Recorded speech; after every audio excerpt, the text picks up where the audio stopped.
Oh yeah, that is what I was a little confused. He left you and Shibby out of this. I have no idea why. Oh, that's right. okay. I'm not Alex even deserves offended. I still like it. No, I know, but I was wondering why, because you guys were in, it was confusing, but I might have been in jail at the time.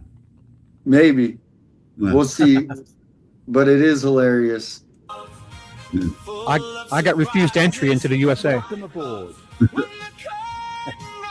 I don't have a passport, so I wasn't even allowed to leave. Welcome aboard. Everybody's on the lifeboat. Welcome aboard. It's so lovely to have you here with us. We have a Oh, wonderful PI. journey planned. Tonight. Welcome to the live boat. Camera shining in the ocean light. Welcome aboard. Welcome aboard. Soon we'll be streaming the lifeboat. Welcome. Cameras are gleaming. Oh, Dodson. Step aboard, there's a story. Let's go. Every deck. Come on in. Come on in. Come on in, everybody. Glad to have you on board. Good to see you. Thanks. Jacob.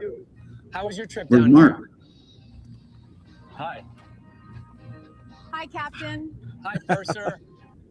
Ready That's to actually board? good. Yes, Looks- we are. Looks beautiful out there. It is. Duh. We'll get you the on voice. board. The voice was a girl's Goodbye. voice, though, is it? Where's Mark the I'm looking- shark? Great trip. Bon voyage. I was watching YouTube, not StreamYard. Doy. I was behind. Oh,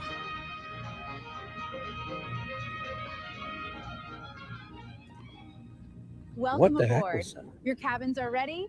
The buffet is open, and today's activities are listed in your cruise planner. It might The be in pool the deck is buffet. open, live entertainment Huh. tonight, and our crew is here to help make your vacation unforgettable. Plot a course for the Bahamas, best speed, and Well, let me they know our want- is this a estimated time of movie? arrival. Affirmative. ETA will be calculated shortly.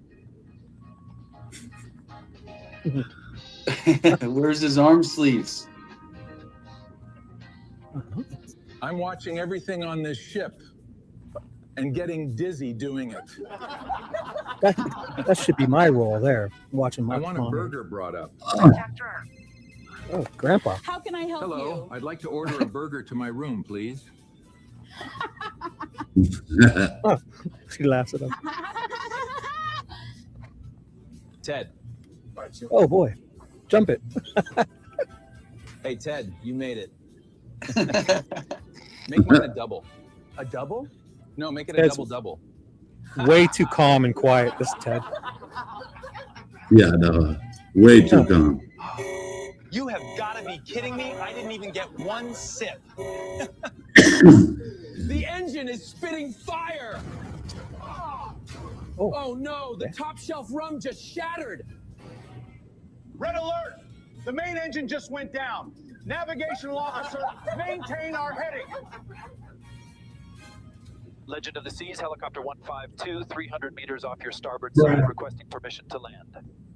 Helicopter 1. Don't believe it. Dominoes. Domino's? I best go down there. It won't. Are you Damian? We have your 4 pizzas. I didn't order any pizzas. This may be the best free pizza I've ever had. Captain, room service is backed up. The power is out. The elevator's stopped.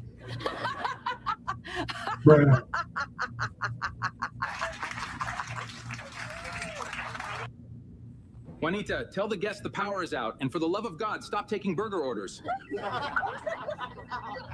No, do not offer them a discount. I did. They said their emergency is that the buffet closes in 20 minutes. Karen, if that buffet closes, this emergency is about to become a mutiny. I'm heading to the engine room. Nobody touch the breaker box, and Ted, don't go near any wires. I can fix it, but somebody better tell me why there's a karaoke microphone jammed in the engine panel. A karaoke microphone? Ted, fix it fast. The buffet ice sculpture is melting. This mic gets wedged in the teeth every time. Check out the main gear. I use this room to practice my karaoke. Nobody can hear me over the engines. Want to do a fist bump? Captain, I've got a situation on the pool deck. The lights went out, the hot tub started bubbling, and passengers think it's part of the show. Get down here. It is not part of the show. Bruh. Clear the pool deck and keep everyone away from that hot tub until we know what's happening.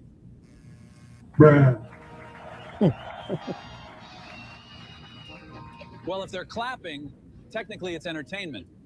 I blew the whistle 3 times, but they thought it was part of the show and started synchronized swimming.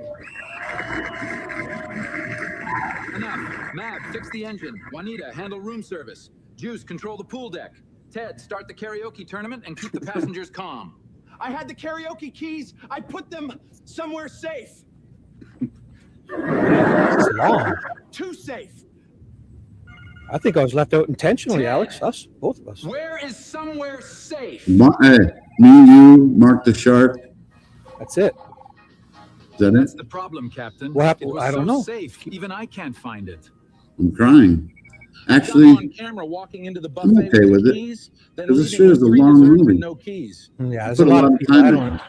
No, I know they Almost missed That proves comedy. nothing. guys. It's almost How's it comedy. going? I don't know. This is really good. I'm sure the next one you'll be in. That's the thing. He's been No, making. He made the. That doesn't bother me. No, I No, just I'm saying it, everybody should be in.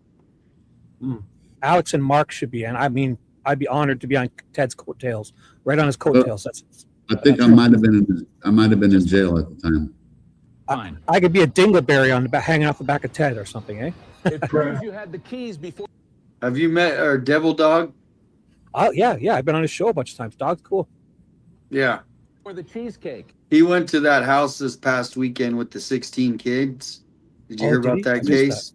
Yeah, I did. that's- I missed it. He went to the actual house. He did a live stream in front of the house. People still live in there or no? No, it's all boarded up and Oh man, yeah. I have to tear that down for sure, eh?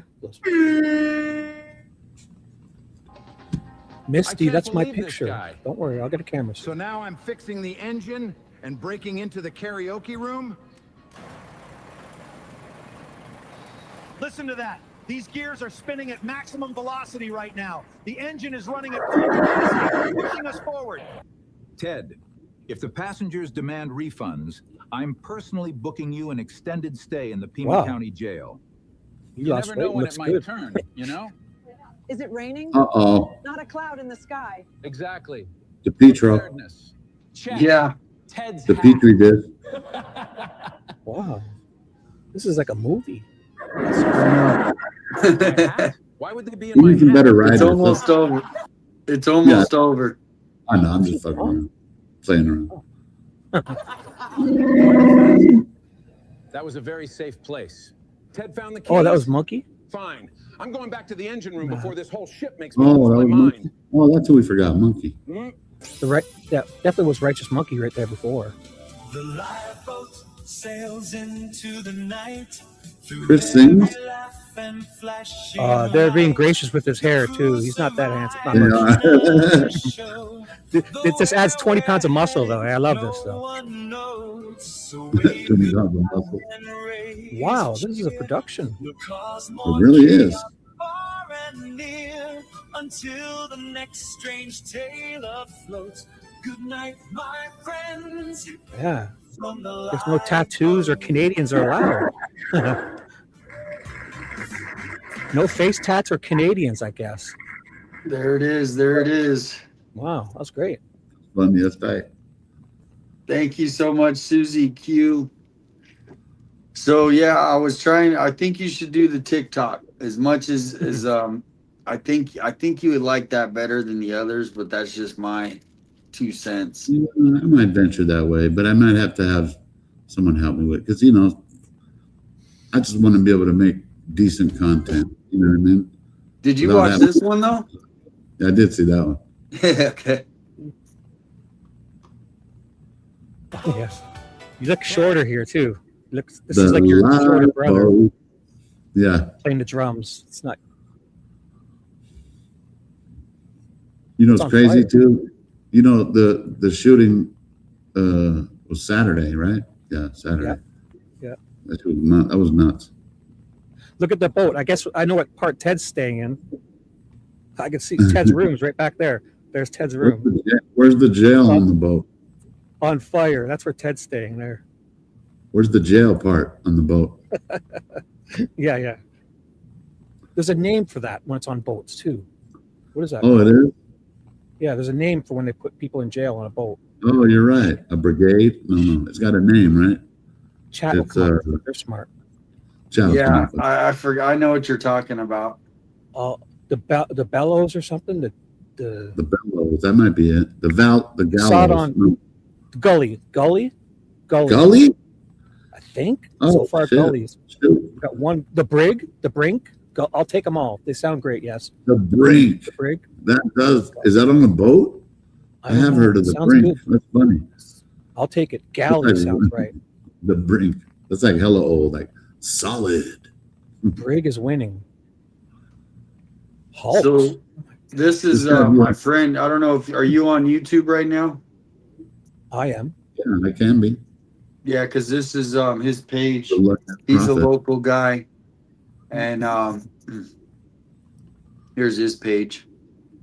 He's supposed to come on tonight and talk about The cases, you're the one you were telling us about? That's cool. yeah, there's one, the Paul Clifford case. It was on New Year's Eve, and he lived out there kind of east, like near Reddington Pass, if you remember when Jacob and there was that lake. Yeah. Like that guy lived out there, and actually the trial is going on this week. Jack Upchurch, and Upchurch, the singer guy? no, this is the guy, he killed this guy. And what okay. happened is their car broke down. This guy Upchurch and then two others. And Upchurch is like the older guy of the leader of the 3-pack, three of them. Their car broke down and they knocked on Paul Clifford's door on New Year's Eve. And they said, the one guy goes, I need help. My car's broken down. And the guy got out of bed and drove his truck to where they were. And then they killed him and they stole his truck and drove it to Tucson.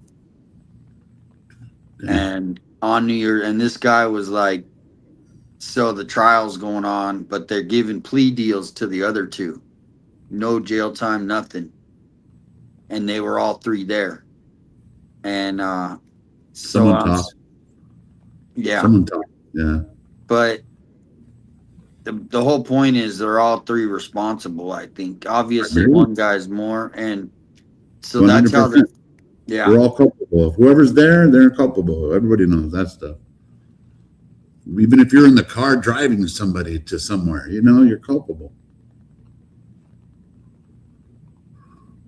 So here's his page, Reluctant Prophet. If I don't know if he's in the chat, but he was supposed to come on, but he'll probably come on later on tonight. He'll be like, I'm here.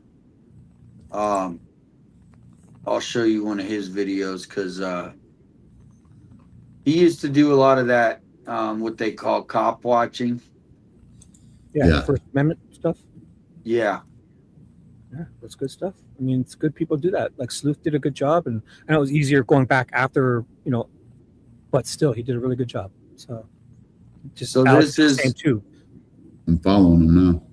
Reluctant. You were up against a different. You were up against a different thing when you did it, though. So, but Sleuth did good too. So this is if he comes on tonight, this is what he wants to talk about, this case. And this is the wife of Paul Clifford. If you guys Google the case, but this is the same sheriff or the same county attorney. Now, the reason Sheriff Nanos and his team was able to find this case so easy is because guess what? It was handed to him. The truck they stole had a tracker. And they tracked it back to an apartment complex. And then it was easy. Okay, here he is. You know what I mean?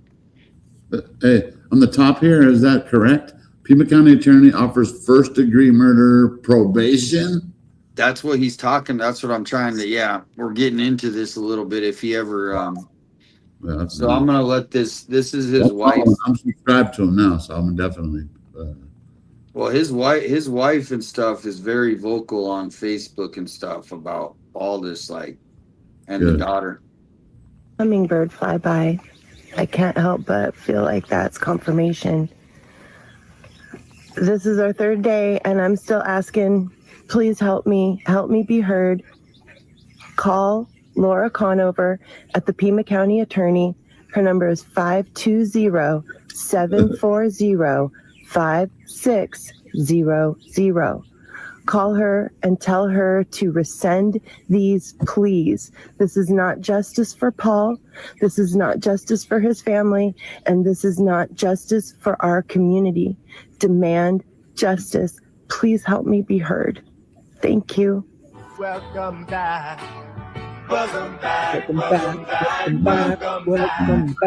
Well, this has been absolutely devastating for this family, as you can imagine. This is where Paul Clifford was found murdered next to a burning vehicle. You can still see out here charred gravel, and parts of the tree still have the scars from that horrible night. So they burned the first vehicle that broke down along with killing him? Yes. That's the guy they killed? Yeah, he was like 6'5". Oh, is he found in a Corvette? Oh no, I might have watched this. I just wanted to get. No. Oh, I'm thinking of a different one, but I might have watched this. Yeah, he was 6'5", and literally he was in bed, and they knocked on his door, and then he actually I just don't. out. I wonder why they didn't just do it there at the house. You know, of course I have questions, but like in other words, why drag them all the way out there when all they had to do was just kill him, take the vehicle, you know? Must have been a reason.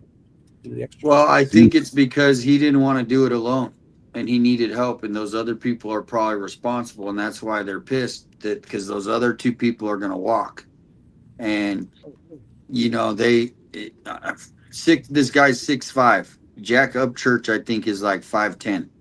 So was this guy? Was he shot to death? Do they know? I think so. Yeah. So I bet you the two people probably pointed their finger on who shot him. I bet you.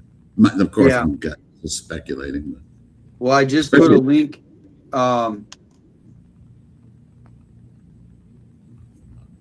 Because the trial's this week, so today, right now, is the trial for the Jack Upchurch. Today, like they're in court and the defense attorney's arguing. Blah. So KOLD just published an article about the trial. I wish I would add video, or maybe we go to the closing statements or something. All right. Hey, I'm probably gonna jump out. Gonna have a couple things, but if you're on later on tonight, I'm definitely gonna jump on. So okay. Thanks for the invite, and good to see you, Shibby. Good to see you, Damian. Yeah. So tomorrow. Tomorrow. Oh yeah, 9. I'll probably leave here like 8:20. I don't know. How long does it take to get to Stone? It's on Stone Drive, right? Is it the same one that went to with me and Juanita? 240 North Stone. It's Justice Court, not Superior Court. Justice Court. Yeah. Okay, so it should be the same one if I'm not mistaken. Right. So this is you going to court? Tonight, so say it again. All right. Are you going to court, Alex, tomorrow? Yeah, in the morning. Okay, well, good luck, bro. We're with you, man. We love you. Good luck, man. Thank you, man. Love you guys. Awesome. All right, love you, man. Give me a call later. We'll all be watching. I'm gonna get up. Oh my God, is he gonna get up that early? Well, it's later for me. I'm 3 hours ahead of you guys. I get to sleep in. Yeah. I'll be watching for sure. We'll have to do something. Give you a few more facts. It's a lot, and it's a lot to digest, and I really appreciate some of the true crime people that have reached out, and I definitely want to talk to them and see if they can help us to tell the story so that people can understand what happened. In essence, my husband was murdered for being kind. He went to the rescue of stranded strangers. Monday, Jack Upchurch, Elmer Smith, and 16-year-old Wendy Scott were arrested and charged with Paul's murder. Those are the 3 people. Man, 16. Their We live life is over. Yep. Good. 16. in an I was trying extreme to think rural about area. that. So this is kind of an autopilot with us. We know that people can't call, they can't really get help.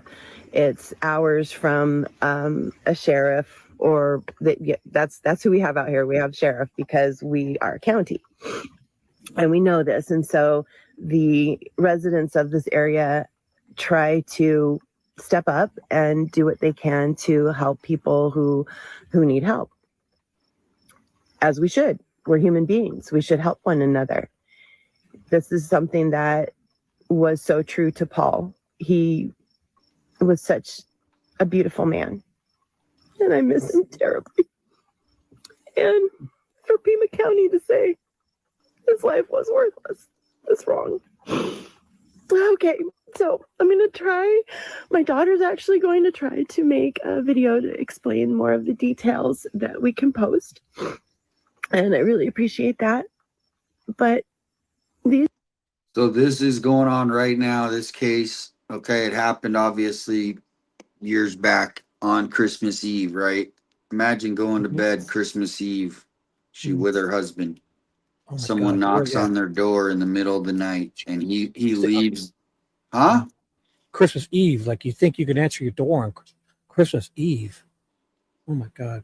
And then he leaves Oh. his house, and his daughter and wife are at the house, and then he doesn't show back up, right? Because he's only supposed to be gone, what, maybe 30 minutes at the most, and he never shows up.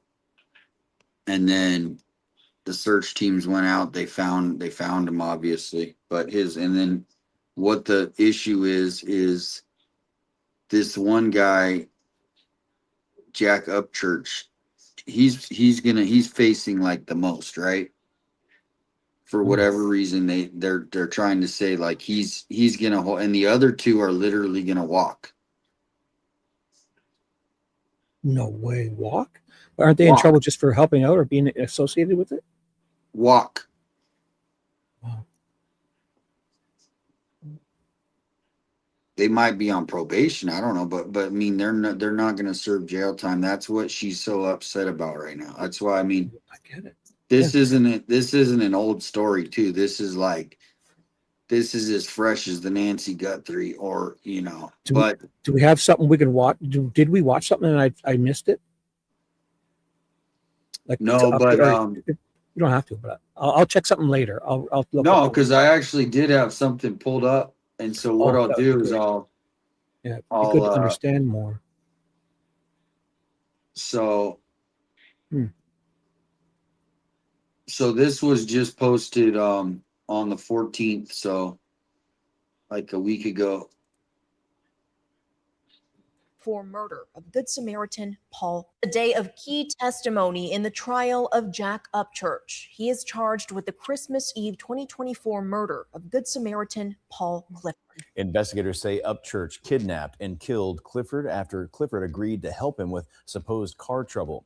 Clifford's body was found next to a burning vehicle in the Redding Pass area.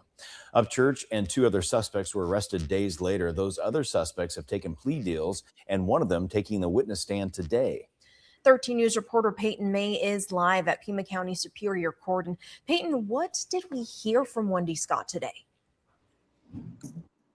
Yeah, Mary, Dan, Scott was emotional when she took the witness stand today. She walked the jury through her recollection of the night that Clifford was murdered and painted Upchurch as the man responsible for his death. Clifford's wife and daughter remained stoic as Scott outlined the night of December 23rd. She said, Now here's where this comes into the Nancy Guthrie case. Not that these are connected, but if we ever do get a suspect, we still have the same county attorney. She will never ask for the death penalty on any case ever, even though it's by law we have it here in Arizona. She doesn't I think believe some of these young people, I don't know exactly what their role was, but it's possible they could be. I don't know what to say, but I don't either. But If somebody just drove a car, kind of, I know it's still bad, but could we not? Maybe they could try to do something with them. I don't know. It's still bad.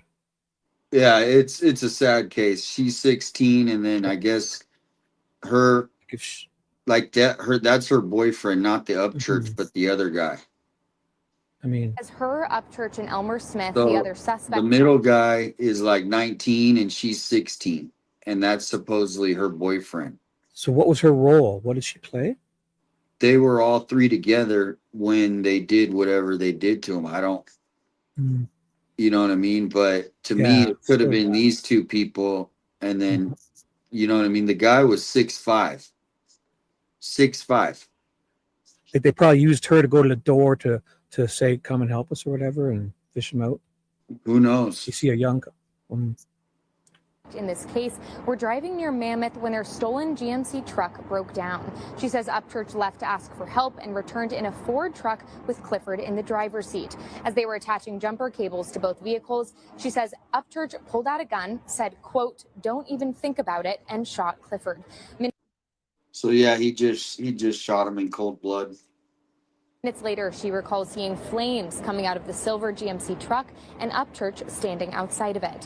When Upchurch got back in the car, he told Scott to, quote, "Never tell anybody about this," threatening to kill both her and Smith if they turned themselves in. Scott describes Upchurch driving them back to Tucson, dumping Clifford's truck near Prince and Romero Road, and calling his girlfriend, Tennille Durham, to come pick them up. Jurors heard from Durham earlier in the day, who says she lived in a trailer with Upchurch, Scott, and Smith in the weeks leading up to Clifford's death. On Christmas Eve, she says Upchurch called her asking for a ride near Prince Road. When she arrived, she asked what had happened to that silver GMC truck they were driving, and Upchurch told her he'd given it back. PCSD deputies found Clifford's body in a burned silver GMC truck that same day. Durham described their behavior when she picked them up as weird, saying, quote, "They were acting crazy like not themselves." When she confronted Upchurch about his behavior, she claims he told her that he's crazy and a killer. Both Durham and Scott were frequent meth users during the time of the incident, which the defense is trying to use against them. Michael Harwin, Upchurch's defense attorney, is arguing that their drug use impaired their judgment and memory of those events. He's also accusing Scott of giving inaccurate testimony in exchange for reduced charges. I've spoken with Clifford's wife and daughter extensively throughout the past few days. They tell me they would like to see all three suspects in this case held accountable for Clifford's death. This trial is expected to resume next Tuesday and will go through next Friday, July 24th. Reporting live downtown, Peyton May, 13 News. So does that give you a good update? Yep. All right, so now we're gonna go back to his wife now, who just made this video. And then we're gonna jump into that Nancy Guthrie, some updates and stuff, if anything come in today. These people broke down on the road in a stolen vehicle, and Everybody, this is Paul Clifford's wife, and please give hearts. I mean, you should see some of her videos. She's literally in tears and just asking for help, people to help. one of them walked to the first open gate he saw, came in, knocked on our door, and that's the last I saw of Paul. He just wanted to help. He would have gladly given them the truck. If they would have said, "Hey man, we're stealing your truck," he would have went, "F you, take it. It's insured." But that's not what happened. What happened was hideous and brutal. They shot him. They tried to burn his body to cover it up. This is unacceptable. To give somebody probation and let them walk, and 1 year incarceration and let them walk, and then try the third. God, I hope that jury sentences him to life. I pray that happens. He's an evil person. People have reached out to me that know these three people and have had run-ins with them. This innocent minor is an awful bully. She has poured bleach in the eyes of a person that she's attacking, tried to douse her in the mouth with bleach. This is not somebody that deserves probation and walking the streets. Oh man. The other one, That's the first I we've heard been of that. told there are I've heard videos it. out there I've heard of it. him I'll tell you after. beating and killing homeless people. This is not, no, every life's important. We can't let this stand. We can't let these people out. We have to stand together, and we have to let Pima County know that this is unacceptable. And I'm off topic again, but bear with me. We're going to get this story out to you, and hopefully you'll understand, and you'll help us be heard. Thank you.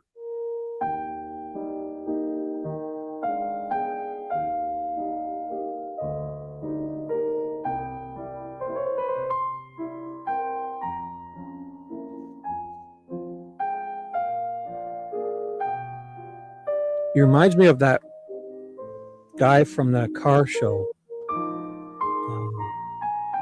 Top Gear or something. The United Kingdom guy, the big tall guy of the United Kingdom.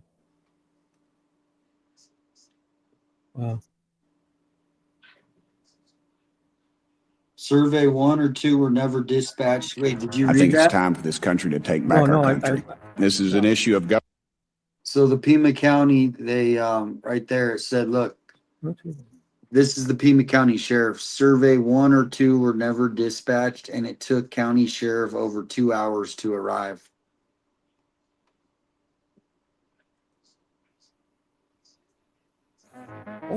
I think it's time for this country to take back our country. This is an issue of government transparency. We can't trust a government that does not trust its people. We're going to uncover the cover-up, and I hope this is just the beginning of more people coming forward about this. Did you send people over? I got lots of fresh names. Whoever came. That's cool. No. Maybe she put the link. Sometimes you put the link. Whoever, if Oh, people can vote. he's coming in. He's coming in. Shibby, he's coming in. Who's that? All right. Let me pull him. He missed. I'm gonna put the link in the chat. Ooh, what? I can't even watch my own chat, let alone yours. Oh my god. If I'm missing anyone, hello. I can't even pay attention to mine. Because I'm dual streaming on mine. So I'm just trying to say hi to like 56 people. All right, I'm putting the link. Reluctant Prophet has just said he's in the chat. Oh. He's coming in. We're doing a special.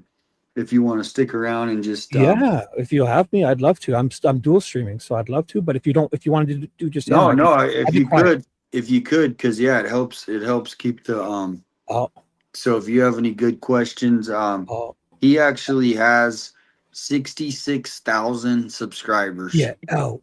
Yeah. I'll keep quiet. I'll speak when spoken to. Oh, you guys do your thing. No, I mean I want you to ask questions and be be like the Ed McMahon. Yeah. I'll yuck it up. You know, did you ever watch Johnny Carson? Yep. Or that other guy that helped Conan. I'll be the chubby guy that helped Conan. Just kidding. This will be great.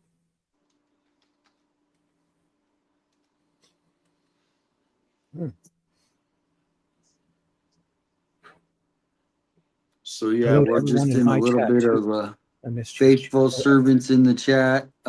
Maybe you can ask them. No, it's okay. I was in one already. Alex, if anybody deserves, I'm just sitting here helping Ted a bit. But you're just. If I'm even mentioned, I'm more than honored. So I would never complain. Thank you. I love it all. Just to be able to talk to you guys on panel is more than enough for me. I love it. Yep. Get to watch you guys do all of that stuff. And thank you guys for hitting the like we do. The court is going on too. I've never seen you stop into the court. Your chat loves me. I gotta come there more often. Okay, 1 second. I got him in the queue, but real quickly, anybody in the chat that's also watching the court, can you tell me if they? Oh man, I need to know if they show if the suspect is seen. So I'll just have someone. I'll text somebody. All right, we're gonna bring Reluctant Prophet in here, and he's gonna be talking about a number of things, including the Paul Clifford case that we just went over. So that kind of was perfect timing because you're kind of primed up, right? Yep. Sort of. I didn't. That's a lot of details. I don't know it all. So Well, I'll you're going try. to learn. Get them in here. I just use one screen. They're asking how many screens. I just use one. I got 3 screens here. How do you do it all on the same screen? StreamYard and look at things? I don't know, man. I just figure it out. I multitask it. I don't know. So when you're sharing the screen, what are you looking at? What you're sharing, or are you watching StreamYard? How do you share it? I watch both. I don't know how you do that. I don't know either. Misty Haynes says mental illness is definitely increasing and mental health is a way underfunded and way underused. Yeah. Again, yep. Entire world is beyond sad, scary, and pathetic. Yeah, a lot of them it's a money grab. Money grab. And those are overlords, the elite, they want us desperate, so we have to make we got less choice to make. We have to kind of, just make them money. We have less options, they like us fighting and desperate so they can get away with nonsense. Yep. Dang, I got a big storm coming here, so hopefully nothing happens, but bring in reluctant prophet. All right. So give me a thumbs up if you're ready. Let me know if you're ready, RP. All right, perfect. All right, cool. Well, here he is. Welcome in, RP, reluctant prophet. Good evening, gentlemen. Chat, how you doing today? Hello. You've already won me over. You've won me over, sir. You got a Chevy hat on. I'm a Chevy guy at heart too. Right on. All right. Love it. Yeah, I was talking to 857. You want me to call you 857, Damian? What do you want? What do you prefer? Whatever. Yeah, it all works. All right. Well, I was talking to 857 the other day about the Paul Clifford, and we thought it might be a good idea to come on, do a live stream and give some people some information. I made a short video. I didn't get a chance to do a voiceover on it, but I kind of want to go through it. And just to preface it, I'm going to get off track a little bit, just because I want to explain how I know that there's a failure of leadership at the sheriff's department and that their investigations are not what they say they are. Obviously, with the Nancy Guthrie case, we already pretty much all know that. So awesome. So real quickly, tell everybody about your case and then how, kind of what you're doing. And then obviously you've been covering that case. So you've been working with the family, it sounds like too. Yeah, I got, my YouTube channel is a little bit more harsh than most. It's not as milquetoast as most others that were people, I don't know the best way to say it, a little rough around the edges. So people like that though. They do, but when you're dealing with somebody who's, your husband that's passed away and, there's a little bit of politics in my channel with everything I've had going on around town with all these people. So, I know that there's people have said stuff in her ear on who I am and that kind of stuff. And so, last thing you want is a bunch of drama when you're dealing with trying to get justice for your family, your husband, your child, all that stuff. So I get it. But yeah, I had messaged her the other day and told her that we were going to do a live stream and that I wished her all the best and hope that she can get some justice for Paul and herself and hopefully, speed up the healing process. Yeah, well, the thing about it is, so you basically, I'm putting something up so they can see so your channel it says exposing how billion-dollar developers and corrupt officials in Pima County crush the little guy and showing what happens when you fight back. And so So you've seen what happened to me, and obviously you've seen it happen to other people. I know you. We're not going to get too detailed, but the reason this is so, I guess, like connected to Nancy Guthrie, even though we're going to talk about Paul Clifford, is because it's the same sheriff, it's the same county attorney who signed the paper to start all this stuff. They're all connected, and so this Paul Clifford case, is been big in the community. Obviously, on Christmas Eve, I can't imagine. You know what I mean? So, we'll just let you get started. Shibby, do you have any questions? Yeah, could that kind of be anything like maybe Nancy Guthrie would be like they're trying to get her out of her house? Could they want the land? Could somebody want that to build, or is that even a thing? Yeah, I mean, there could be all kinds of scenarios. I mean, not to dive off of subject here, but I mean, and I'm not stating this at all with this case, but if I was the government and I was going to start putting flock cameras everywhere, and I was going to put in an AI data center, and I wanted to start tracking people, I think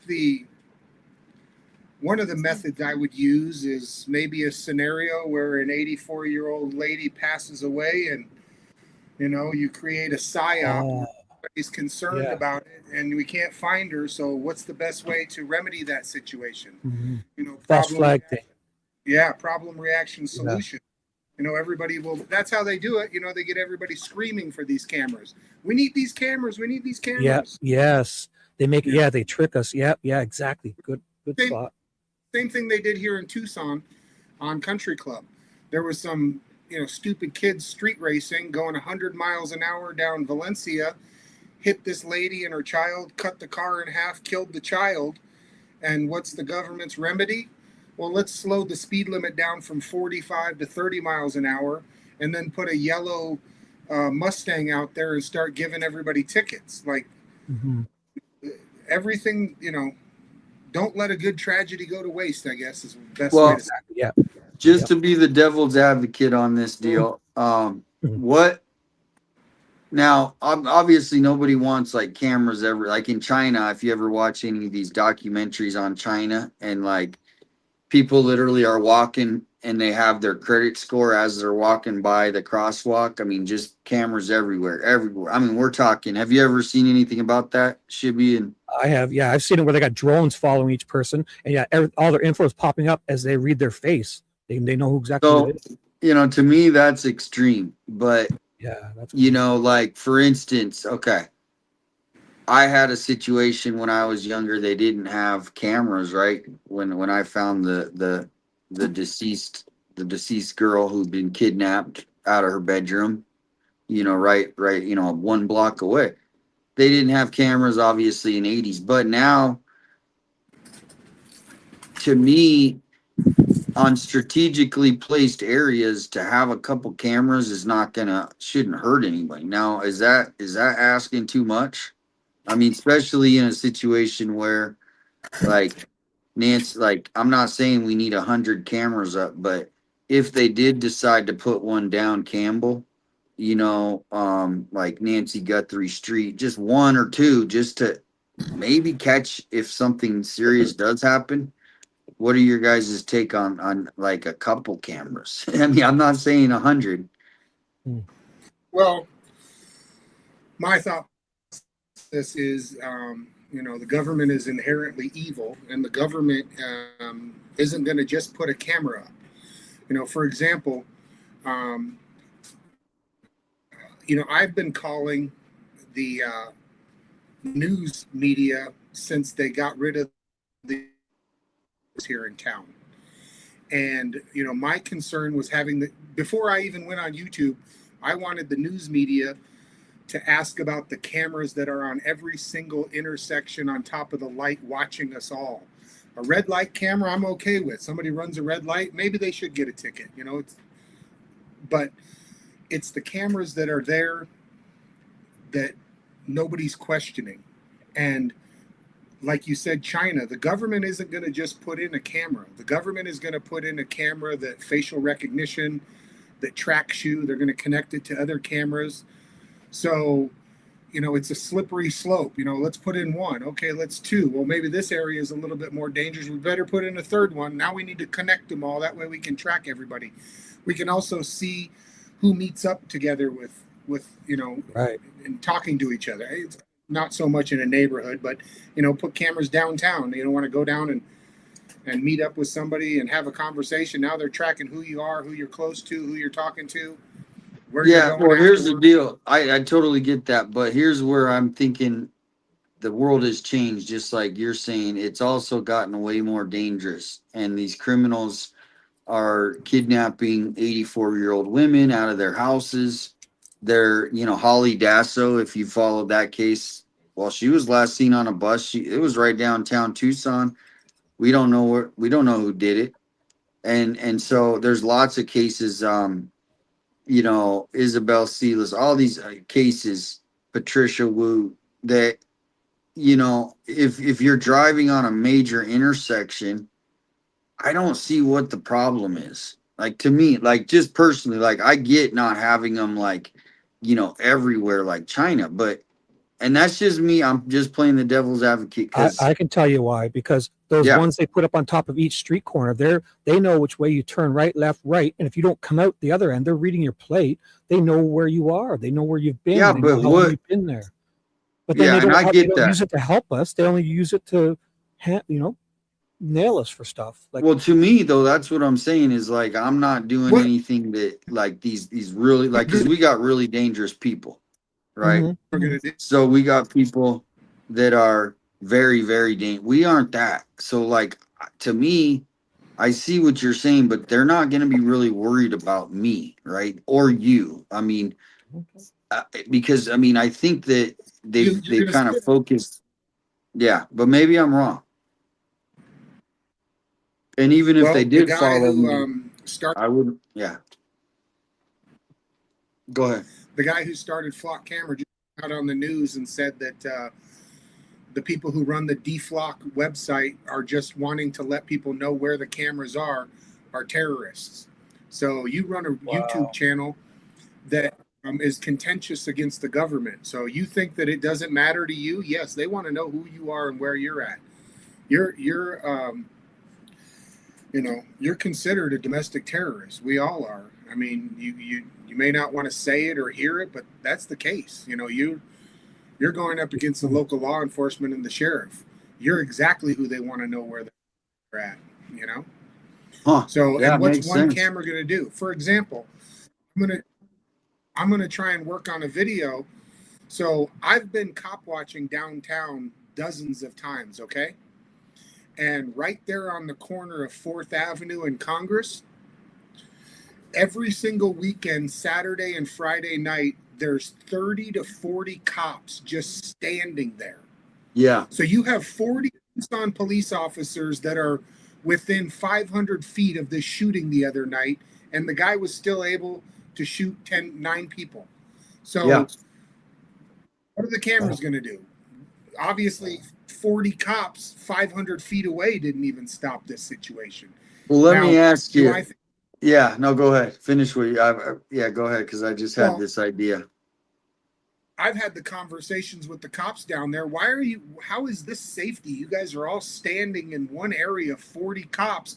Why aren't you guys roaming around, checking everything out, patrolling the area if you're going to be downtown while everybody's partying?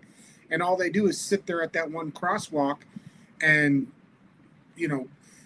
as a show of force. But, when somebody wants to go ahead and pull out a gun and shoot 9 people, that show of force really isn't doing anything. Yeah. And Gary did. We have one. He said he doesn't care how many cameras are watching him. And that's the thing is I think there's that's where the conversation, because. Right. Well, then let him in your living room. Let him look under your mattress too. I mean, but here's what I think is it's kind of like Elon Musk, right? He built, what was it? The Starship. What's his space company? SpaceX. SpaceX.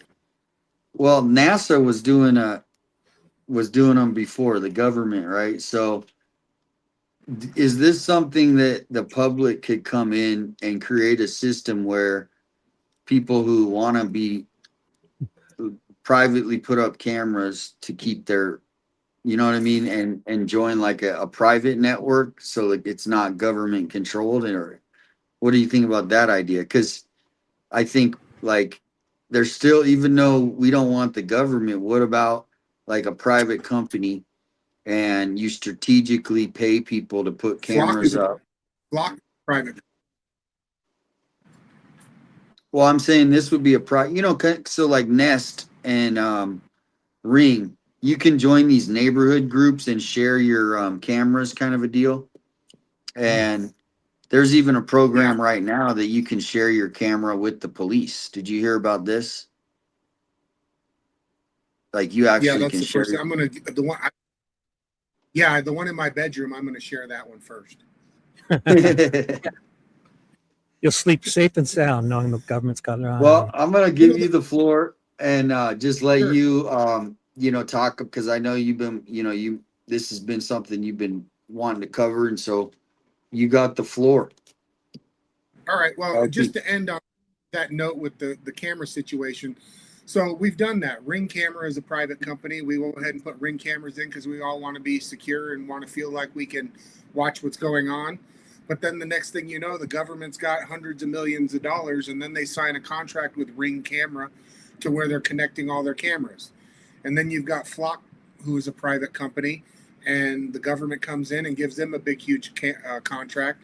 So, you know, Benjamin Franklin said it, you know, those who will give up liberty for a little bit of security deserves neither. And I agree with that wholeheartedly. But to get on to the story, so as you can see, I've had issues with the developer that moved in next door to me. The sheriff's department have come over and falsely arrested me. All my charges have been dismissed. And through that, making videos on YouTube, I've had people in town reach out to me that have experienced similar things. I have a cat sanctuary who the sheriff's department came in and raided, stole 100 of their cats, charged them with 100 different crimes. I've had Jeff Gold, Mr. Gold, he reached out to me. He's a friend of mine now. He's been raided by the sheriff's department several times because a neighbor said he was making noise at 1:30 in the morning. He ended up with 12 charges. And so these people have reached out to me, and so now I have a little bit more information about how the sheriff's department works. And so when we start this video, I'm going to jump back to a couple of things, because when I first popped on here, you were showing, the last thing you were showing was that the sheriff's department airplane didn't go out there. Where?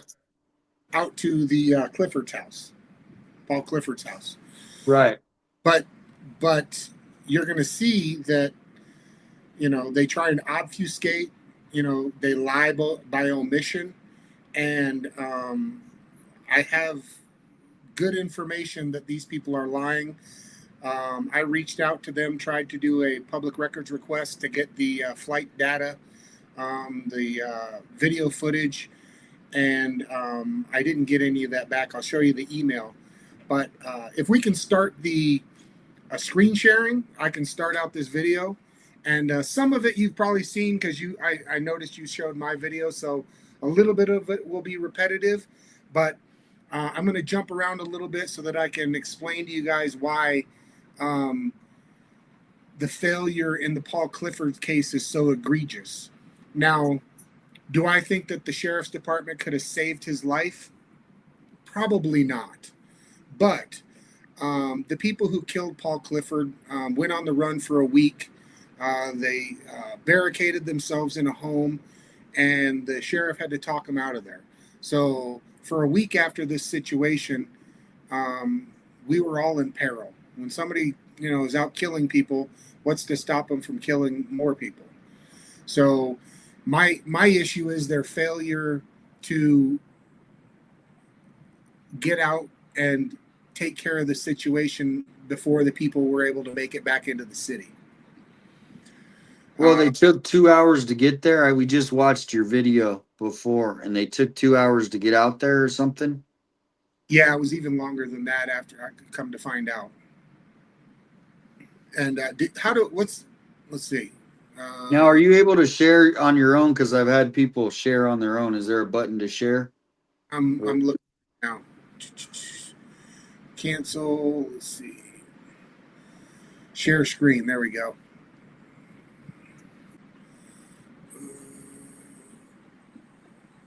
Allow. All right. I want to share this window. There we go. Do you have to bring it up on stage then? Yep. And thank you, Liberty and Justice for All. All right. You ready? Yeah. All right. So I don't know how much I had on the other video of Paul's wife. We just watched one. Did you see the one we watched? I just got back and caught like the last 30 seconds when I popped in here. So I don't think it was this one. I don't think she had a hat on the last one. So this is new. okay, well this first one is one that she gives a little bit more information. The next one is the first one that I saw that really tugged at my heartstrings and wanted me to. I actually reached out to her because she was putting a plea out online for people to help her. And I feel like as soon as I put her video out, Laura Conover called her and had a meeting with her. And like I said, that's where she, I don't know if they talked about my personal channel, but it was pretty interesting that right after I shared the video, they got it out there. But let's go ahead and check this out.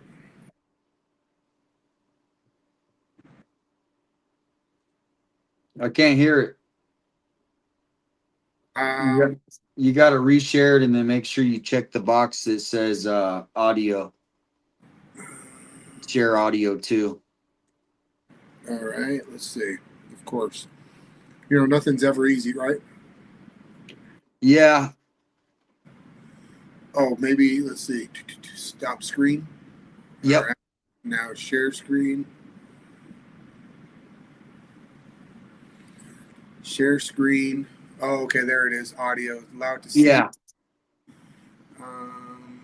It's just asking me to share my screen. Is there anything that says audio too or anything? No, it's just saying share this screen on the middle of the screen. You might want to delete that one and you have to make a fresh screen share. So put it backstage, delete it, then make a fresh one. And the switch will be there to switch audio on. Okay. I did. Oh. But let's see if it'll play this time or if you can hear it. Oh, check the mute. Maybe it was just muted. At least up top. These shorts are muted. Is it muted? Can you hear it? No. I can hear it.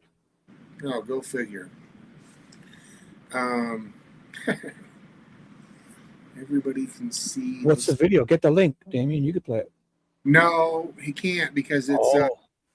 I don't have it uploaded yet. Oh, sorry. It's just on my computer. Well, I'll kick it out and then try it one more time. Let's try this.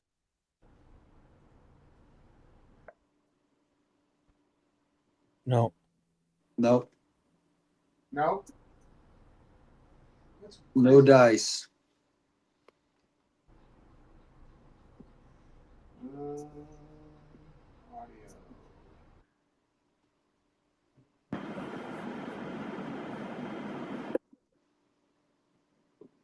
Almost. I thought I heard her start. Yeah, I thought I heard something, but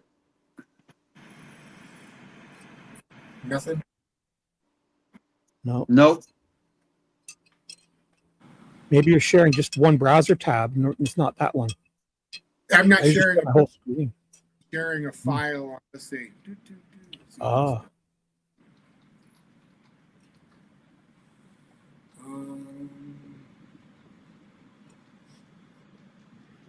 Sorry, chat. Oh, don't worry. No. Yeah, no, take your time. All we got is time. I mean, that is kind of working out perfect. Hopefully the weather holds up for me. We got 1,000 people in the chat. Welcome in. We're going to be covering basically Sheriff Nanos, but also oh, there we go.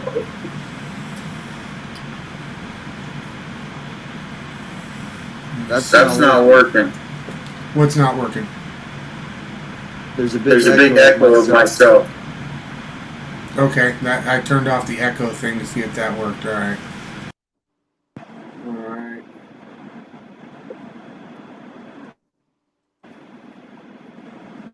Yeah, you have something going on with your like it's like real staticky now on your side, RP. Do you want to sign out and then do you want to sign out and then come back maybe? Or Yeah, is it still staticky? is it Shibby? Do you hear anything? I just No, it's not. turned the echo back. No, it's better it's now. fine now. All right. Yeah, I mean the only thing I have is let's see, share if I can share a video file. I usually share the whole screen and play it in my media player instead of just sharing that like little person. All right, let me see if I can move it to. Well, I got several screens going here, so. Yeah. And then, okay. So Shibby, have you heard anything new today with the Nancy Guthrie? Anything? No, I haven't. Nope. And you don't have X tomorrow. Go on. You don't have X. I do, but I don't like using it. It's too much. I end up reading the one negative comment and it ruins my day. I'm a big baby.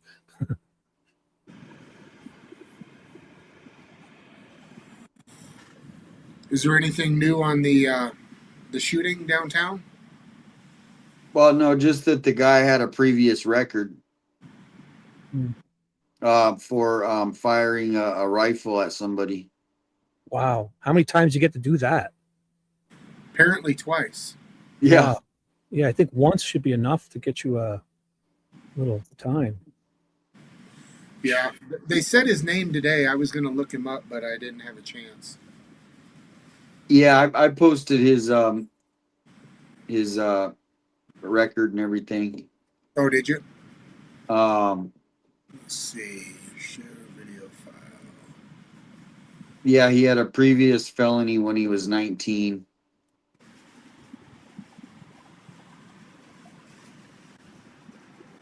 Now, hey, while we're waiting for this,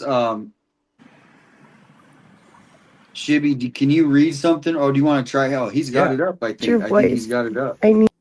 We got There it is. Okay, I heard good. it. I heard her. Okay, good. We're live. All right, go ahead. Ready? Let's do it.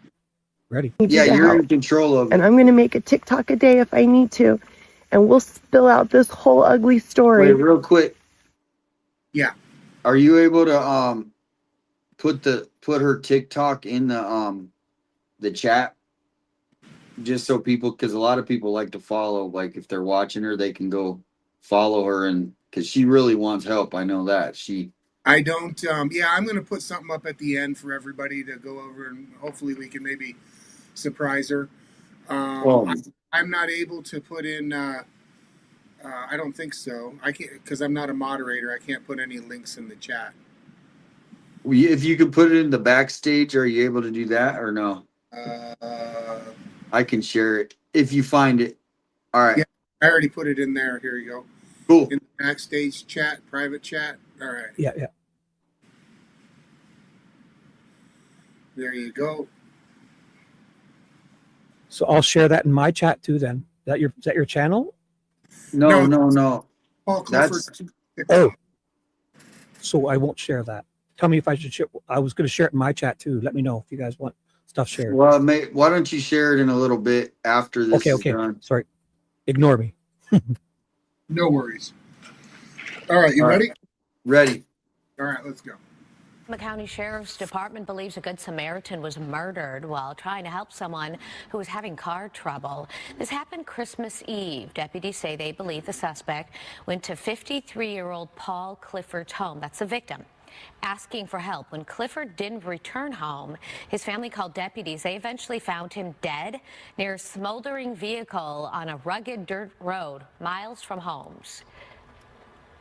It's very far. It's very remote, and to get out there, it takes a specific vehicle. I think you can get there in a regular two-wheel drive vehicle, but it's going to be very slow going. Okay.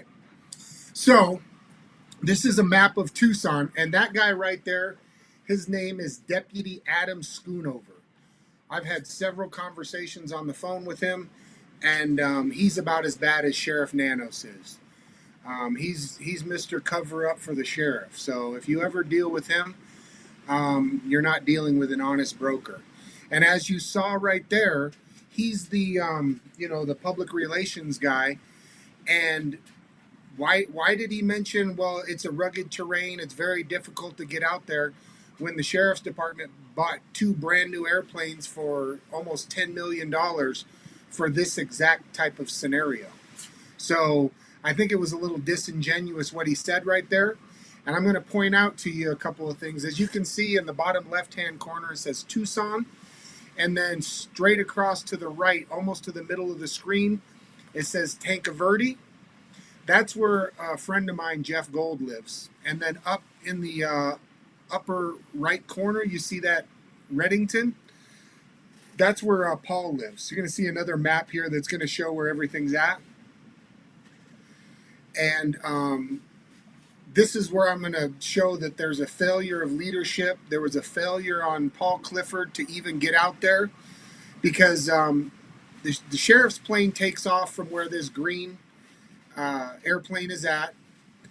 My friend's house is right there where the yellow airplane's at, and the Clifford's residence is where the red airplane's at.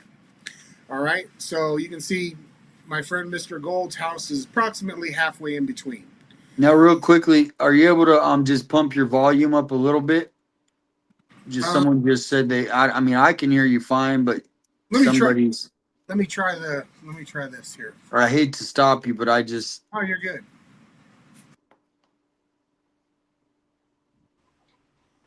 How's that? Is that any better? It sounds pretty good. How is it, everybody in the chat? Everybody can hear me?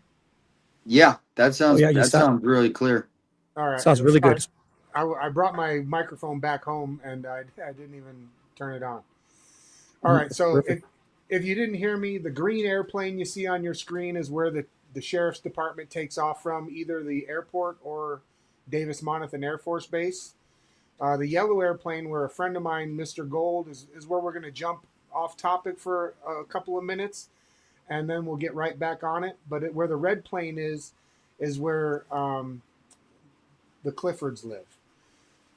So my friend Mr. Gold, who reached out to me, has had some issues with the sheriff's department, where he had supposedly made some noise at approximately 1:30 in the morning, and the neighbors have called the police on him over 100 times. The sheriff's department have had the mental health unit out there to try and snatch Mr. Gold up off the street. They've had detectives hiding out in the desert for 3 nights in a row, and the sheriff's department, after 100 calls, were never able to prove that Mr. Gold was making any noise. But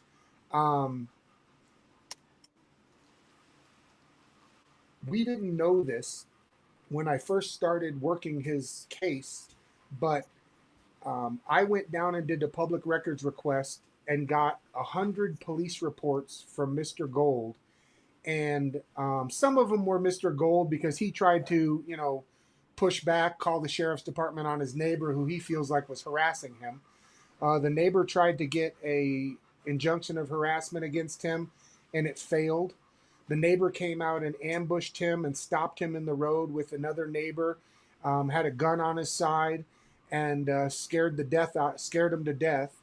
He went and got an injunction of harassment, and it was granted, but the sheriff's department still targeted Mr. Gold, and they're actually targeting him till today. I don't know if you saw the post I made where the guy was going through a mailbox, the fire department. Well, that was actually Mr. Gold's mailbox. Mr. Gold was scared to death to ever come back to Tucson. He has $1 million home over here in Tanque Verde that is just sitting there vacant, that he's paying the mortgage on, and he hasn't been back in Tucson 2 years this last April. And like I said, the sheriff's department is still doing wellness checks on him. The sheriff's department is, and that's what we believe. The fire department was out there checking his mail to see when the last time he got his mail. So the reason why I'm going to jump off topic is because this has to do with the Pima County Sheriff's airplane and how quickly they can dispatch it, and you're going to get to see a little bit of how well that they can see what's going on. Well, real quickly, are you able to help us get information of the plane if it was going the night for Nancy Guthrie's case, what time it went out that night, and Yes, I have all that. Yeah, and I the have. whole actually that whole month. Yep, I got all of that. I can get all that for you. Okay. So here's an email that I sent to Ryan over at the sheriff's department. Ryan is the head of the air unit. And since I've been dealing with Mr. Gold, since the sheriff's department has been doing flyovers over my house, I kind of got a pretty good relationship with them, if you can say that. So this email here, it says, "Hi Ryan, thank you for taking the time to speak with me today. I would appreciate." I didn't get my glasses. Hang on, let me put it on full screen here.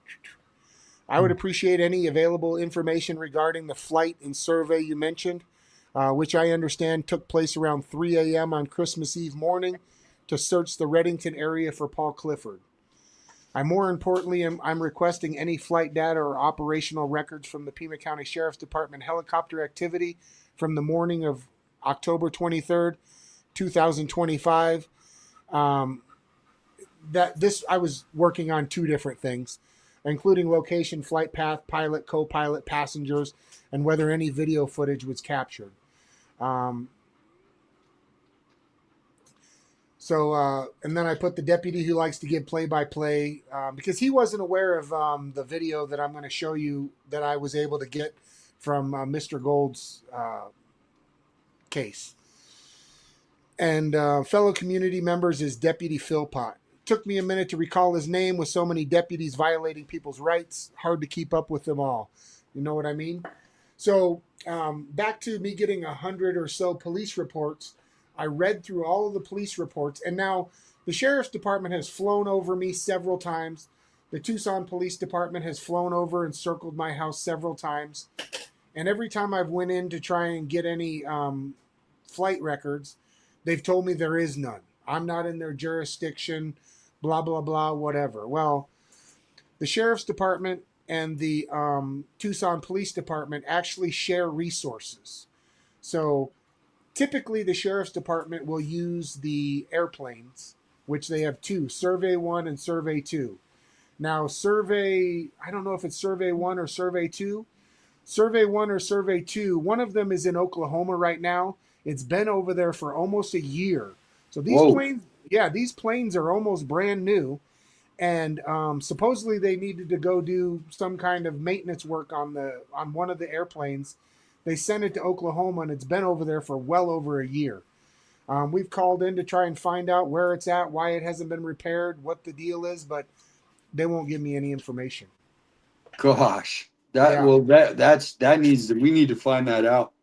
Oh, for sure. And then that's our plane. That's not their plane. That's our plane. Well, actually, it's registered under the Pima County Board of Supervisors. And the interesting thing is that only one time I went in to speak to the Pima County Board of Supervisors meeting, and I was pretty rough with Steve Christie. And it was a few hours after the Pima County Board of Supervisors meeting. The survey flew over my house, did a couple of donuts, and went back and landed. I don't know if they were trying to intimidate me, let me know that they are following me, whatever. But every time I tried to get any records, I was totally shut down. After reading through 100 police reports for Mr. Gold, I found one of them that said we called survey out, and survey went and surveyed the area, checked everything out. So I immediately put in a public records request for this video. And I think this is one of the first times any one of the auditing community, cop watching community have been able to obtain any air surveillance video. Wow, that's great. That's great. Yeah, when I first got it, they blurred it all out. You couldn't even see anything. So I went down there and raised hell, and I don't know if there's some dissenting people at the sheriff's department, but we've gotten a few records that we didn't expect to get. This video footage was one of them. So I had reached out to Ryan asking for location and data for the helicopter for Paul Clifford in the morning. And he got back to me, and see if I can, now I got this full screen. I don't know how to hit the play button here. All right, let's see. All right. And you're going to see another email here. It's going to be his response, and which I think is an absolute lie, or he's obfuscating. Well, they know they can't get. Nobody can hold them to account, so they can just. They're not worried. They just lie. Well, what they're doing is obfuscating because they share resources. On one hand, when the Tucson police helicopter flies over my house, I'll go in and do a report, and they'll go, "Oh, you're not in our jurisdiction." And then when it comes down to the sheriff's department and me asking about a helicopter flight over to Paul Clifford's house, the response is, our helicopter's first flight on Thursday. I don't know why that's 10/23, because it wasn't 10/23. I don't know why the date is, but I was told that they flew out there and then flew straight back. And in this video, you're also going to hear that the sheriff's department said that Paul Clifford's daughter had a tracking device in her truck. Her dad had used her truck to go and help these people. And So she loses her rights and privacy then, I guess, eh? Yeah. well, she was wondering where her dad was at, so she started tracking the truck. And and so she was concerned because at Reddington Pass, she's down in the other side of the mountain, and you got to go up over the pass to come into Tucson. Well, she noticed her dad's truck was coming up over the pass, and one, they said they were right down the street, and two, she said her dad would never go over the pass into town at night. So that's when she reached out to the police sheriff's department to let them know what was going on. And you would think that they would immediately dispatch the airplane. On October 9th. And the reason why I think that it was a failure is because of this video right here. This is a police report that I obtained for October 9th, 2023. And I'm just going to let this play a little bit, and then I'll pause it and give some commentary here in a minute. Anybody have any questions as we're going along? Nope. This is great.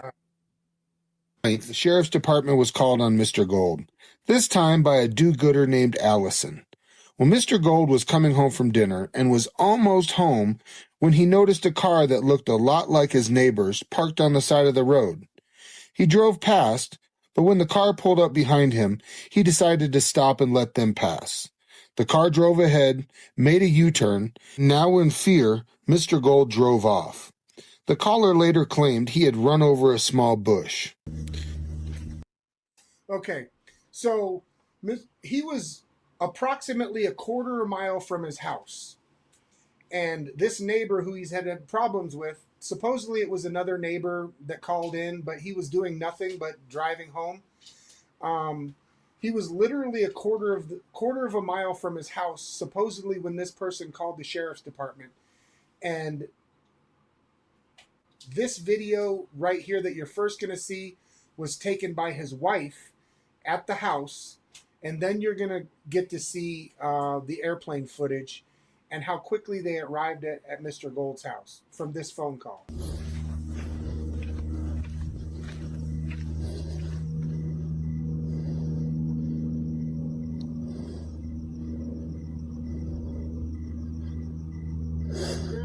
Who's there? Okay. He's fine. Who are you? You guys okay? Who are you? Identify yourself, please.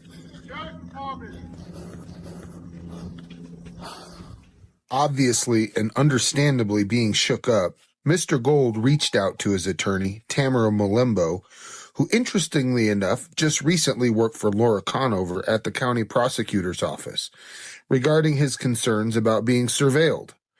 She noted several red flags in his latest email, explaining that the sheriff's department does not deploy aircraft for minor offenses unless they involve more serious situations.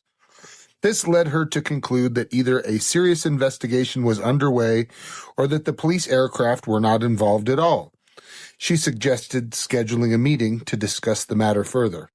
And then, as recent as last month, the neighbor's attorney, Walter Nash, responded to Mr. Gold's motion to dismiss, claiming he was exhibiting paranoid ideations and believing in a conspiracy regarding his surveillance by aircraft.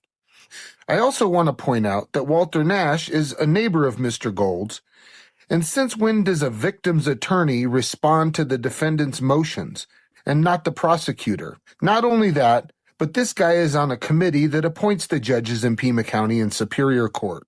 I'm not sure what's going on here, but it smells a little bit like bullshit. And for you, Mr. Gold, you're not having paranoid ideations of aircraft surveilling you. It's really happening. Here's the footage I acquired. And survey one, I think we're going to have Gold's Prius at the front gate to his house. All right. So I want to stop here and point out that that earlier map that I showed you, Mr. Gold's house is about halfway in between where Mr. Paul Clifford's house would be at and where they take off from. So this woman called the sheriff's department on Mr. Gold. He ran over a bush, drove a quarter of a mile, and survey one is already at his house by time he's opening up his gate.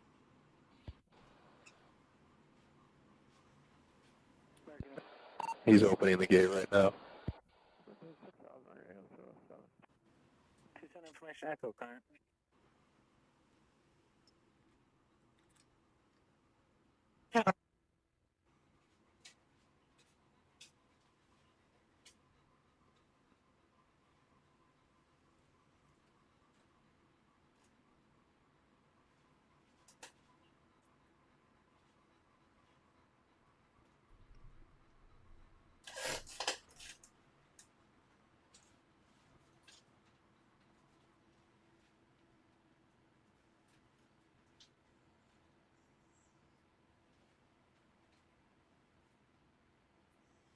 As you can see, he's just walking around his vehicle. He's on the phone right now. But the sheriff's department, as you saw the video in the beginning, circling overhead, his wife already knew something was going on weird. Looks like he might be on the phone. Scaring his wife, scaring him, scaring their animals. Mr. Gold runs one of the largest dog rescues in the world, and it's called... And survey one, he's back in the driver's seat. Rescue Me. If you look at my post, the mailbox that the fire department was looking at was right there. Intercept the final approach course. 150 is the final approach course, American 807. 24 ball sliding, 210 vectors to crest, final.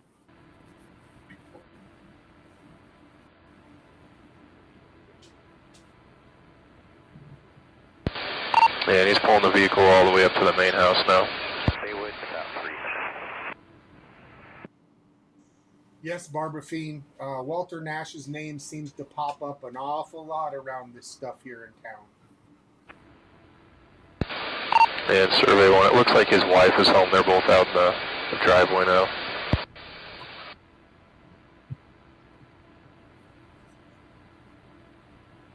Now, Pima County grand jury has indicted 3 people, including a teenage girl, in the death of a Tucson man. All right, we'll get back to this, but I just wanted to point out with that how easily they can see everything that's going on, how quickly they were able to get out to Mr. Gold's house. And when you go out to Reddington, I've been going out there since I was about 6 years old. There's only 3 ways that you can go in Reddington. You can come in from Tucson, And then about halfway back, a little bit further from Mr. Clifford's house, it wise off. One goes to San Manuel, the other one comes out at Benson.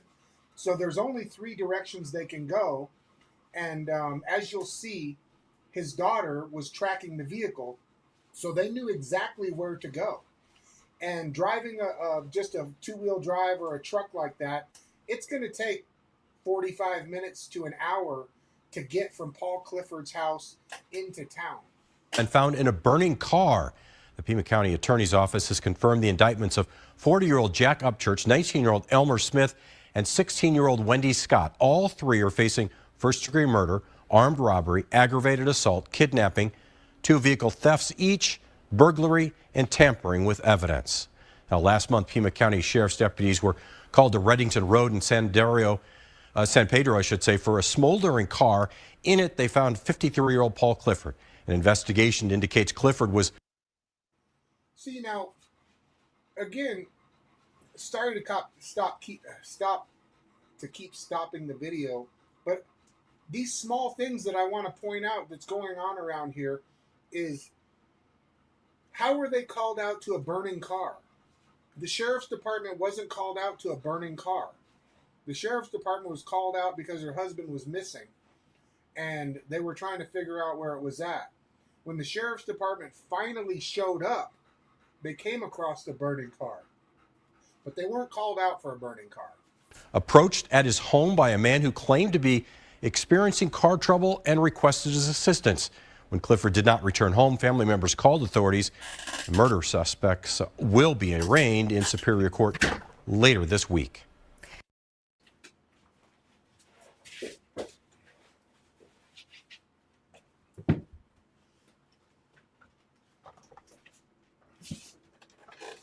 '71. My brother was born in 1971 too. Really? Yeah.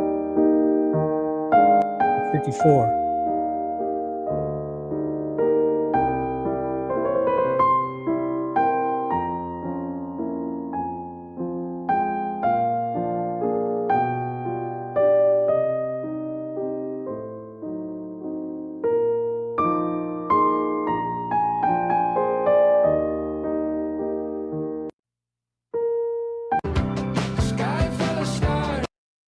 All right, so this is a text message that Christina, Paul Clifford's wife, got from the person who's supposed to be the liaison at the Pima County Attorney's Office. It says, thank you for your patience with me getting back to you. I'm glad that you were able to get that information to the attorneys without my assistance. Regarding the victim's rights, I wanted to make sure that I was giving you accurate information and verified with our legal leadership. I cannot file a victim's rights complaint on your behalf.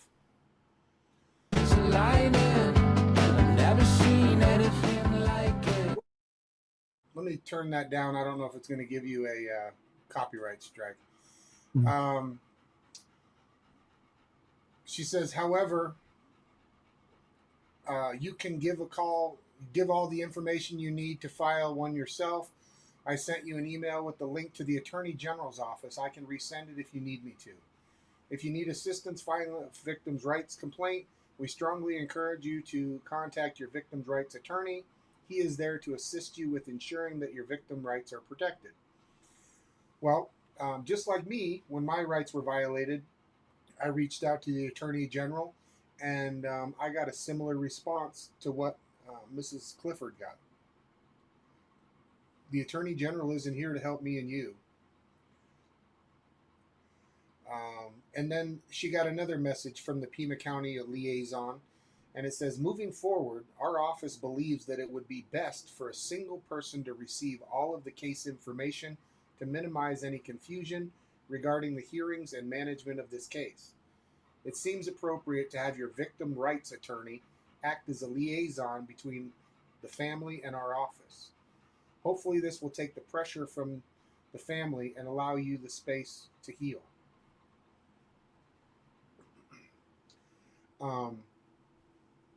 That's not what Miss Clifford wants. Miss Clifford wants to be able to have, well, here's what it says right here, her response. This is not what I wanted. I have been so forthcoming with everybody. I need communication. Please communicate with me. Please send me the court dates. I have a right as Paul's widow, as his next of kin. I need to advocate for him. I cannot express to you how important this is to me. Please do not fail me. And they did. Until she reached out online and asked for some help.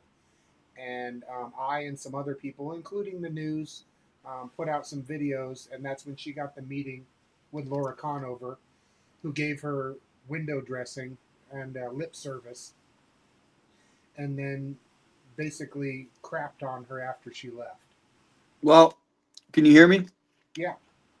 Okay, yeah, I'm having a little bit of technical difficulty with my one computer and I had to go to backup, so I'm glad we're still here. Now, well, I just wanted to tie it in because what you're also telling is a bigger story of how the Pima County Sheriff basically creates situations like what you're describing, kind of like what they did with the parking situation in the neighborhood at Nancy's house. Yeah. You know, where they pretty much do whatever they want. They'll violate rights, they'll lie. And so this is kind of just the bigger picture of a pattern of what they do, even to obviously you've been dealing with lots of stuff, but they're doing it to victims where Laura Conover, she, doesn't hold them accountable. Sheriff Nanos is over there running his own. It's like a circus. Yeah. So that's kind of where I'm just trying to get everybody where this all ties back into how Nancy Guthrie case is being covered. Yeah, they're so into controlling the public and everything that they got going on. When something new comes in, whether it's Nancy Guthrie getting kidnapped, Paul Clifford getting kidnapped, murdered, they're not acting on those situations in enough urgency, But if Mr. Gold runs over a bush and his neighbor calls because he made some noise at 1 o'clock, they're there, Johnny on the spot. So if you're already in their system and they're already harassing you, violating your rights, it seems like that's more important to them than when real crime comes in. They letting people out of jail, letting people, and that's a huge failure. Have you been out to Reddington? Yeah, I've been out there. Well, you know how difficult it is to get back and drive down that road. The whole point of the county buying these airplanes was because the county is so expansive and they want to be able to react on situations that are further away than just in town, which makes sense. But when this guy murders Paul, gets in his truck, drives 45 minutes, and the sheriff's department doesn't even put up the plane, they would have been able to see the burning truck. Then they probably would have been able to see this, they would have been able to follow the truck because she had tracking on it. That's why that got lucky. If that case wouldn't have happened, they probably wouldn't have ever solved it. No, you're right. They probably would have never solved it if she didn't track her truck. And that's the same thing with this Nancy Guthrie case. Is like, luckily Nancy had a camera. Yeah. Right. But once Nancy leaves the house, you're telling me that the city has no footage anywhere, and you're saying they have all these cameras up everywhere, but they're not releasing any footage of a truck taking Nancy. No, and they're not releasing any footage of these three driving through town. They drove all the way over to the west side of town on Prince and something, and we'll get to it, but they dropped off the truck in an apartment building. Now, I'll get to those specific points when we get to it. But yeah, I mean, had she not been able to track her truck, who knows what would have happened if these people would have ever been caught. They might have still been walking around town free. So this right here, did you have any other questions or comments to add in there? Not that I can think of. Okay. Oh yeah, I did want to. Yeah, I did. So the night that Nancy went missing, there was a big hoopla because the most experienced pilot who flies the plane was suspended. Did you hear about this? Yes, and it may be. We are speculating that it may be because of the emails that I had showed you that I had written to the department. That video of Mr. Gold's flying over his house. I had a friend put it out on his channel, and he got over 1 million views on it. So we don't know why he was suspended, but yes, I knew that he was suspended. Well, what I found out is, well, what they wrote. Somebody who said, "Oh, Aaron Cross."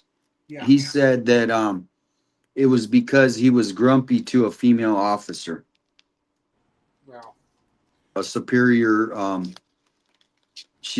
that's how they termed it, is that he was grumpy, and so we're gonna put citizens' lives at risk because somebody was grumpy. Like, and the other thing is they have a whole team of pilots. It's not like it's just one pilot. They have a pilot in there every single night, and that doesn't hold water. That doesn't hold water for me. If you're going to put somebody on leave for doing something, you don't just do it at a whim. If you're the sheriff's department, you make sure you have some redundancy. You make sure you have some backup, and you make sure you have a pilot covering this person before you put them on leave. You know what I mean? Yep. So, but yeah, Geraldine is asking a question here. Geraldine says, "Who's Paul? Where's Nancy? LOL. Where's Ted? What's going on here? Who's Paul?" So, what was it?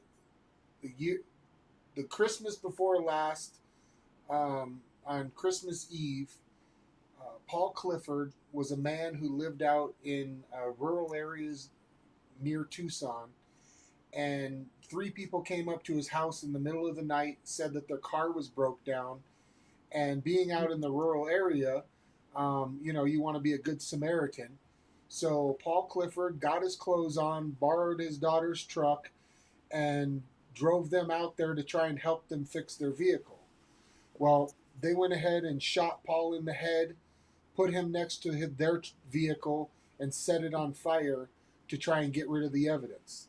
They then started a 30 to 45 minute trek into Tucson. But in the middle of that trek, his daughter, who was tracking her truck, called the sheriff's department. The sheriff's department never sent the plane out there. The only person that we can come up with that did send a helicopter was the Arizona State Police.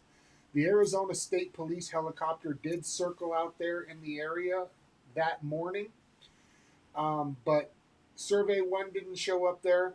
And you're going to hear the sheriff's department or the news talk about the helicopter here in a minute, and I'll go over what I believe is the actual scenario. But that's what's going on, Geraldine, just so you're caught up. We are kind of changing subjects. We just want to highlight the failure of leadership that's going on here between the sheriff's department and the prosecutor's office and attorney Laura Conover. In Pima County, because Pima County is kind of what everybody's used to. Okay. Yeah, the Pima County attorney Laura Conover, who the reason why Paul's wife put out the plea on social media is because Laura Conover decided to offer the 2 of the murderers plea bargain. One of them was going to get probation. The other one was going to get 1 year in jail with probation. And in turn, they were going to testify against the third person. But, I mean, probation and 1 year in jail for murdering somebody on Christmas Eve is just abhorrent. You know what I mean? Exactly. So, then Christina reached out to the Attorney General's office, and her message was, "Hi, Christina. It's Nancy from the Attorney General's office. I got your message, and unfortunately, Attorney General is legal counsel for state agencies, as she is not able to represent individuals. It's not under her jurisdiction. but I do have some information for the attorney, Bishop Lynn, where you can file it with the Arizona State Bar Association, and gave her the address. So when I reached out to them about the sheriff's department violating my rights, that's basically the same response I got back from the attorney general's office.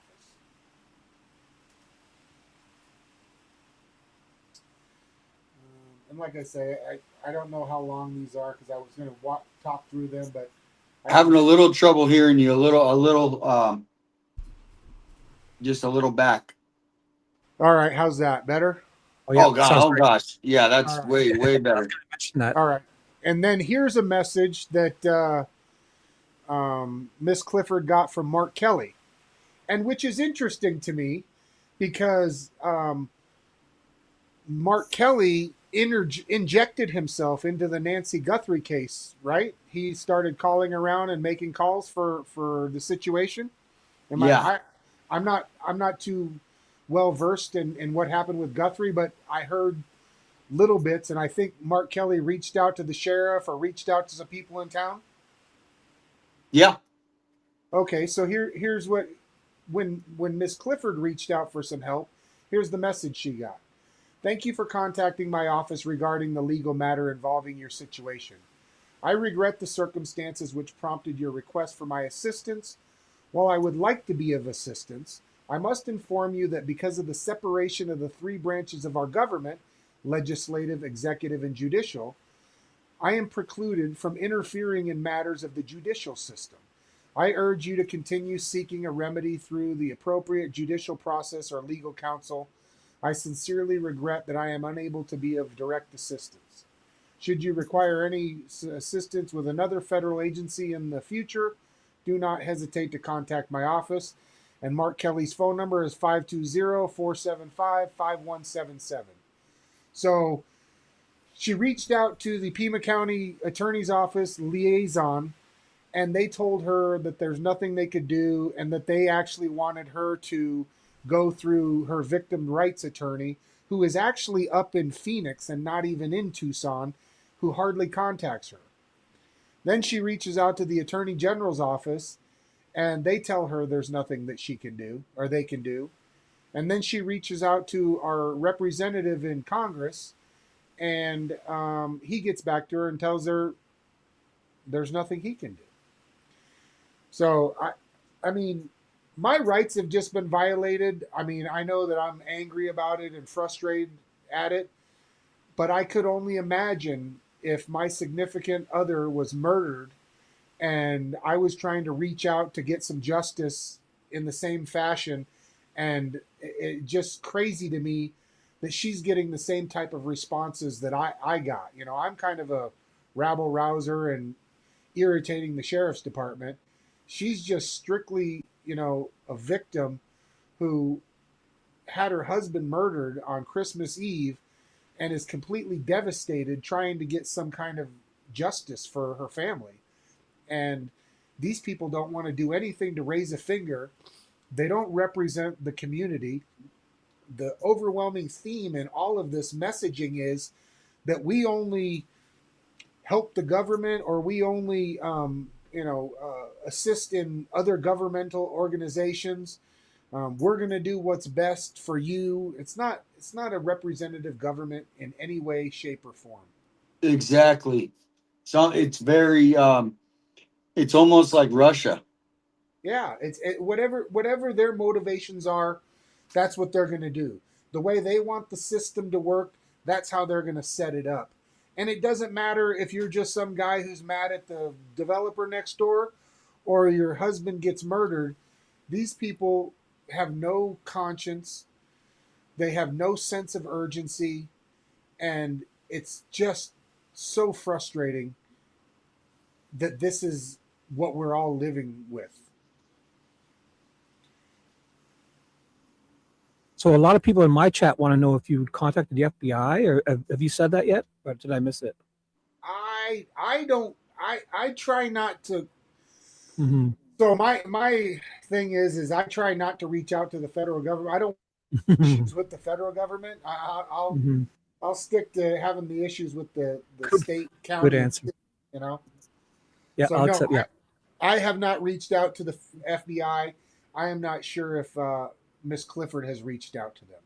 Okay. Thanks for answering that. Yeah. So, and then here's the Laura Conover statement on the murder of Paul Clifford. County Attorney Conover and veteran prosecutors have been in contact with the Clifford family. And as you read earlier, the text message that I read, they aren't in contact with the family. They cut off contact and wanted to have one point of contact through her victim's advocate, which is up in Phoenix and probably has a million other things going on. And by her words, says that they hardly ever communicate with her. So they are in contact with the Clifford family and have held meetings with them and have had difficult yet necessary conversations with them that explain the actions we are taking as an office. So as you can see there, Arizona has amended their constitution to include a victim's rights bill.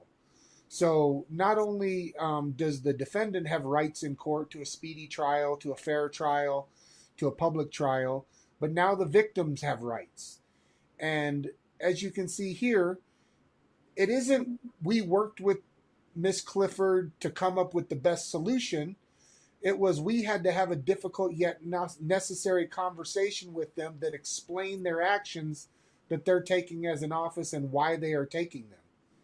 So we're just going to do whatever we want, and we're going to let them know why it's difficult for them. We deeply sympathize with what the family is going through as they grieve and navigate this difficult time. We continue to maintain an open line of communications. As you saw, no, they don't. They shut her down. And keep the family apprised of upcoming court dates and any developments in the case. Ethical rules prevent us from discussing specific details of the case. Generally speaking, we have a legal and ethical obligation to thoroughly assess all the facts and evidence, as well as the culpability of each defendant involved. We will not deviate from that obligation. We are committed to ensuring that all decisions are made with care and transparency, with the goal of providing victims of crime and their loved ones with a voice in the criminal justice process. I mean, that's just double speak right there.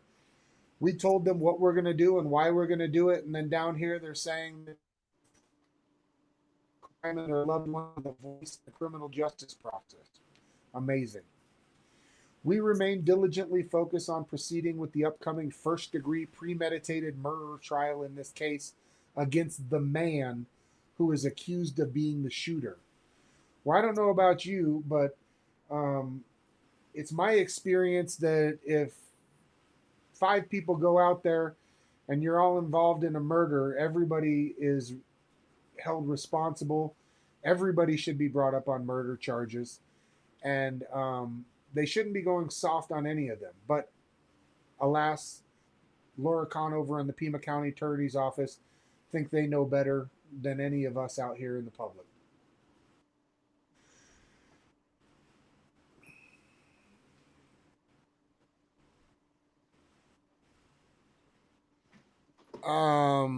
Sherry, I'd be interested to know more about how Nanos gets away with his niece's fraud with the restaurants. I'm not aware of anything about that, but I'm always. What was it? Sherry0713 in the comment section says, I don't see how Nanos gets away with his niece's fraud with the restaurants. So I'm curious to know about that. On my channel, I do have an email. Anybody that has any information about the Sheriff's Department, please share with 857, Shibby, myself, and hopefully we can keep the pressure on the Sheriff's Department, the Attorney's Office, and maybe we can get some changes happening down there. Wow, that'd be great. Yeah. Yeah. But this was another TikTok she put out. It said, Pima County, this isn't justice. It's torture. No victim family should endure. We don't choose this fight. The system forces us to advocate just to be heard. Every family deserves relief from this pain, not politics. And that's what the sheriff and Laura Conover are playing in every one of these situations. And that's exactly it. It's the Holly Dasso case too, the silence, Yeah. right? Yeah, absolutely. Yeah, I've got at least half a dozen calls with the PR guy at Sheriff's Department, Adam Schoonover, and when I tell him I'm media, he just basically scoffs at me and laughs me off. Um, they just know they're above the law and nobody can do anything. Yeah, it's start like if you did you watch that interview room thing I sent you? I'll be 100% honest. I haven't gotten through it all yet. I only watched the first few minutes because I'm busier in the one-legged man in an ass-kicking contest over here, man. I got 2 weeks left to file my response to the defendant's motion for summary judgment. That's the final lawsuit that I have against the Sheriff's Department that's still going. And I've just been busy. I'm remodeling a house. I run an air conditioning business. I got 5 dogs. One of them is 16 years old, needs a lot of attention. So Wow. Yeah, and like today, for the last 3 hours, I've been trying to get online, and it's been crazy. So I will watch that and take some good notes. Yeah, it's pretty epic. I mean, I was actually gonna maybe review it here with Shibby after later, and then if you could follow along with that, or you could even stay along and Yeah, I can go into quiet mode and watch and maybe ask some questions for sure. you'll probably have a lot of anyway, I'll let you finish. Or All right, keep we're going. No almost hurry, done. no hurry though, no hurry. There's a few more minutes left on here. There's no hurry. All right, I want to point out a few other things, and let me just make sure. I'm trying not to have any music on here, so it gives you a copyright. But this is Paul. This is a couple of short videos, so you can see who he was. I know that 857 played some earlier, but for the people who just came in, this on the screen here is Paul Clifford. He went out as a good Samaritan on Christmas Eve to help 3 thugs who decided to shoot him in the head. See, now what's weird is I'm not getting any volume. Oh, there we go. Let's try this. With my attorney, who had heard from Pima County. And let me start that over. I just got off the phone with my attorney, who had heard from Pima County. And apparently they have a homicide panel that decides the fate of the people responsible for murdering my husband. I don't have any right to go to this panel. I don't have any right to know what was said. I don't have any right to put a voice for Paul. I just have to accept their decision. And they're deciding that it's okay, that they can just pull my husband from his bed, ask him to help, and take advantage of his kindness. All he wanted to do was be kind and help these people out, and they murdered him. They left him burning by the road. No thought, no consideration. These are psychopaths. And they know where I live. And I get threatening messages on social media. So this is one of the things that was left on her TikTok. Somebody went on there and said, smoking Paul Clifford's dead body, you already know.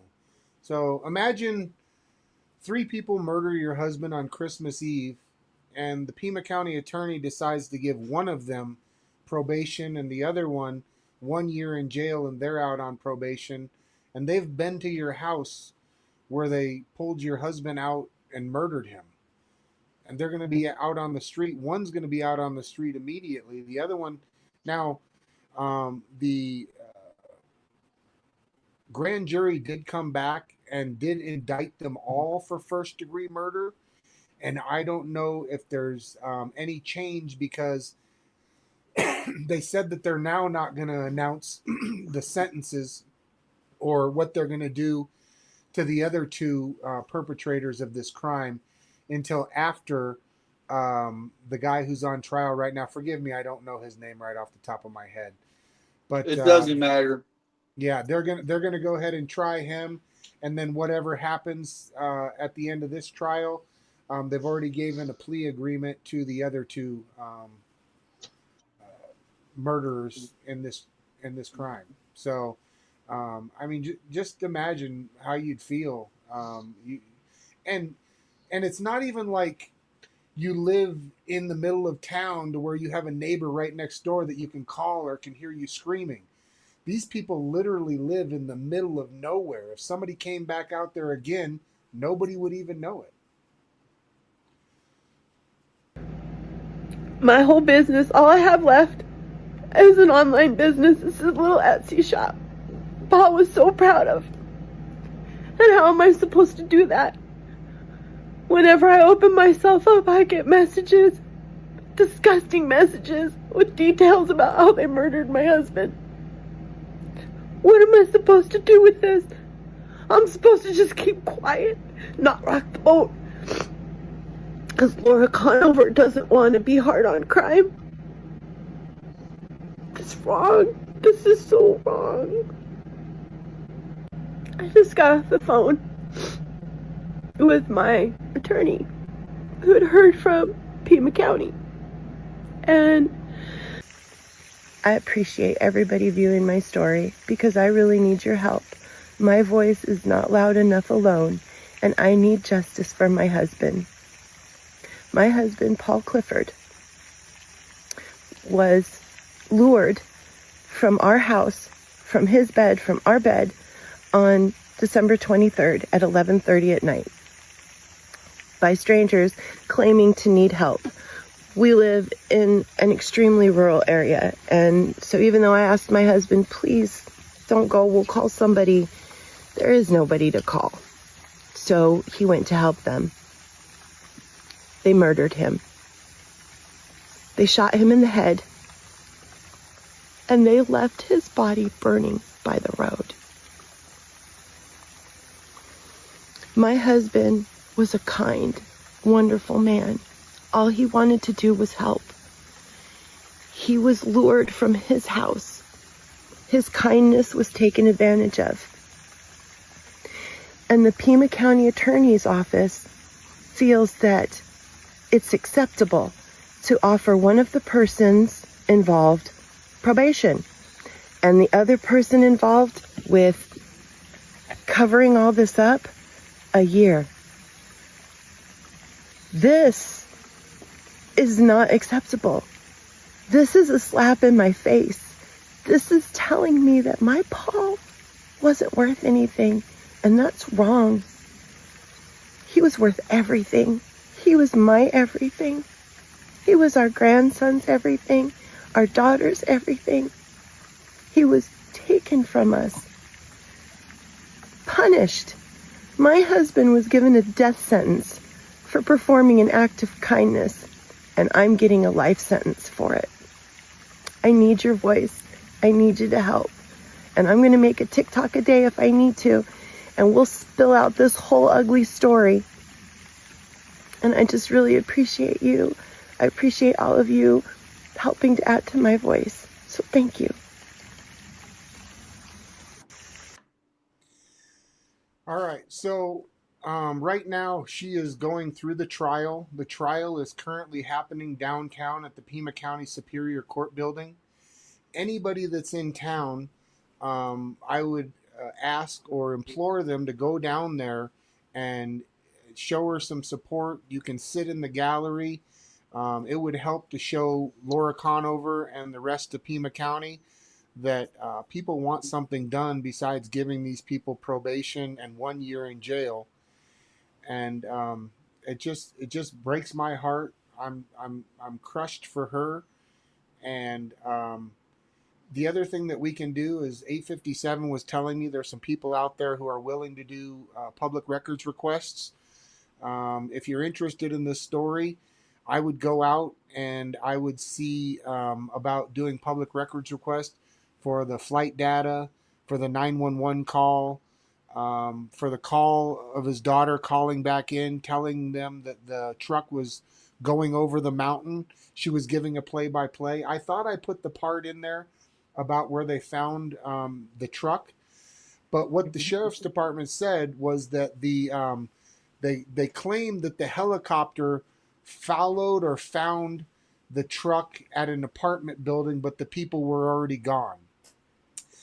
What I've come to find out is the sheriff's department hardly ever flies their helicopter.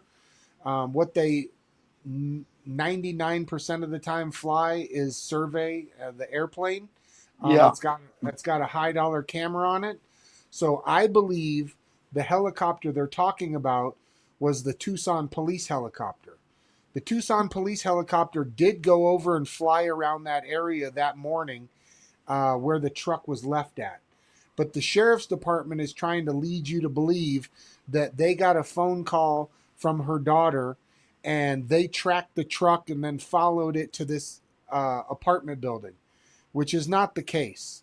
What happened was the truck made it all the way out of Redington back into the city, across town, and the police department helicopter finally was able to find it, and the perpetrators of the crime were nowhere to be found. Well, let me ask you, it sounds like they found it because they had a tracker. Yeah, they didn't find it because the helicopter saw it on the road and followed it to the. No, it but was when just Yeah, they got handed the case. Yeah, and when you listen to the news media, though, they're going to make you think that, oh yeah, the sheriff's department was on it. They sent out their air unit, and they were able to follow this person to the apartment. But man, we just missed them. We just missed them. Which Right. the whole thing about having a sheriff in a county like this is, and having two airplanes, is that they can go ahead and find the criminals before they make it back into town and are able to blend in with the rest of the community. So that's Are you basically, able to post? Oh, let me post that link. yeah, post this link, and then for anybody else, if you guys want to go and help her out and do her a favor and maybe put a smile on her face, this is her Etsy shop, and she only sells some little basically like a, not sage, but something similar to that she makes from the plants out in Redington at her own home.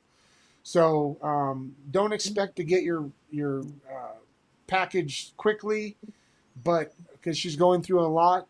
But I think it would be nice if any of you went to her Etsy shop and made a small purchase and tried to help her that way as well.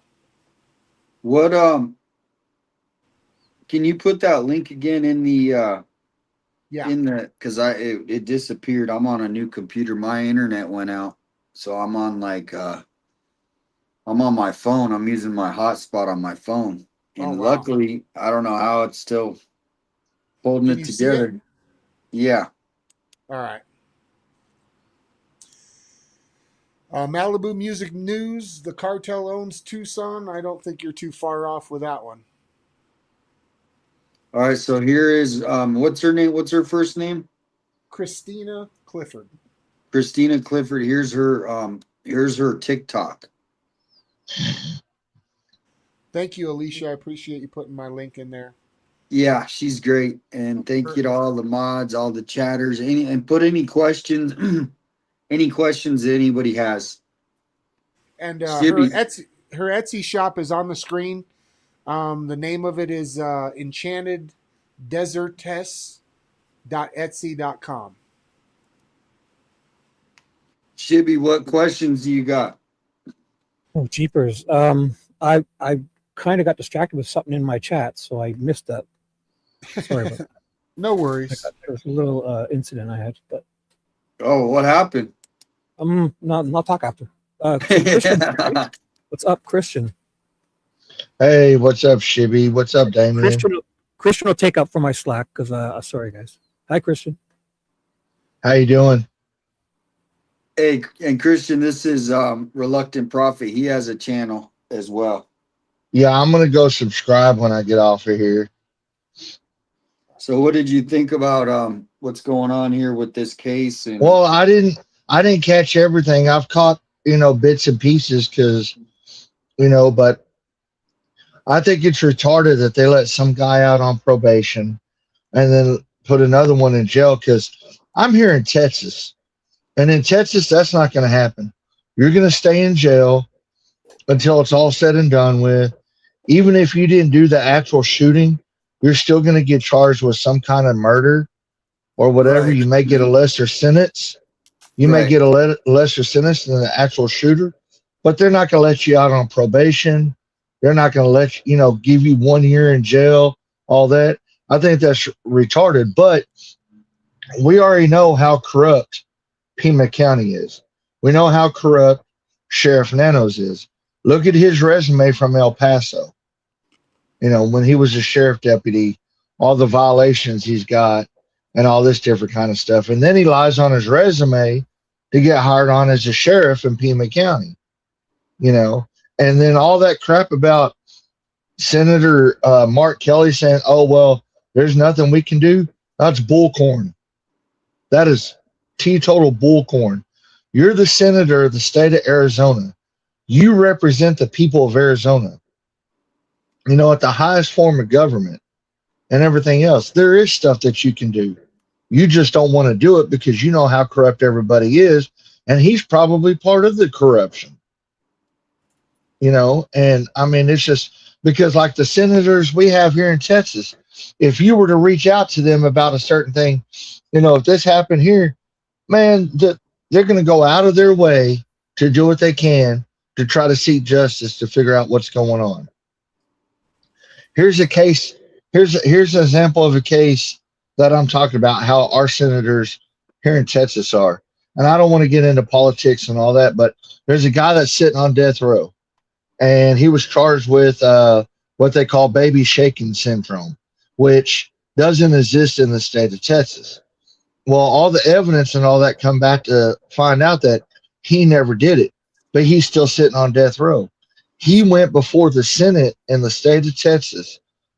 They took him down to the where the Senate is in Austin and all that, sat in, and all these senators are on his side for him to get a retrial because his whole trial was messed up and he was charged with the wrong thing to try to get him out of prison, and everything else.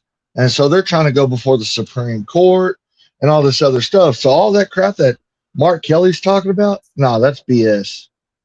That's total BS. One thing, yeah. Well, Mark Kelly, he's kind of, I'm not going to get into politics, but I think one thing I want to get you is let you know is because you just started your channel and Reluctant Prophet, he's kind of done this for a while, and he kind of would go out, and you can expand on this, but he would go out and do the cop watching when they're at a scene, this kind of thing. But he also knows a lot about like First Amendment rights. So if you have any questions for him, he would be the man to know, because that's basically what your channel was about, right? First Amendment. Mine is true crime. I mean, I was mine talking about doesn't. his. I was talking about. His Reluctant Prophet. Yeah. Yeah. What I found out is there is no rights in Tucson or Pima County, or very little. I think Mark Kelly inhaled too much space gas. I think that's what his problem is. Yeah. Wasn't he one of the astronauts or the brother of the astronaut or something? They were both astronauts. Yeah, that's what I thought. Yeah. Very weird. I think his name all the time. That's for sure. Yeah, I mean, I think I think he inhaled too much space dust or space gas when he was in space, and it's affected his brain.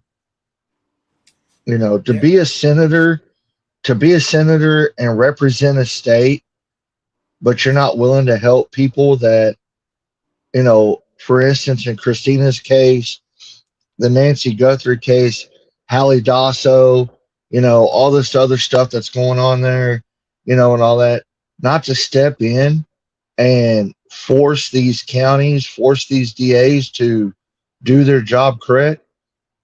you don't need to be a senator. You need to resign and step down. Simple as that. Well, I You know. agree. I completely Well, agree. the And thing is I think he's running for president. I honestly, but I don't want to get it too far off topic. Oh yeah. Oh yeah. But a little bit about Christian is he has a channel. Well, he's been covering the Nancy Guthrie case, kind of like all of us. That's how we kind of and then Reluctant Prophet. He saw, I think, what happened to me when I got arrested. Is that kind of how you were like, whoa, what's going on? Because, is that how you? yeah, like I said, I'm not saying that this is what's happening with the Nancy Guthrie case, but I've been around a long time, and there's lots of psyops that go on in this country, and I try and tune that stuff out when any of those big things happen. I'm not trying to chase them or whatever, but yeah, as soon as I saw that the sheriff was going to go ahead and start handing out lawsuits, violating rights, turning the street into a private street. So that's how the whole thing started with me. Um, the developers were out here making a bunch of noise, 3 o'clock in the morning, day after day after day after day, dust, trash, you name it. So I ended up calling the sheriff's department, and then finally, the monsoons of 2021 came in. They were all pretty bad, and it completely flooded out my yard. My yard had never been flooded out like that before. So I went down and filed a complaint with the Pima County wastewater water department, and they called the developer.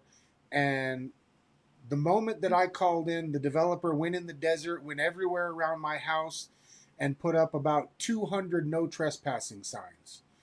So, being a person that wants to advocate for your rights and my rights, I said that this is a public street. They can't tell me it's a private street and kick me off the street and put up no trespassing signs. So I grabbed my camera, I walked over there and was walking around in front of the model home, videotaping the flood damage. And they called the sheriff's department on me, and then they two of the sheriff deputies came out and trespassed me from a public street. I didn't get arrested that time, but nonetheless, my rights were still violated. And the Pima County Sheriff's Department thinks that they own everything and everybody and can just start trespassing people.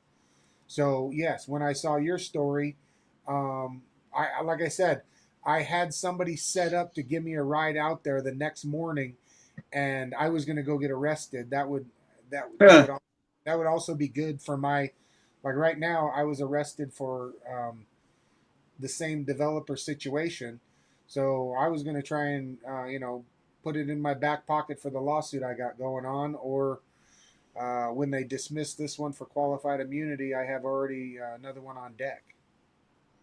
Well, it's funny that you say that too, because there's a guy named Otto the Watchdog. I don't know if you know who that is. He's real big on First Amendment stuff. I know Otto real well, and Harvey Freeberg, Harvey. And I know, yeah, and I know Otto was on Alex's stream, about a month ago, and Alex asked him, "Hey, are you having plans of coming to Tucson?" And he says, "I might just do it." And he talked about going out there in front of Nancy Guthrie's house and doing the same thing he does everywhere else. I heard a lot of people, but none of them ended up coming out, and I'm kind of wondering what happened. But I mean, I had so many emails, and just people were like, "Oh, I'm gonna get you on this show," and about the 1A community, and everybody kind of, I don't know, does Sheriff Nano scare them that much? No. With Lane, No. and I don't want to go into too deep, but it's because they were all on their way out. I mean, at least they were saying they were. Yeah, I mean, a little bit of it is self-serving. I'm not saying that Otto's that way, but yeah, I know Otto through Harvey Freeberg. He's a friend of mine. He's actually come out and stayed at my house a couple of times. So yeah, I'm familiar with all those guys, and I welcome any of them coming out, and I'll go over there with them. And well, I got a question though. If you put up like like those orange cones, yeah, how many could you jump? Because Ted, I think he's up to like 7 cones he jumped in front. No, I'm just kidding. It's a little inside joke with I the was going to chat. say it went right over my head. No, I was just trying to keep the chat because yeah, Ted, there was some cones out there. Ted They were is really another. bored, and He was a YouTuber and he jumped cones and it became like this big caper. infamous. Oh wow. Yeah. Well, So Relented, you were talking about how they put no trespassing signs up everywhere by where you were at, but the only no trespassing signs that we ever seen up in front of Nancy's house was right there at her house. There was no trespassing signs anywhere.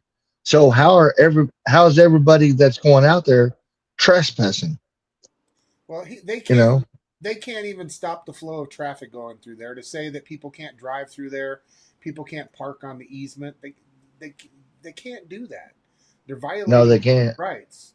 So, I was going to go ahead and get dropped off just to save the person I was coming with from driving me over there and getting a ticket or getting arrested themselves. But yeah, a total violation of everybody's rights. It doesn't matter if, look, have you guys ever seen on any of these TikToks or YouTube videos the lady who bought the Breaking Bad house? Nuh-uh. She's got people that come out in front of her yeah, house all I heard day, about that. every day, and she's out there cussing them out, blah, blah, blah. The cops can't do anything. This is a special place where these people in Pima County get away with whatever they want, violating people's rights. Exactly. I've seen it firsthand. I'm going through the lawsuits, and the only reason that I'm doing it pro se, as you can see, this is my shirt here, the Tucson Pro Se Idiot Club, and the only reason I'm doing it pro se, and I wouldn't advocate that you do, is because the lawyers in town are spineless. The lawyers will not pick up a case because they don't want to be outside the club. Right. George Carlin said it best: "It's a big old club, and you and me aren't in it." And I'm definitely not in it. No, and any of the lawyers in town, for the most part, the way that it works is they go to the U of A law school. They get identified through the law school, and then the people that the prosecutor's office want to pick and choose, who they think are going to be good candidates, they start off as public defenders. They let these people go ahead and public defend for criminals in town, and then they can gauge which one of these public defenders would be good for prosecuting people in town. Then they get elevated to the prosecution side of the attorney's office. And then once they go ahead and cut their teeth and go along with the program as a prosecuting attorney, that's now when they get to step up and they get to move into judgeship, and they get a job over at the Superior Court, the City Court, or the Pima County Consolidated Court. And not only are they in the local courts, but you would think if you filed a federal lawsuit, you would have other people in town from the federal government. You'd think that it was compartmentalized, but it's not. The same people that are at the federal court, the district court down here at the DeConcini building, are the same people who have passed through the prosecutor's office, the Arizona U of A law school, the Pima County court system. And for example, the judge on my case used to work at the Pima County attorney's office. So it's just one big, huge club. It's all corrupt. These people are all protecting themselves. And any lawyer in town that wants to stay on the good graces of all these people in the Arizona bar are just going along to get along. Yep. Oh, and it's a lot deeper than that. Even when in a lot of these nonprofits that are connected to just pushing this agenda of not providing enough money. I mean, we had the defund the police thing, and right now like in city of Tucson, not that we need a ton of more police, but I think the criminals know that. I mean, maybe you can be wrong, but they're ahead of the game here in Tucson than compared to, I mean, on these small crimes. What do you think? Is it, Well, is it, I'm out on the street doing the cop watching thing, and I can tell you right now that there's plenty of police officers in town. There's plenty of way too many sheriff's department in town. Every time I go around, the sheriff's department are sitting on their ass doing nothing. They're at the end of my street. They're over here eating lunch. Anytime we go out and film the police, if we show up at a cop watch, we instantly have 10 police officers that show up immediately. When I go out and do cop watching, we'll drive around all night and there may be one or two crimes. So, yes, we have these big crimes that happen here in Tucson occasionally, but for the most part, they're dealing with drug addicts, they're dealing with petty crimes, and it isn't as, there's not as much crime as you would think there is in town. You know, unfortunately, they've made it harder because the new police chief decided to, I don't know how you're dealing with it, but they wanted to encrypt all of the radios. So we Yeah, can't. they're doing that everywhere. So yeah, so as now they can lie even more and say, oh, we need a lot of police officers, we're overwhelmed, this and that. But when you sit there and listen to the police radio, do you hear hundreds and hundreds of calls and these people are running back and forth and you hear them saying, I don't have any help, I need more? You don't hear that. It's not the case. well, I don't want to get into, yeah, but trust me, it's not as good as you're saying. Where I mean, in the city of Tucson, they have it way different than what you're describing out in. But these guys in Tucson, like the east side, might be a little. But what happens is when these big cases happen, there's not enough people. For instance, a big party, right? And there's 400, 500 kids, and there was a shooting, right? The 5 or 6 officers responding to that kind of scene, that's where they, certain areas they're understaffed, but I think they're also, what's the word, burnout, right? Because but it is a big discussion. I know a lot of people just don't want anything, but I'm telling you right now, this isn't the normal criminals that maybe there are. The amount of criminals is higher than I think we've had in the past. Like when we were growing up, there were always criminals, but there's so many now that it's like, it's crazy how many things I used to hear on that scanner that you would never hear. I wouldn't post it, but it is, as far as, like you were saying, what do I think about the scanner going quiet? It sucks. I mean, just like we've had, that night when the shooting happened, Yeah. We luckily found out because of they talk about the EMT still comes across. Oh, okay. So actually I could play that. Yeah, I do have the call from that night, or from the shooting the other night. I have that call. Yeah, play it. But to counter your argument, again, they had 40 police officers 500 feet away from this shooting, and they didn't stop anything. So, I mean, what do you want, more police to come investigate that you got murdered? I mean, what, like when you say that? Yeah, it's one of those things where, I mean, I've been out there. I've seen what they describing as far as all those officers, and this is what it is they usually show up at about 8, 9 o'clock, 7, 8, 9 o'clock is when their shift starts. Yeah. So then by 2:30 in the morning, they're at 8 hours. These people, they're human too. They're tired. Man, right? Like I said, I've been downtown hundreds of times filming these people. Yeah. What you're saying is not the experience that I've had with these people, and they do have fresh people that come on later at night, and I don't, All I'm yeah. saying No, is that, I mean, I don't know how many would be enough down there, but you I'm know, not a they defund can't, the they, police guy at all. I'm not a defund the police. I still think we need police. There's a lot of screwed up situations that happen, but like I said, I've went out cop watching hundreds of times, and out of those hundreds of times, not once has the cops been understaffed or not able to handle a situation. So that's just my personal experience. well, here's an example of 7 hours ago. This was posted. This is all the calls of city of Tucson. Oh, you can't see it.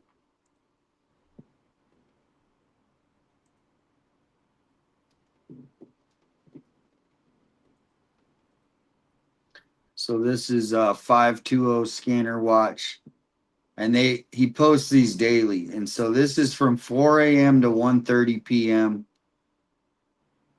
last night. And so all of these are the calls: assault, robbery, assault, theft, assaults. I'm not going to read them all, but it goes on, and it tells you how many units were dispatched. Okay. Where's he getting his information from? Do you know?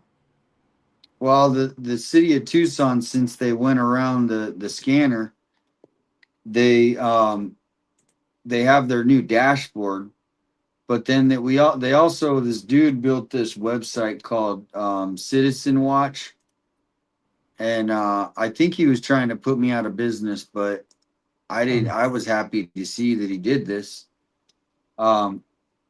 But it sucks is that, like, the day that he built this site and he was like launching it, they went encrypted. Oh, So it's pretty cool. It's called Citizen Watch, and like it has all the cameras. Like, you can go on here and watch. Like, we could, that's a live camera right now. But it also does have crime data.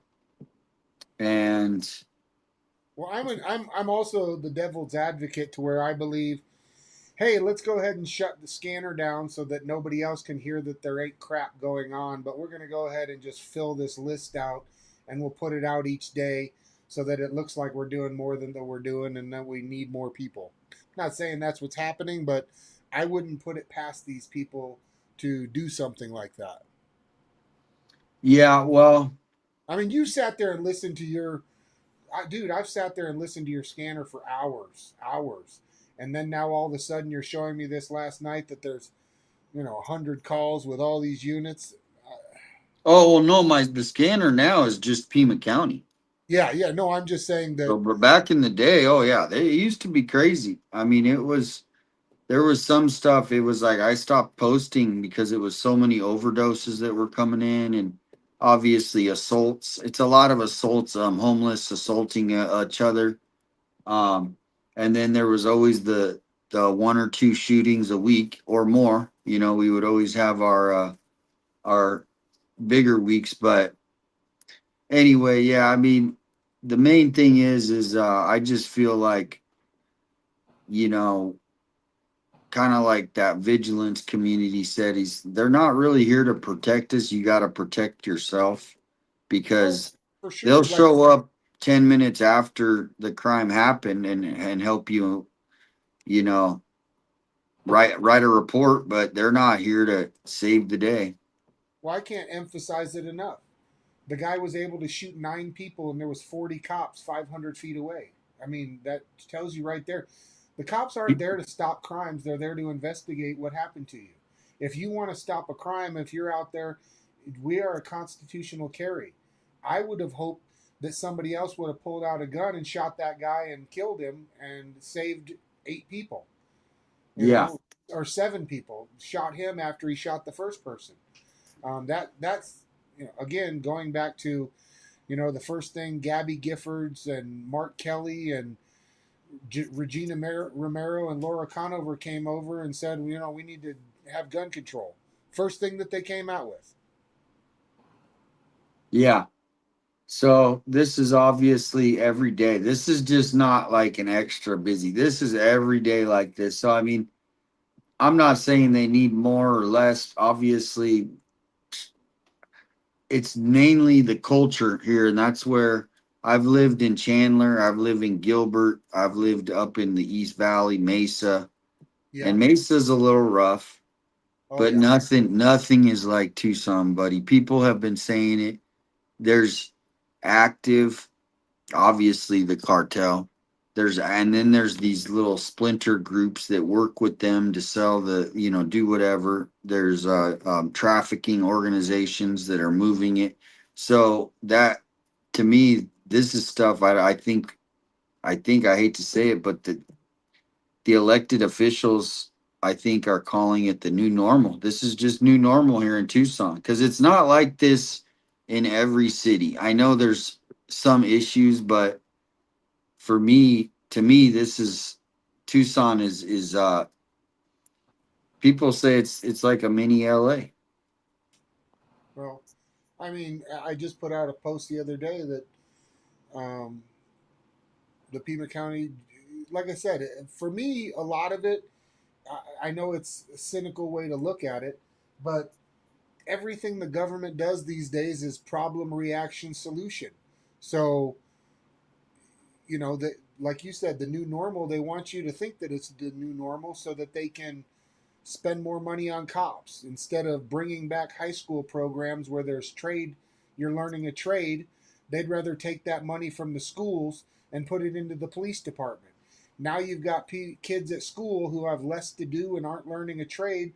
So what do? They go out on the street and get in trouble. So now becomes a self-fulfilling prophecy. We've taken It's going to be on. Sorry, I didn't mean to. I just put getting this ready. We've taken money away from the kids in the schools and these programs. Now the kids have nothing to do. They're getting in trouble. So now they look like heroes by spending more money on the police department. It's the same thing with the Sheriff Nanos and Attorney General or Attorney Laura Conover. I think these people all use these situations to further their agenda. Not always, but Well, we got this. We do have Fueled by Folgers and is back, and I think Shibby's still in there. I'm here. All right, so this is the scanner from the mass shooting Saturday night. So I don't think anyone's ever heard this other than he posted it. 520 scanner. Shout out to him. So give it a listen.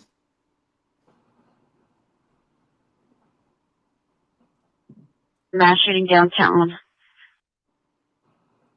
I'm gonna turn it a little down. Everyone at 899, it's going to be a mass shooting downtown. They're going to have you stage over at the Empire Pizza at 137 East Congress Street. They currently have CBD is advising when you do move in, this is still hold off. When you do move in, this is going to need to be accessed north of. Again, this is a hold off.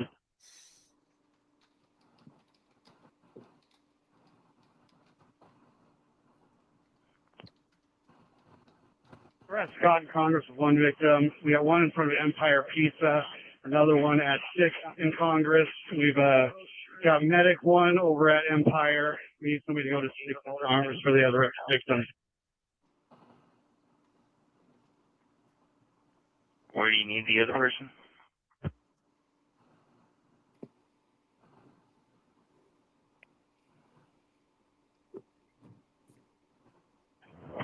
Battalion 1, this is Engine 1.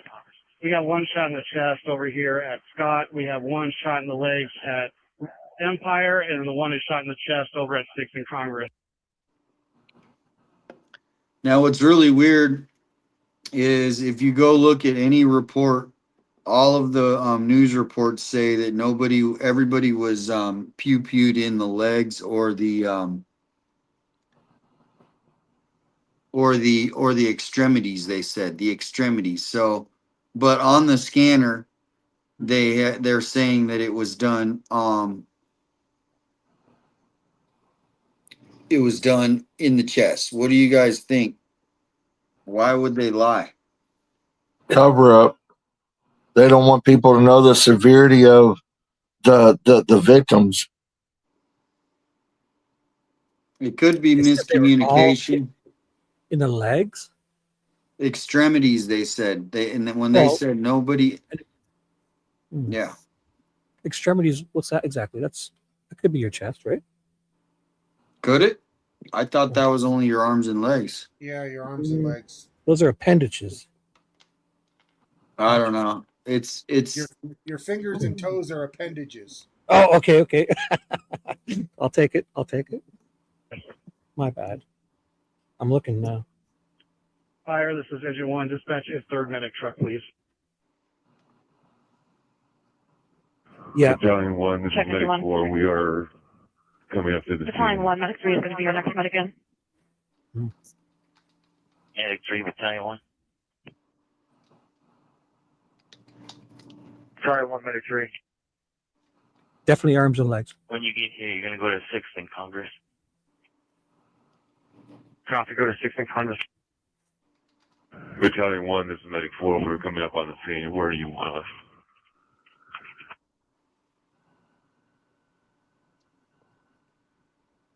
Engine 1, Battalion 1, where do you need the third medic truck?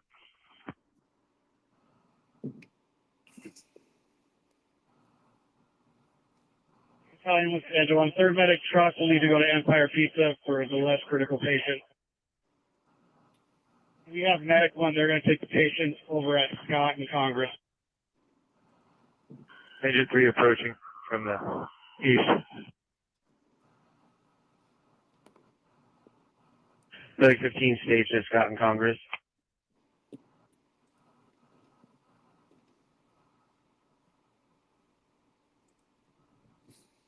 Fire Medic 4. Medic 4, fire. Medic 4 is at Congress and 6th Avenue. Check. Engine 3 at Tula, Congress. Check.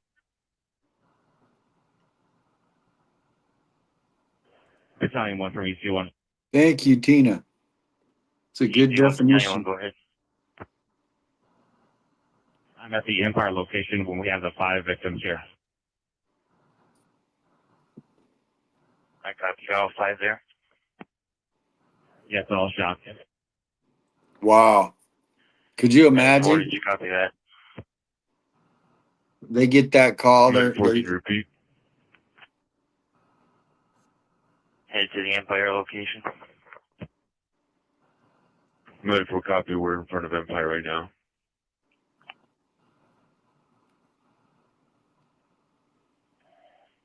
Command Engine 2.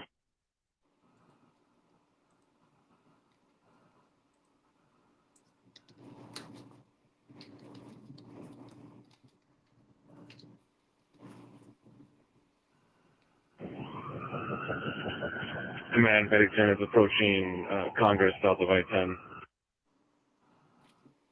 Damian, I'm gonna get off of here. I gotta get ready to go live Command here Engine in about 2, where 15 would you minutes. like us? So Okay, buddy. Well, thanks for coming on, man.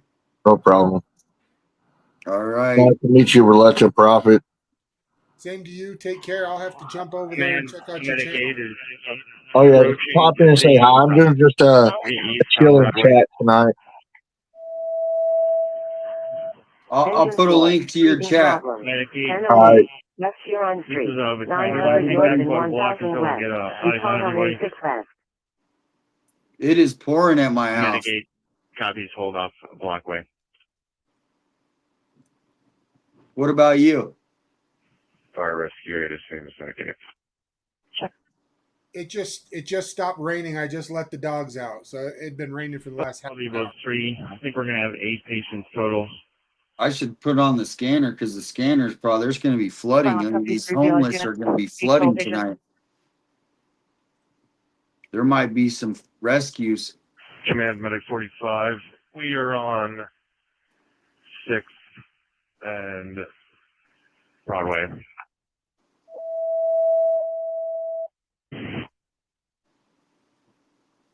Medic 8 Command, where are you at right now?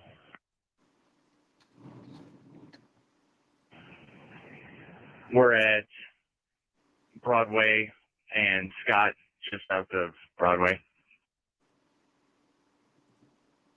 It's almost done. It's got about another minute and a half.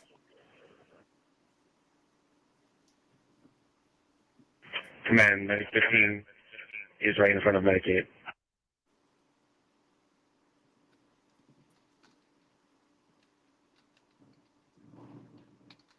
You guys are responding to this. You guys can cancel. If you need some more walkthrough, we're looking for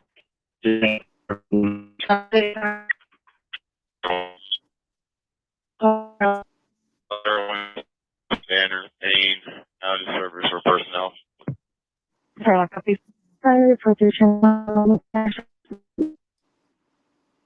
Okay.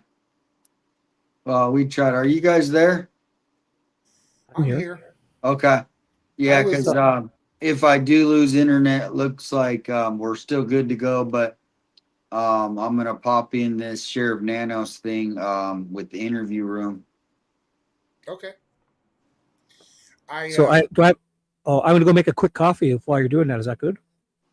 Yeah, I mean, I'm having a little bit of issues with this loading up. Do you see it loading? Is it having issues? I don't. I just see the scan. Oh, I don't see anything down here.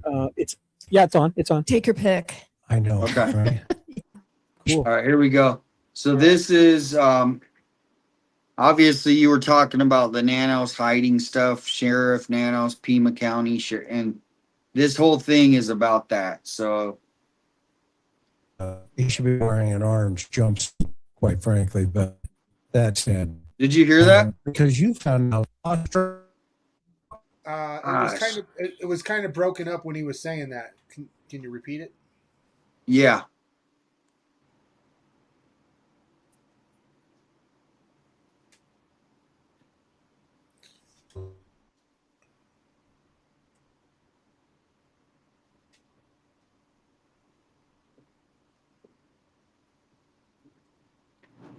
Oh, how annoying. Having some internet issues, so Put the quality down a bit or something. Want me to share my screen for a bit? I can play that if you put the link. yeah. Can you take charge of and just put on the interview room from last night Let me live? find it. Yep. One sec. Because I just lost internet again. Give me one sec. I'll do that right now. I'm trying to find a video. That way we can give people context of downtown. I have a good video of all the police departments standing at that one intersection. That way they can at least see what I'm talking about. Okay. So their latest live. Yeah, it says Sheriff Nanos is I got hiding it. something. Yep. The sheriff in charge. In charge of Nancy Guthrie says, "Yep, I got it." Just started at like the 2.5 minute mark. But I'm yeah, at 2:20. I'm at 2:22. I just paused it at. Perfect. Just go ahead. I'll put my Just go ahead screen and start it. In 1 sec. I'll get the screen share up and save the show. See? That's why you got me. Heck Share yeah! screen. Thanks for your help. Oh, my pleasure. I didn't know this was going to be so interesting. Thanks, guys, for letting me be a part of it. Yeah, thanks for inviting me in. Shibby the hero. I am. Put that up there, and let me feel. This is my moment. Mom's going to be so proud. Oh my gosh. Shibby's in Canada. He's from Canada. I'm up here in Toronto, but I'm with you guys in heart. I love you guys. It is pouring at my house. Like, I gotta check the scanner real quick. Be right back in the map. Or put my screen up, and then I'll start playing. I got to share. And so tell me if the audio's good. Teresa, Mimi, and Holly. everybody. So excited to have each and every one of you here. Aloha from the Shenandoah Valley. Is John in You chat? can fast forward a little bit. I'll go ahead a bit. Just like 30 seconds. That said, We are looking forward to presenting it to you. we sure are. And this young lady here has been digging, and digging. Yeah, a little bit more into Nanos. What are we calling him anyway? Take your pick. I know. Bananas. No he news. should have no mas. He should be wearing an orange jumpsuit, quite frankly. But that said, because you found out not Did only you hear that? What he just said, he should be wearing an orange jumpsuit. we couldn't find out anymore, but it stop. It doesn't seem to stop, what my and there post seems to be asked quite yesterday. a lot to choose from. Yeah. So we want to present this to you guys, and you guys, you make your own decisions about what you think of all this. Macon, Georgia, awesome. We should call him Yeah. Bozo, as Becky says. I agree. He's got clown shoes on, but this is serious stuff because the reason we want to dig into this even further and further is because at some point we have said from the very beginning, if a suspect is arrested in the Nancy Guthrie case, then the defense, if in any way, shape, or form Nanos is on a witness list or anybody that's connected with him on a witness list, i.e. he is number 2 guy, no pun intended. If that guy is on a witness list, did you like that little funny joke? It was. I'm not surprised you made it, but okay. There is going to be some real cannon fodder for the defense. It's just all goes to his credibility or lack thereof. And if you're just joining us, we are talking about the Nancy Guthrie case, and we're going to be presenting some new information you may not have heard before about Pima County Sheriff Chris Nanos. Yep, let's go. And we agree with you 1,000%. So my first condolences to the citizens of Pima County. You think you got a winner there, and unfortunately, there's some real problems. And you can see it not only in how the investigation's being handled and taken care of, but quite frankly, you guys haven't seen anything yet until an arrest is made.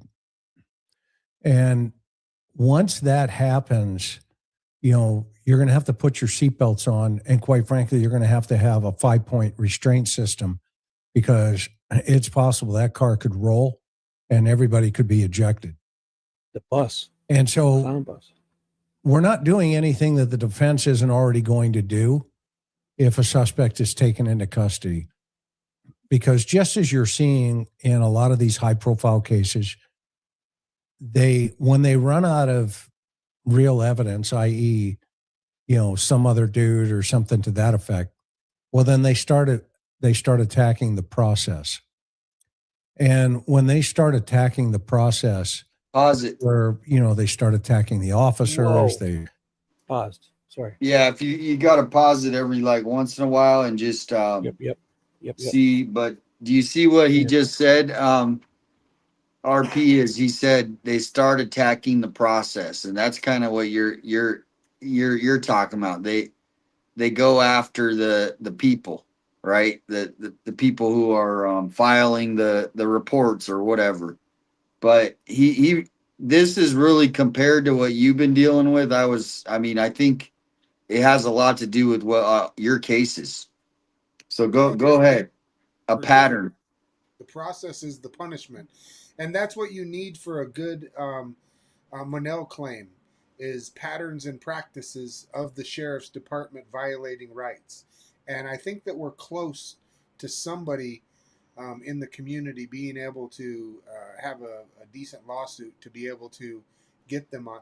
The patterns and practices that I've found is that they weaponize trespassing, and they get away with it. They got away with it in my lawsuit. So why would they not just go trespass somebody from Nancy Guthrie's neighborhood, kicking people off the road that were driving? That's a public easement. We own that easement. The sheriff doesn't own it. We do. Sue Ellen thought she owned it too. The woman up beside, she thought it was hers up to the road, right up to the road edge. She thought it was hers. Well, if you go to the Pima County GIS maps, you can see exactly the width of the. So Every but yeah. street, every public road in North America is pretty much the same. Yeah, there's a whole at least 10 feet of easement, or 6 to 8, 10 feet of easement. Yeah, it's usually 15 feet from the center of the road, so Yep, 30 feet yep, wide. yep. Yeah. So start looking for what they call Brady materials, meaning, they go into the officers' divisional files, their personnel files, and they start looking for information that could have been detrimental to their client, which is exculpatory evidence to the client, because, as you know, the courts are always concerned about, the rights of the defendant. And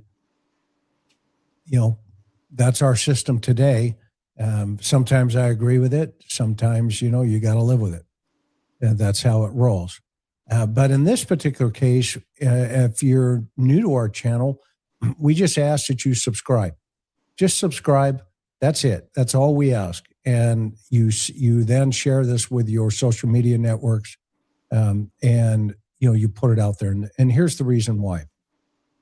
Not only are you supporting this channel, but you also support the other families and victims that we get involved in. And we have some great news, obviously, that took place in San Diego recently with Maya Miliete.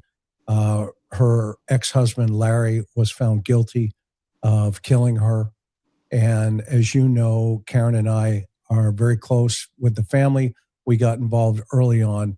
And for them, we are extremely, extremely proud of how they handled the totality of the situation, as well as justice was brought to that courtroom. Now let's pray and hope that Larry will give up where her body can be located. But they convicted him on a no body homicide. So that's great work by the San Diego County District Attorney's Office. Summer Steffens, the DA down there, and she's a hard charger, as you can tell. So that said, honey, why do you think this piece of the puzzle is so significant? Tell the audience what you're thinking. So it's really important to know, for everybody who's been following the Nancy Guthrie case, it's really important to know this information about, he's really the guy in charge of the investigation, Pima County Sheriff Chris Nanos. The Pima County homicide detectives are lead in the case, but everybody is following under Sheriff Nanos. We know that. Now, the FBI is also obviously involved in the investigation, has been, let's call it since day 4, according to the FBI director, Kash Patel. According to Sheriff Nanos, they were involved earlier. I'm not buying that piece, but it's important to know, if you're following the case, what the background is to the full extent for Sheriff Nanos. We have to keep this in mind. It's really important as this case drags on and is still unsolved. To the best of our understanding, they haven't made any arrests other than, Derek Colella. And okay, that's kind of separate. But right now, if you're wondering, is the case stalled? What's going on between the Pima County Sheriff's Homicide Task Force and the FBI? Well, knowing what we're going to be talking about is really important, because it really lays the foundation of where Sheriff Nanos is coming from. And you may have heard things like, well, Sheriff Nanos publicly said that he doesn't like the FBI. That was 10 years ago. And Can you pause that real quick? Media. But tonight we're going to kind of put it in context, Shibby? give you guys more background information so you can make. Yes, sir. I just want to also point out, same thing with the federal courts here in Tucson. So you would think that the federal is a completely separate group of people, but it's not. You've got the federal government in Washington, Langley, and you've got the federal government here. The FBI in Tucson are all local people that live here that have been through the other police departments, the sheriff's department, and are plucked from this area. So I think that, or what I have noticed, that people aren't differentiating between the local FBI agents who the sheriff has a good relationship with, is buddies with, bounce things back and forth, as opposed to when the federal government gets involved and wants to know what's going on. So I think that, then their subordinates come in and say, hey, we want to go know what's going on. And I think that's the point when the sheriff shuts them down. I think that they have a good relationship with all the FBI people here in town. Laura Conover does, the Tucson police do. And the reason why I kind of have that idea is because Lane Myers, another case that I follow here in town, I've gotten some information from him, and he's been in contact with the FBI here locally quite a bit. So they do all work hand in hand, but I believe there's a difference between the local FBI office and the Langley office, and get away with some more things dealing with your local FBI agents than you do the agents when they come in from back east. Right. That's all I wanted to point out. Want to start? Yeah. Were you Your going own to say decision something? when you're following this. Were you going to say something, 857? No, nope. Oh, okay. Yeah, I'm kind of want to, obviously. Gonna now. Go ahead.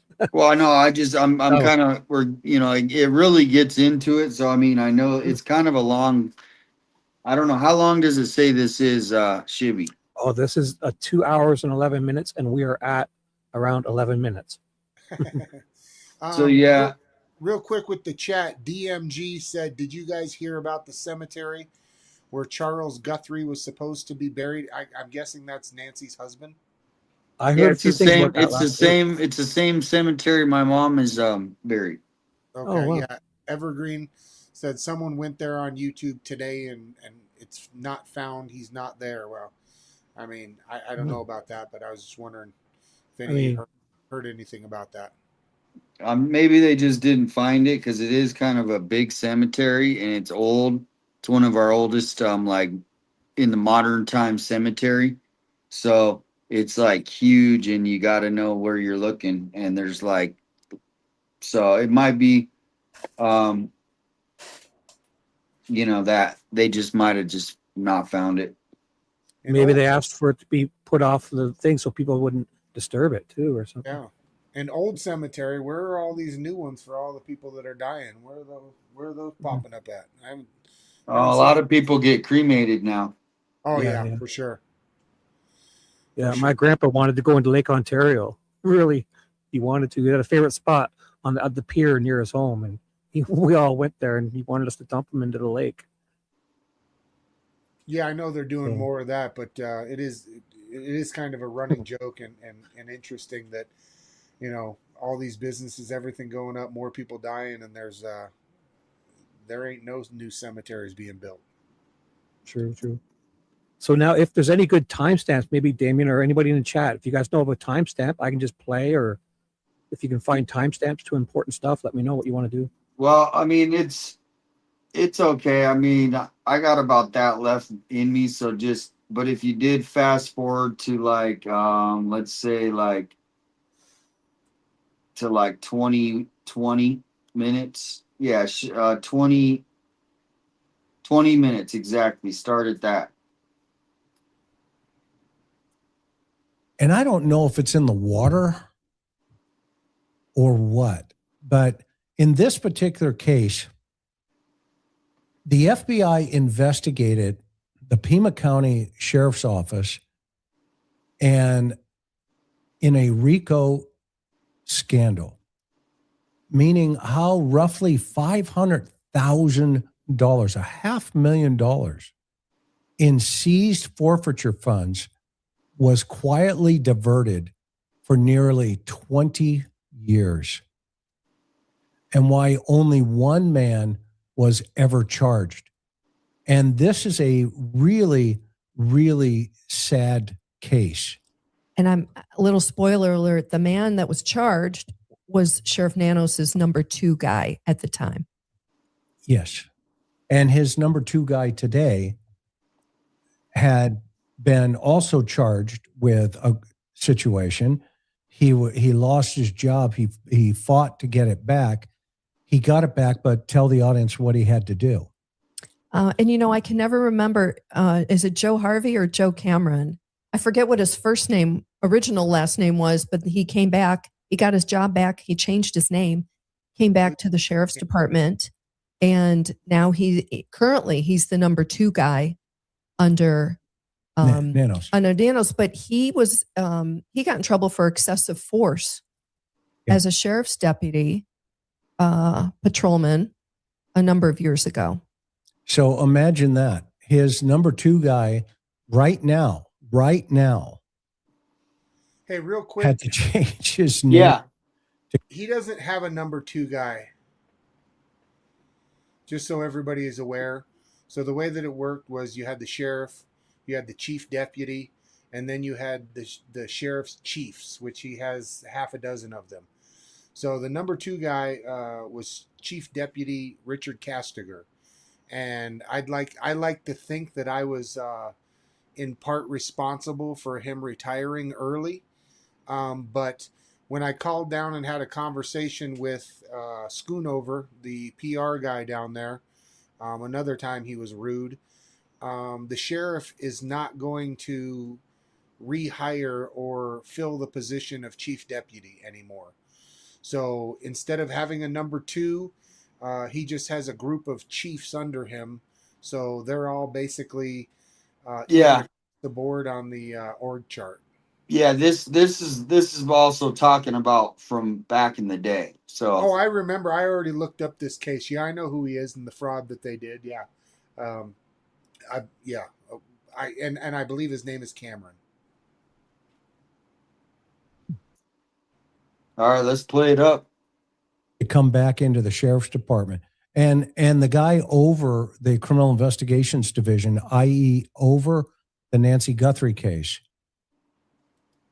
has never worked a homicide. And his past is quite colorful or quite interesting as well. So this is the cast of characters that you have. Now, you be the judge. You tell us what your feelings are, what your thoughts are. Feel free to fire up the chat. But you can't make this stuff up. I don't care how hard you try. I have never seen a law enforcement agency in my couple of weekends around this business where it is so screwed up like this. That and I just for a quick sec, I really think you should reach out to the interview room, RP, because you're hearing what he's saying, and they're just finding it out as kind of like investigators. His wife is a 30-year veteran of a journalist, so she's like a professional researcher, but you should reach out to them for sure. Yeah, I definitely will. Thank you for, that's what we need is some more of this networking so that we can all be a bigger force out there to make some of these changes. Well, he's got 300,000 followers too. Wow. Okay. Go ahead, Shibby. Yes, sir. Everybody has a jacket and that they had been involved in some type of investigation on a federal level. Well, when you say everybody, let's be 100% clear. We're talking about the top 3 people running the organization. This is not the rank and file. No, I'm not talking about the rank and file. I'm talking about, those people with, Power. butter bars and power. Yeah. Everybody in power. That's who I'm talking about. Now, this is really important to understand because when you hear the FBI director tell the world that, hey, they kept us out for 4 days. Well, Karen wanted to know, what are you talking about and why did that happen? And now we get into these 4 boxes about why this scandal matters. Because Nancy Guthrie has already paid the price. Because this was the scandal that Nanos held over the FBI's head. And this is the anger and the animosity that he holds towards them. And this is why within the first 48 hours, mistakes were made, not on top of the political decisions that were made and the political backbiting and infighting that was taking place. So bucket number one, tell everybody about bucket number one, Karen. So the public funds that were misused, I guess, I have a problem with these words. I mean, we got to call it what it is. Nearly $500,000, that's $500,000 in RICO forfeiture money was diverted in just 5 years. It was part of a scheme that was running close to 20 years. And all this blew up under Sheriff Nanos's leadership. Now, if you want to know what RICO means, I'm going to make sure I have it right. We'll get that on the next slide. Oh, that's okay. Well, I was going to look it up. Go ahead. I got to find it. Hang on a sec. Okay. RICO stands for Racketeer Influenced and Corrupt Organizations. Okay, so first of all, let's do the math. The FBI was looking at the sheriff's department for basically the same way they look at the mafia. That's what RICO is. Right, because these were federal funds. These were federal funds that Pima County Sheriff's Department is in charge of using. Right. And so bucket number two, how many prosecutions came out of this? Only one prosecution came out, and it was the Chief Deputy Chris Radke. He ended up taking a misdemeanor plea, but he was charged with 7 felony counts. So that was really serious. Nobody else was charged, despite others being involved and having, I guess to some extent, widespread involvement. And go ahead. Bucket three, the political consequences. Yeah, the fallout really helped Sheriff Nanos lose the 2016 election. He did get back in office in 2020, but he was in office. He was the sheriff in 2015, and within the first 6 months, you guys, within the first 6 months of his leadership, the FBI is at his door with a RICO investigation. Do the math. That's huge. 6 months of being elected sheriff, the FBI is sitting at your kitchen table wanting to know where $500,000 has just evaporated. Where's it at? What are you doing?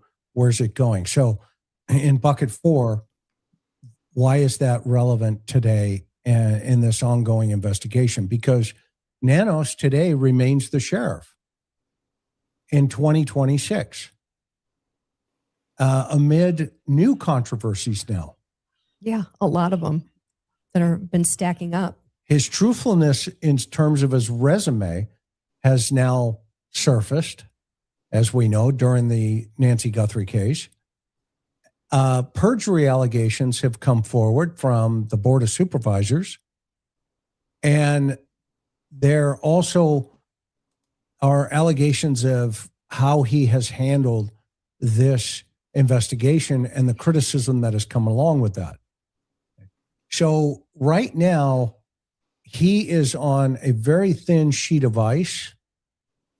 And here we are, almost 7 months into this now, coming up, into searching for Nancy Guthrie. And that is the ongoing relevance in what we feel is important here. So again, a quick high-level overview. Who is this guy? He started in 1976, began with the El Paso Police Department. He rose steadily through the ranks after leaving El Paso after 37 allegations of time off, some of that for beating a prisoner and putting that individual into the intensive care unit with a flashlight, by the way, while handcuffed.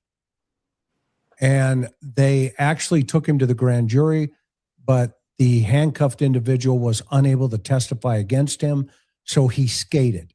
He narrowly escaped prosecution. Let's say it the way it is. So let's look at the reality of that.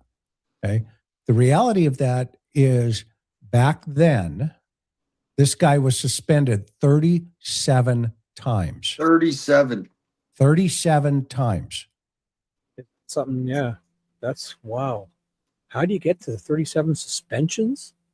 And then become sheriff in Pima County. Wow. Do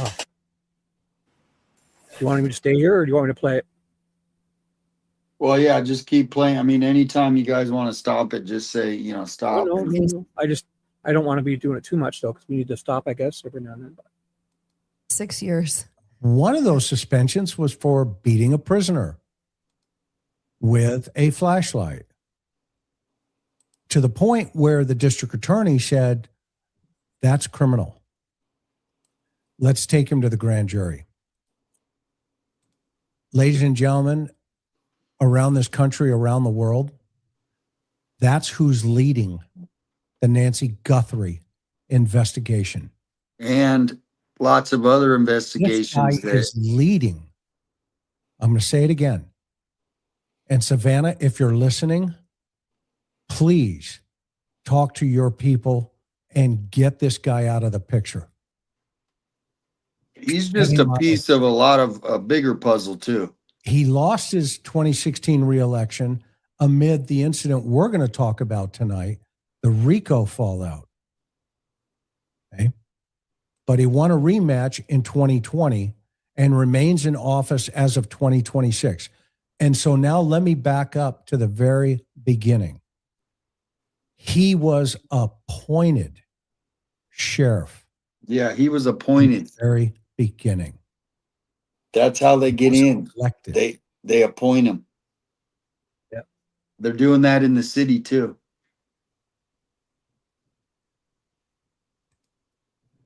He took the position from a sheriff who resigned or Retired. No, he retired. He retired. Okay.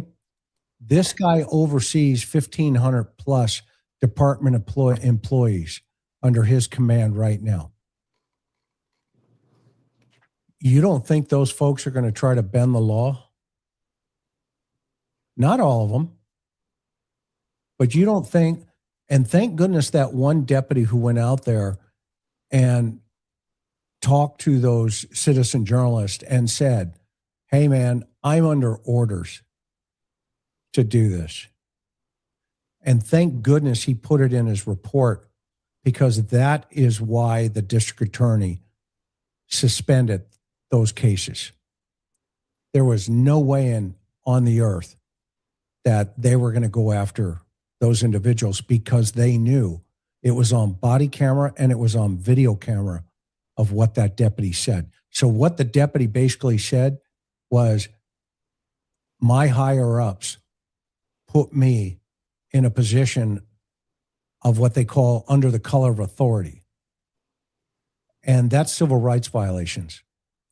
And I don't care who you are. If you're a dirty cop, you're giving folks like myself and many others a really bad look. And I'm glad that officer did the right thing by documenting it in his reports, and why the district attorney, to her credit, I have to give her credit, suspended those investigations. And why do I even bother with those concepts? Because this is on the heel of these types of violations, where the federal government comes in and does a RICO investigation. So what do you expect? There's a culture, is what I'm saying. Exactly. Culture within inside of that agency, that inside of the whole county, by Sheriff Nanos. And we've experienced it. Karen and I have experienced it. and that's another conversation, but we'll get there. So what are the RICO and forfeiture funds? Karen, let's talk about the origin. Where did the money come from? So money and property seized from criminals, excuse me, under federal RICO and civil forfeiture laws is then shared with local agencies. So that means that when they take in RICO money, it has to be spent basically on crime fighting. Yep. Do you agree?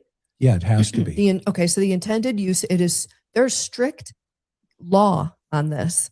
It is strictly used for policing, equipment, training, crime prevention, overtime. You have to use it. There has to be that direct benefit for crime fighting. So you can't use it on parties, you can't use it on gifts, and you can't use it on personal benefits. Yeah. Okay, in any way, shape, or form. However, there was a loophole that the sheriff and others had been utilizing for many, many years. So give them a little high-level overview about what that loophole was. So they routed funds through their nonprofit. It's the Sheriff's Auxiliary Volunteers account to sidestep federal limits. So what's the Auxiliary Volunteers? Those are basically the citizen volunteers who volunteer their time for no pay, and they work under patrol. Maybe they help with traffic or crowd control at events, or with patrol for certain certain situations. But these are citizens. These aren't even the reserve officers. These are just citizens. And there's the fund. They're called the Auxiliary Volunteers, and they have an account. And it's the duty and job of the sheriff to make sure that the monies that go in are spent correctly. And anyway, they routed this RICO money through that account. The FBI figured this out when they did their investigation. And I think it's also, I want to tell people that, so what did they do? Where did they spend the money? They bought personal items. They paid for awards ceremonies. And they bought items for 2 cafes that were run inside the sheriff's department. One's at headquarters, and the other one was at the jail. And these are for county employees. If you don't work, you can only go there and use it if you're with the sheriff's department, is my understanding. This isn't anything that the public could ever walk into the sheriff's headquarters and go to this little cafe. This was like for employees only. And I have to laugh. When I was looking at all this, digging it up, the name of the cafes is called Off the Record, the Exclusive Cafe. You can't make that up. You cannot make that up, right?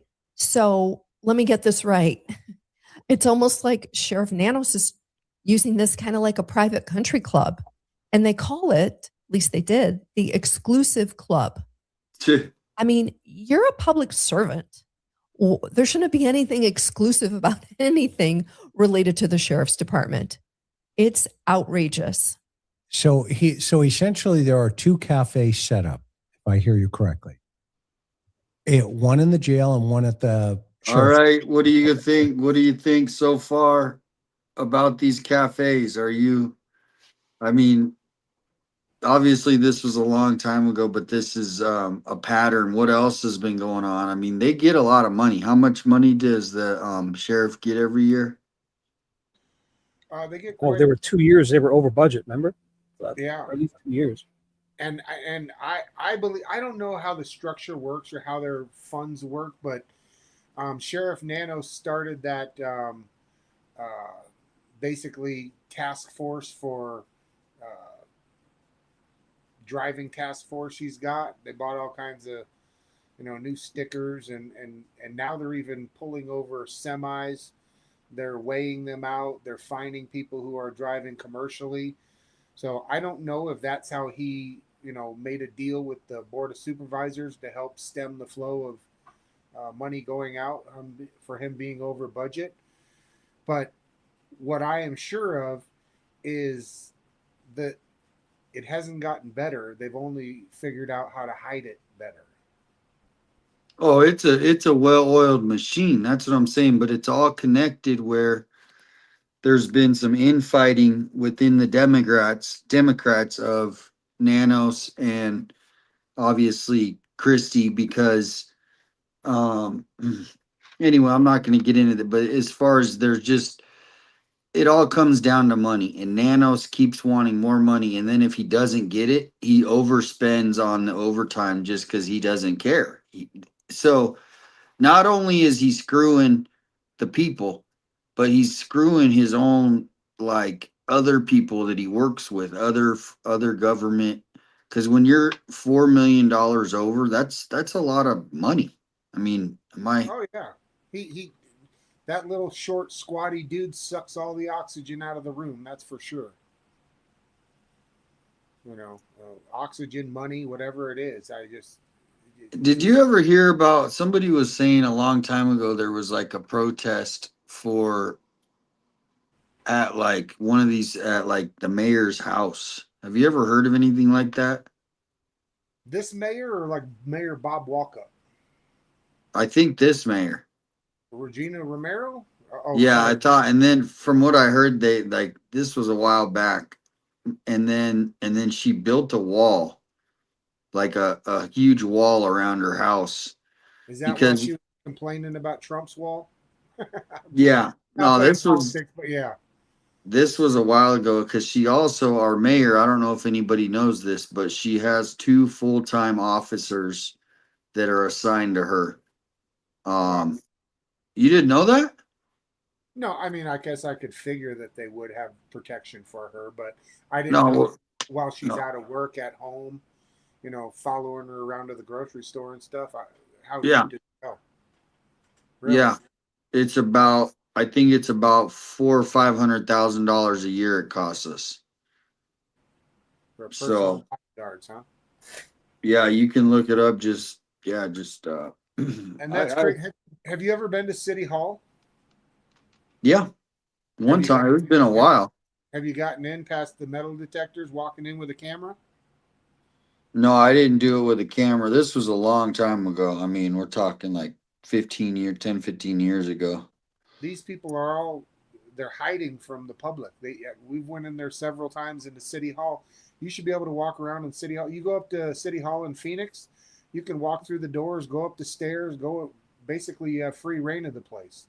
You walk into Yep. City Hall here in Tucson, and it's like you're a criminal walking through the door. Same thing at the sheriff's department, same thing at the police department. Pima County and City of Tucson have it completely locked down. I mean, like you said, it's not any worse. It is worse here than it is anywhere else in Arizona. Yeah, then you go That in there is and there's for sure. 20 cameras pointing at you from every which way. Yeah, right. More, They got more 20 and more every day. Yep. That's why I'd like to see this guy, the Long Island audit guy. Do you like him? Is he on the good list? Hopefully, Sean He, Reyes. I appreciate him, but you know, he's not interested in. You know, he's got a lot going on. He's not really interested in other people's stories per se. well, yeah. I mean, I mean, it's hard because he's getting arrested too, right? Oh Like yeah. I saw, Oh, yeah. and so I watched him through court cases and everything. Yeah, he's going through it all. yeah. I mean, that's why it really, I can Anyway. imagine. I can imagine. Remember, we offline we talked about kind of the politics going on around here. yeah. It would not be well received if he showed up here. Like the world would freak out in that community for sure. Okay.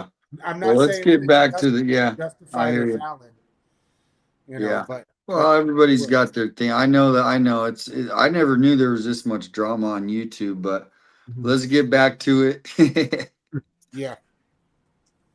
These cafes are run by who are the players here? Shibby.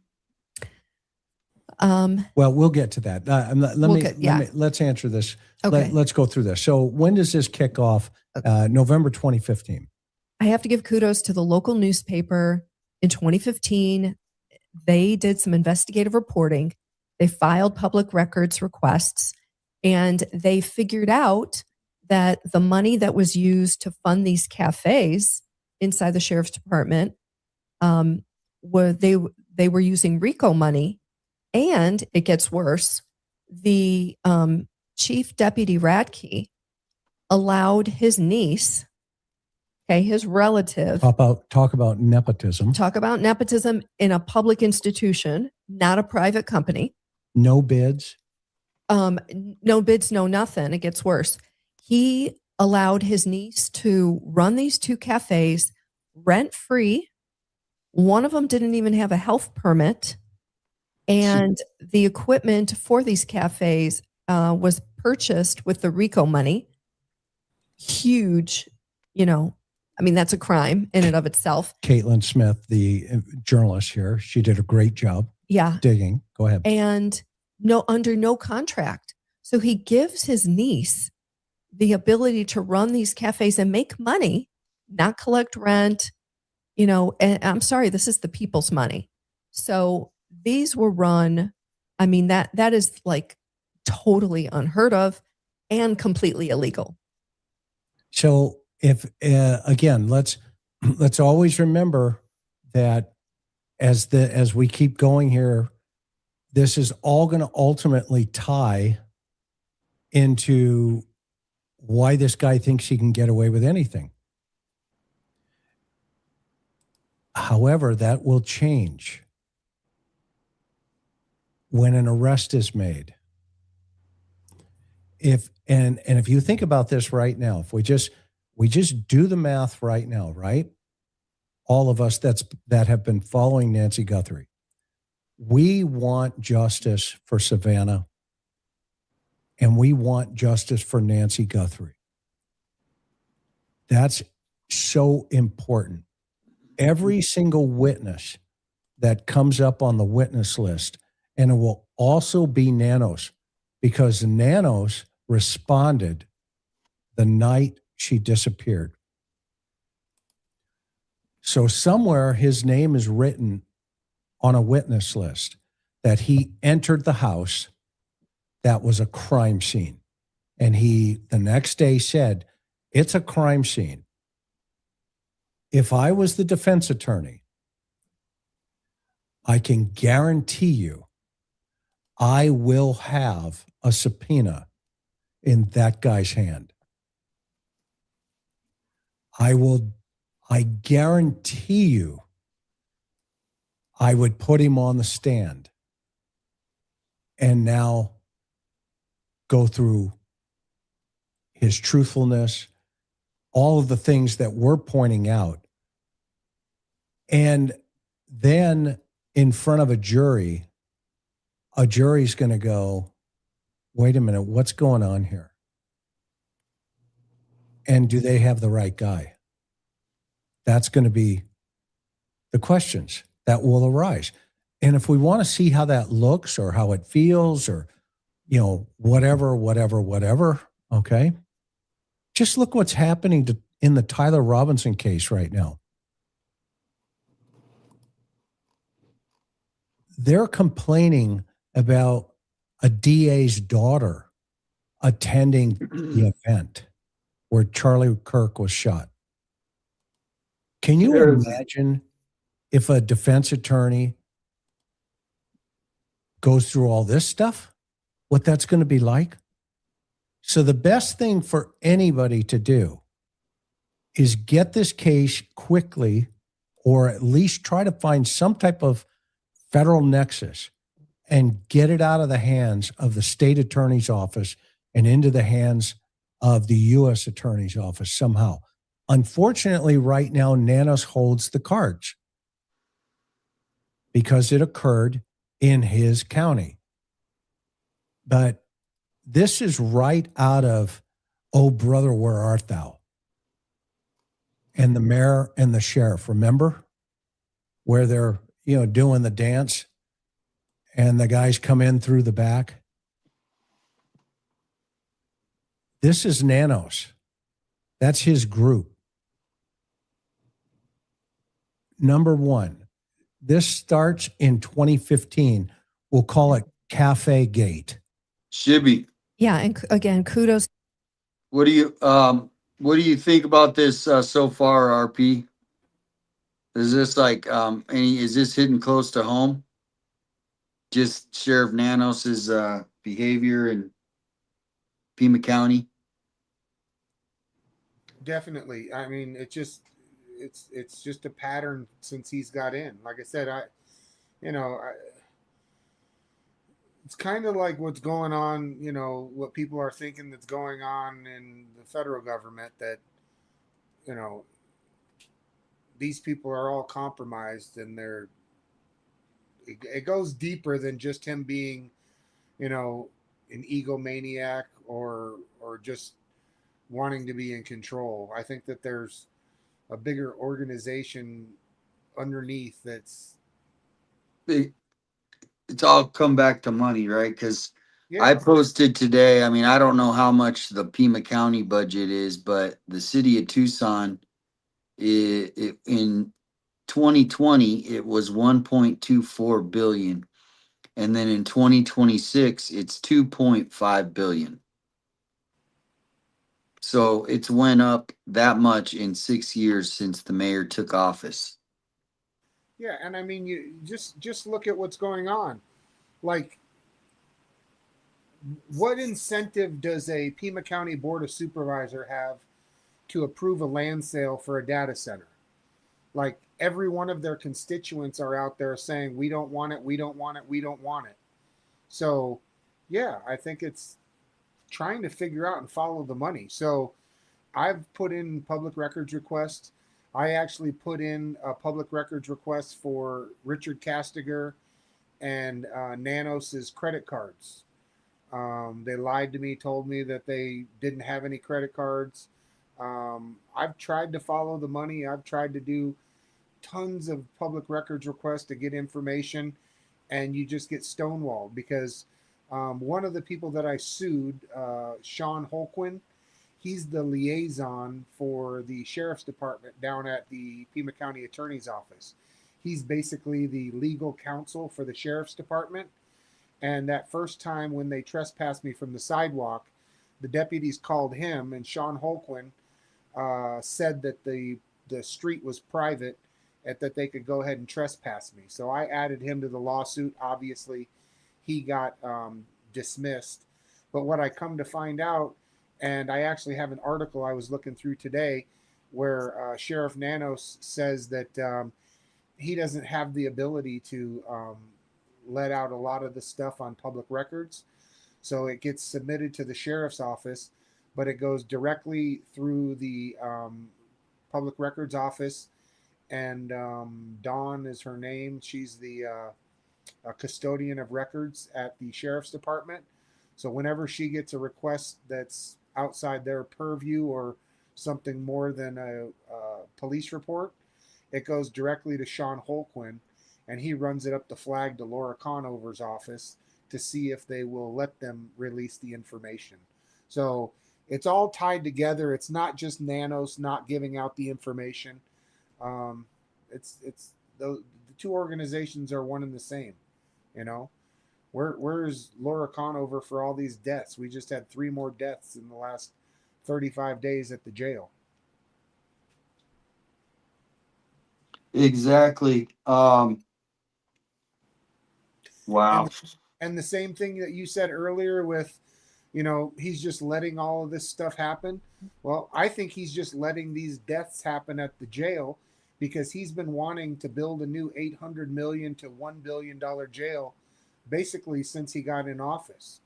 So, if they let enough people die in jail and they can say that it's because of, the jail and the resources and the facility that they have, I think he's hoping that they can talk him into buying him a new jail.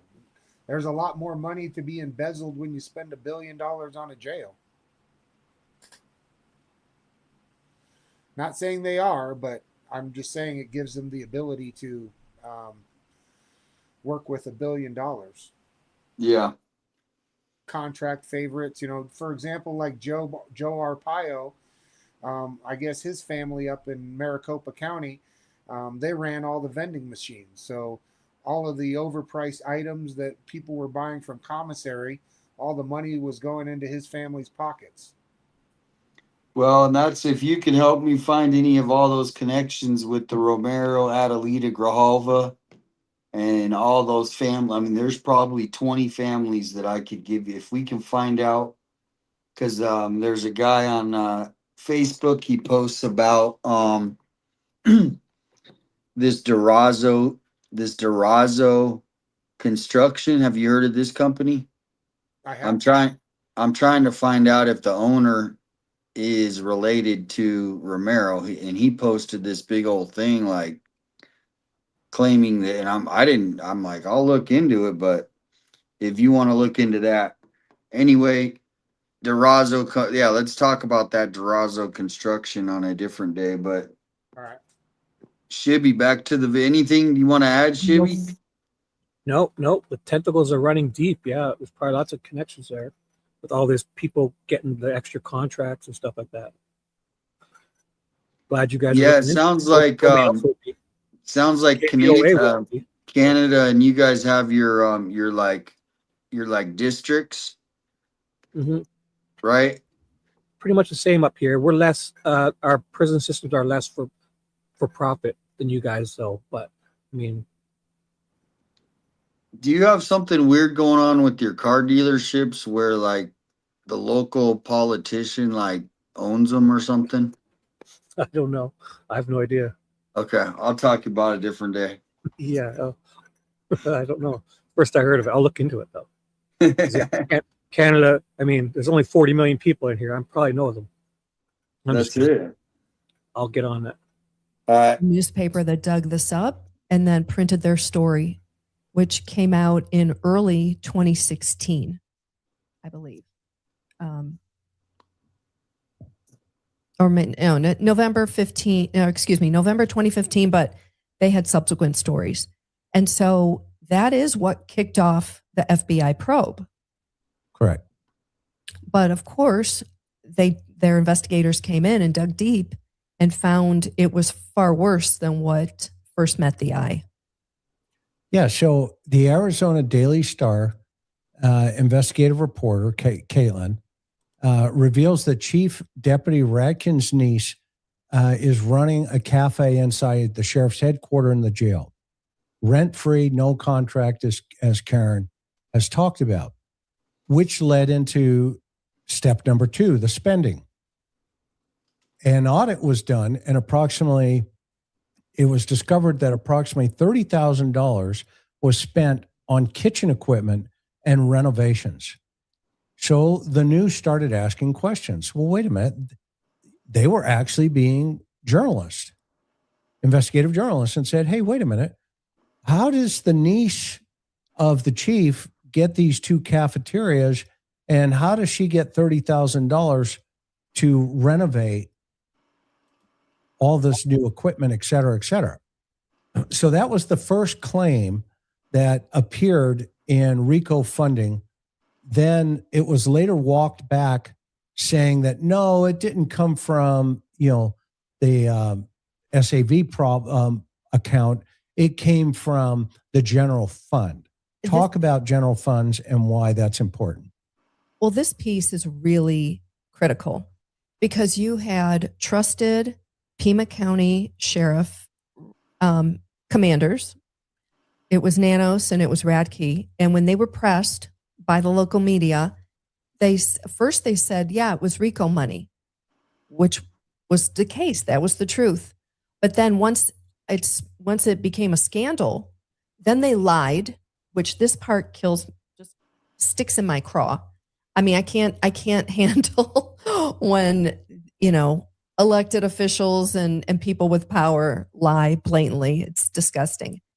They claim, no, it came from general fund. It was the general fund. Well, that was a lie. No, it wasn't. And by the way, general funds have to be used for public purposes.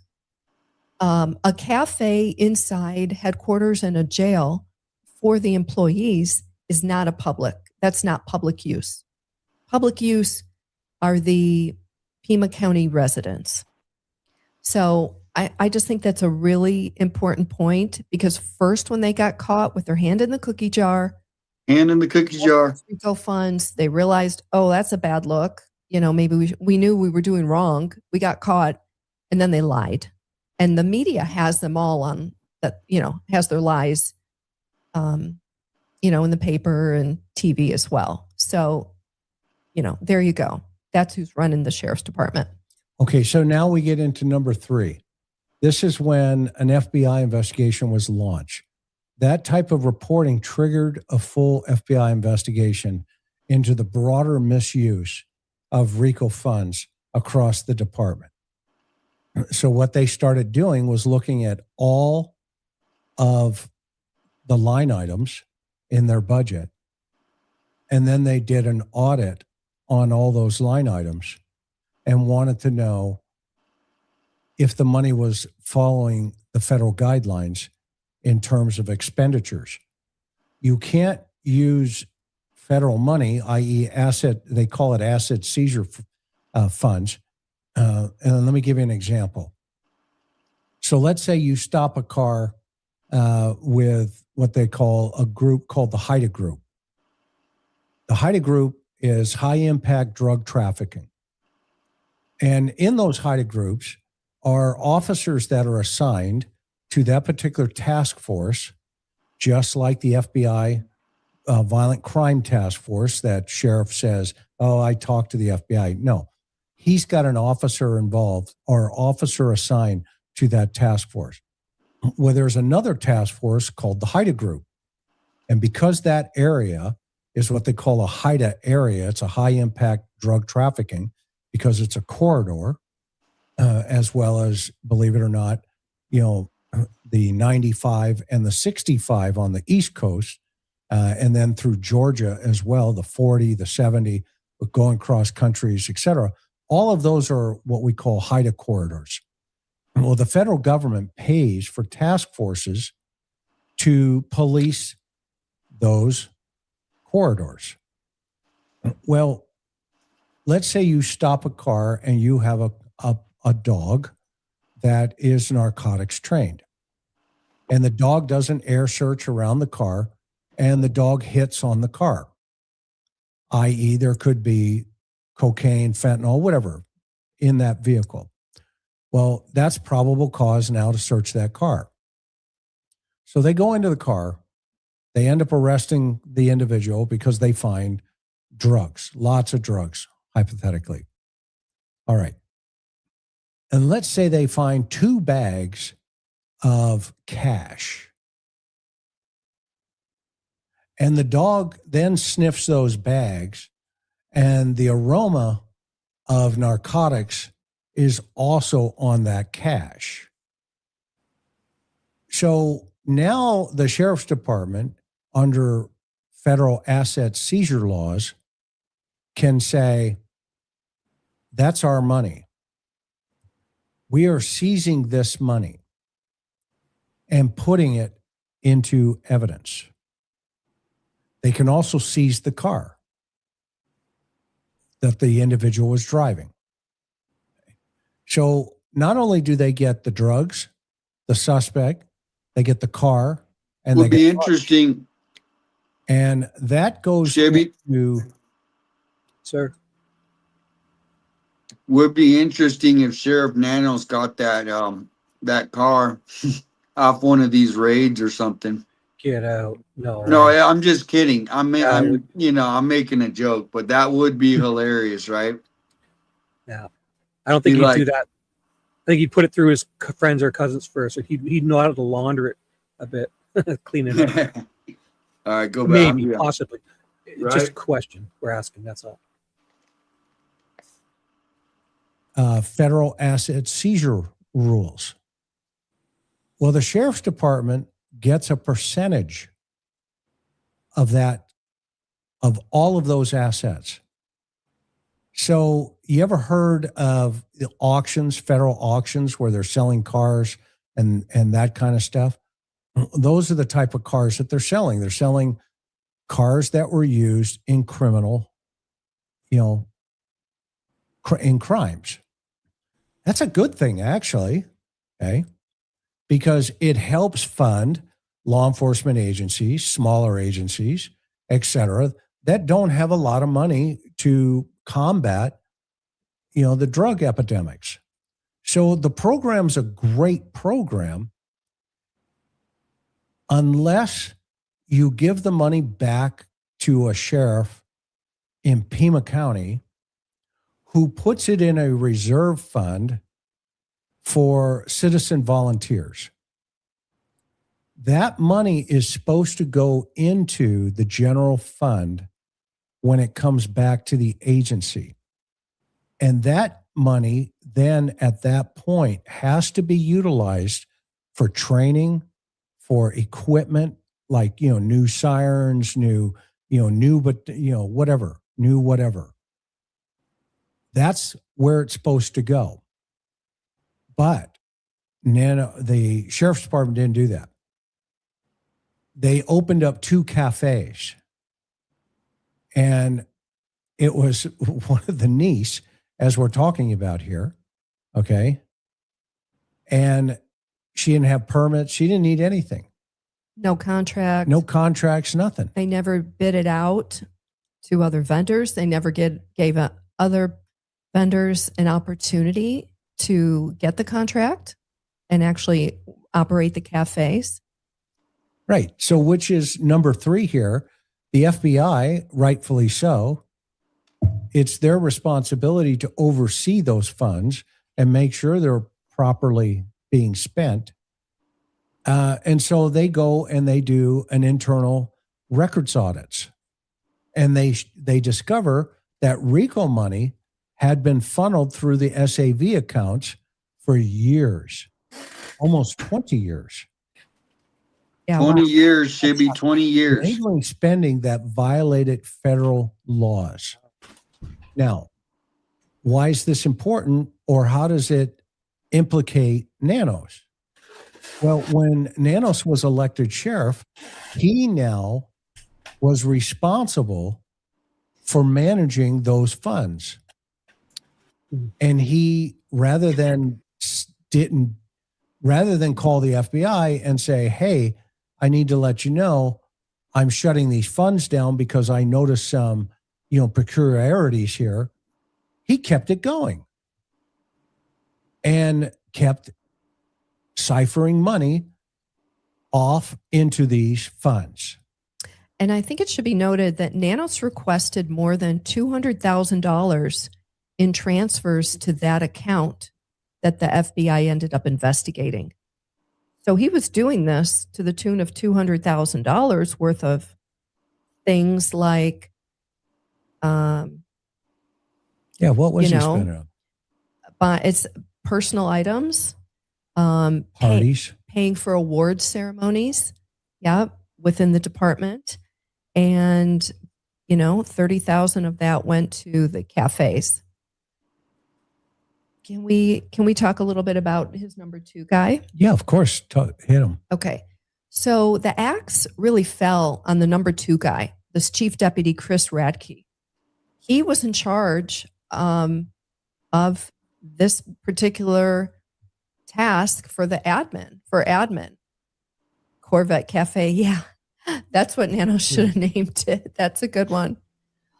So former Chief Deputy Radke, he was originally indicted on 7 felony charges, including 1 count of conspiracy to commit money laundering and 6 counts of theft concerning programs receiving federal funds. And we already said to the tune of $500,000. He was allowed to make a plea deal. And so he ended up pleading guilty to 3 misdemeanor counts of theft of public money. So how many counts did he have? 7 felony charges. So this guy gets 7 charges, felonies. Yeah. And he's allowed to plead down to how many? 3 counts of misdemeanor. 3 misdemeanors. Okay, Go ahead.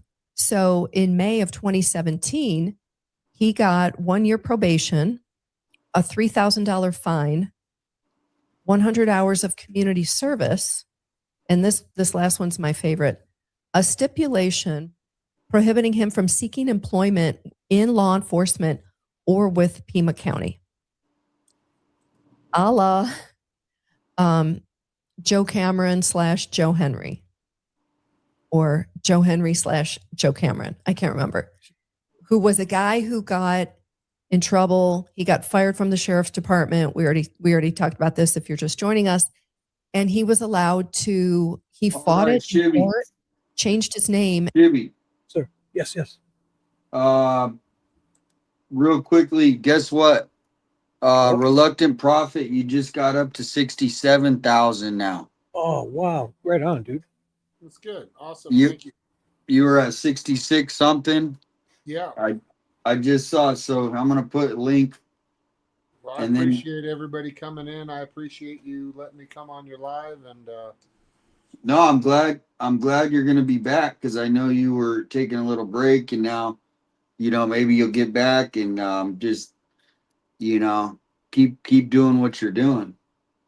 But yeah, there's the link. Go sub up to Reluctant Prophet, and then everybody's already subbed up to Shibby, so he's good to go. all right. Cool. Well, I'm not, so I'll go here after the stream and Oh, see, Shibby, there you go. One more to go. One more There on you the. go. Pretty soon I'll be at 3,700. nice. Actually, I was just looking at the numbers. It's kind of cool because you got 10 times the amount of followers as me, but also 10 times the amount of likes. So it's pretty good for me to be a little guy like me hanging out with you big guys, big stars. Yeah, well, the thing is I mean, yeah, it's the number of followers does not mean anything really, essentially, but it's all about building your community, and everybody, I know you do, and I love going into your chat.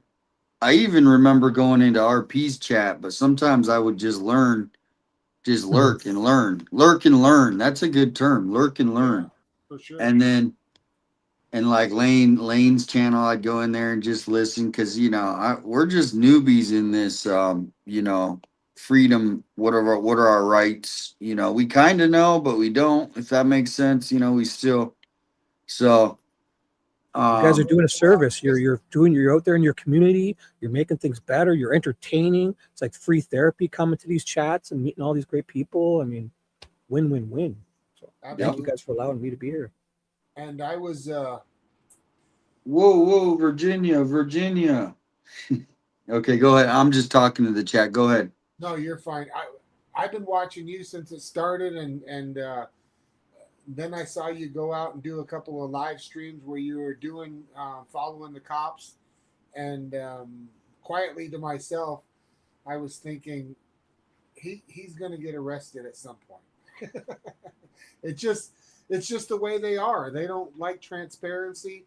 They don't want people watching them, following them, and it's only a matter of time before they retaliate. That's just in their DNA. Well, I never did it to the Pima County Sheriff. I mean, I did Yes, you occasionally. did. When? No, but I'm just saying when you went out to Nancy Guthrie. Oh, yeah. They took affront to that, and they feel like you're harming them in some way, screwing up the investigation, creating chaos. You weren't doing any of that. But I just felt as you were going out to do more things and interacting more with the law enforcement, that's just how they act. I mean, it's just a matter of time. Yep. Makes sense now. Yeah, totally makes sense. Like we say, back the blue until it happens to you.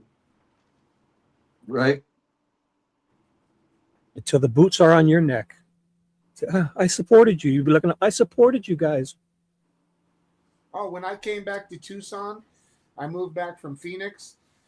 I signed up for the Tucson police picnic they had and donated money for their. They had a bring your dog down to the park thing where you could donate money.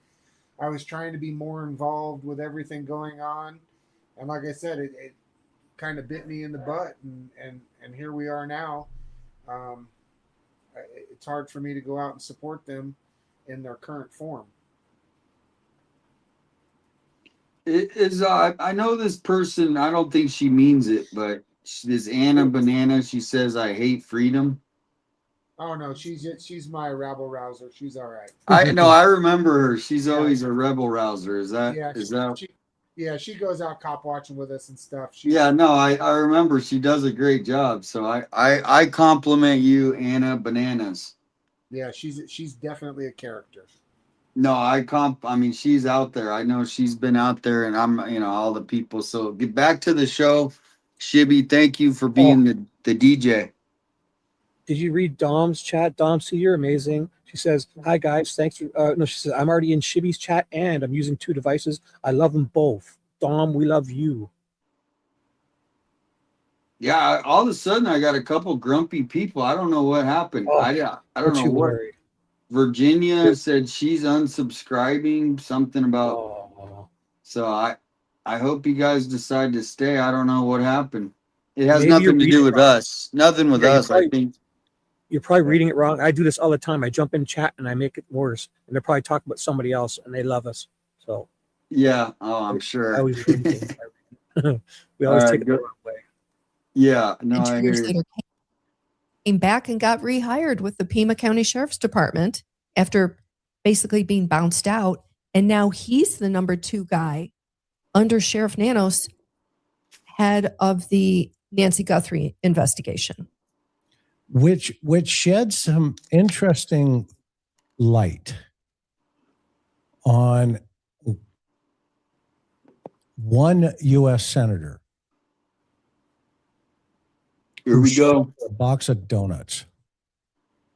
Donuts in the chat. And I went back and I watched his press conference recently where he made a very interesting comment. And that comment was, I hope the sheriff and the FBI can work together. And he said it in that press conference out at the curb when he just came out after bringing the donuts in.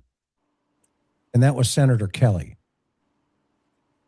the senator who Savannah called the day her mother disappeared. So you have the highest political forces in the United States, including Trump on an airplane weighing in, including the FBI director weighing in, and a U.S. senator on the scene. Every one of these guys has to know about Nanos. If they don't, they do tonight. You got a problem. Because let's look at the diversion scheme for a second, and then we'll jump right back here, honey. Okay? Okay. Number 1, here was the 4 steps to how they pulled this off. First of all, there had to be seizure money. And that RICO forfeiture money, again, is seized from criminal cases and approved for transfer to the sheriff's department. So the money is grabbed in the field, like I talked about. It goes through a process of examination. A case is usually adjudicated through the U.S. Attorney's Office, and then some of that money is approved to come back to the sheriff's department. Once that money comes back, it goes into step number 2. It should have been moved into a general line item in the general fund. Instead, they moved it to the Sheriff's Auxiliary Volunteer Fund. Essentially, what they were doing is trying to launder the money and hide it. And be able to spend it without stringent federal requirements. In a nonprofit foundation. Workaround. Right. Because their dubious workaround. The fund that they put it into, that Karen discovered, was a nonprofit account. Now think about that. This law enforcement agency, the money's supposed to buy stuff to keep the sheriffs, to keep prisoners, to keep the citizens of Pima County safe. That's why the federal government gave them back the money. But instead, they put it in a nonprofit account, which they tried to hide it. Okay. So that put them on the radar for bypassing the laws, the rules, number 3. Inside the SAV account, federal restrictions no longer applied. Basically, they hid the money. And did what they wanted to do with it. So here's my question. What else is he hiding? Because that's what the defense is going to ask. Sheriff Nanos, let's go into the future. He's Welcome on in, Sal. Nancy Guthrie case. Because you can bet the defense is going to argue to the court, this is relevant. This information is relevant to the honesty, the integrity of the sheriff's department and the totality of this investigation for whoever that person's going to be at the defense table. And the defense is going to argue, Your Honor, this is exculpatory potentially for under the, my client's right to a fair trial. And we want to know, because one of those questions is going to be, isn't it true, Sheriff Nanos, you hid this money in the Sheriff's Auxiliary Volunteer account, a nonprofit account, which was a loophole to the federal government asset seizure funds? They love those loopholes. And he's going to answer no, because that's what Nanos does. But will a jury believe him? That's what I'm worried about, because the second piece of that's going to be, hey, what else did you hide? Why didn't you take the mat? Because you knew, didn't you, that it wasn't my guy. And you would not have, and you didn't find his DNA on that mat. So you left it. Isn't that true, Sheriff? No, that's not true. But a jury's going to decide that, because the number 4 piece here was concealment. And just like this investigation, okay, a proper paper trail was made, and that at this point, they made it look like the money supported legitimate volunteers and crime prevention work. So basically, they made a story up. They knew they were doing wrong, and they covered it up. The sheriff, just like his resume, allowed it to continue on under his watch, under his leadership in that agency. And this is why we understand when he reads things like, well, I got to make sure I have talking points correctly for the family. What? This is his MO, everybody. It really is. This is his MO. Thoughts, Karen? I mean, there's a pattern. This guy has left a pattern. He's a tyrant throughout his career. I've never seen anything like this. And we're going to have Hey, Shibby. John Yes, on. sir. Yes, sir. Are you or how are you hanging in there? I can go all night long. You guys, I feel like I'm watching you guys. You guys are great. This is amazing. I didn't realize. No, we're watching this, but what do you think as far as the RICO funds? Is this like a pattern, do you think, RP, with like some of your members, your people that like, have they been harassed by the sheriff, or is it mainly TPD? Well, the people that have reached out to me, have been because of the sheriff's department. I've had a couple of people reach out to me for the police department, specifically one lady named Rhonda, who the TPD let the canine after her nephew, and he chewed them all up, and then they let him sit in jail with all the wounds for quite some time. But I think that this is kind of old information, and they've either stopped doing it or figured out a different way. But I've never heard of anybody in recent times having any civil asset forfeiture done to them where their vehicle or their money has been taken. So do they take it from regular people too? Don't they get a little greedy sometimes, and like regular people get caught up in all this? Oh yeah, They take the money. They can pull you over, and if you've got $10,000 in your car, they can just go ahead and take it, and you've got to explain where it came from or why you're rolling around with that kind of money, which is none of their. Or the odds that the dogs might smell something. I mean, it's obvious that money, like you got $10,000, somebody's probably done something with it, right? Yeah, well, keep in mind, if you ever get pulled over for a traffic stop, they're not allowed per the Supreme Court to extend the stop so that they can bring a dog in and search your vehicle. So if anybody encounters that, once they're done issuing the ticket, they have to let you go. They can't just have you sit there. So Many times people don't know their rights, and they ask. They ask a lot, and people just allow, and they hand over their stuff. Yeah, they willingly give up their Fourth Amendment all the time. Out cop watching, we see it on a daily basis where people are just foregoing their Fourth Amendment. They're doing the stupid human tricks and agreeing to the DUI test, which you should never ever. Yeah, you ever see a cop get pulled over? They'll never do it. Every time I watch those body cam videos, and every time a cop gets pulled over, they're like, "Nope, not doing it. Nope, I'm not dumb." Yeah, you're not even giving your lawyer a fighting chance. Yeah. But there's a lot more stuff going on these days. We're having a little trouble hearing you again. I don't know. Someone said, I wish I could hear Reluctant Prophet. All right. Is that I got to pull the mic right by my face?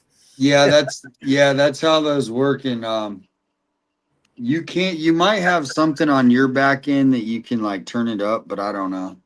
Gotcha. Or if you have the auto in StreamYard, I keep the auto settings on. It seems pretty good. Okay. Let's see. Mic volume. We can turn it up. How's that? Is that better? Yeah, no, it's way better. Okay. Yeah, I just think that there's so much more going on with rights violations and stuff. I mean, I think that this is, kind of a non-starter since it's already happened. And I'm sure there's more going on with his family and the money and stuff, but it's going to be very difficult to track. I mean, I think the easier path, if we had some legal help, would be all of the rights violations that the sheriff and the Pima County Attorney's Office are engaged in. Yeah, and Sue is talking about Dr. Carmona, who. Yeah. And I play. We can play that. But yeah, this is old news. But here, this is what we're trying to tie it all together. Is it's still happening today? It's a pattern. That's the whole thing. And even though that he got away with it, he should not have gotten away with it. That's what the ending of this. I hate to be a spoiler. Okay. And the FBI needs to reopen this and hold the people accountable, because we obviously see what happened here. It seems like they just swept it under the rug, and that's our money. That's that's a lot of money. So that's the taxpayers' money that basically went to family members. And anyway, so go ahead and but it is pretty interesting the way they're breaking it down with these charts, and it's pretty professional. Yeah, definitely. Yeah, this is actually really good. To talk about this stuff in a deeper sense. But what else do you have on your side? Watch this. So, I mean, this is kind of a side point, but again, it speaks to Sheriff Nanos's mindset. When the newspaper stories came out, of course, they sought quotes from him and Chief Deputy Radke as well. And I want to read to you what Sheriff Nanos said.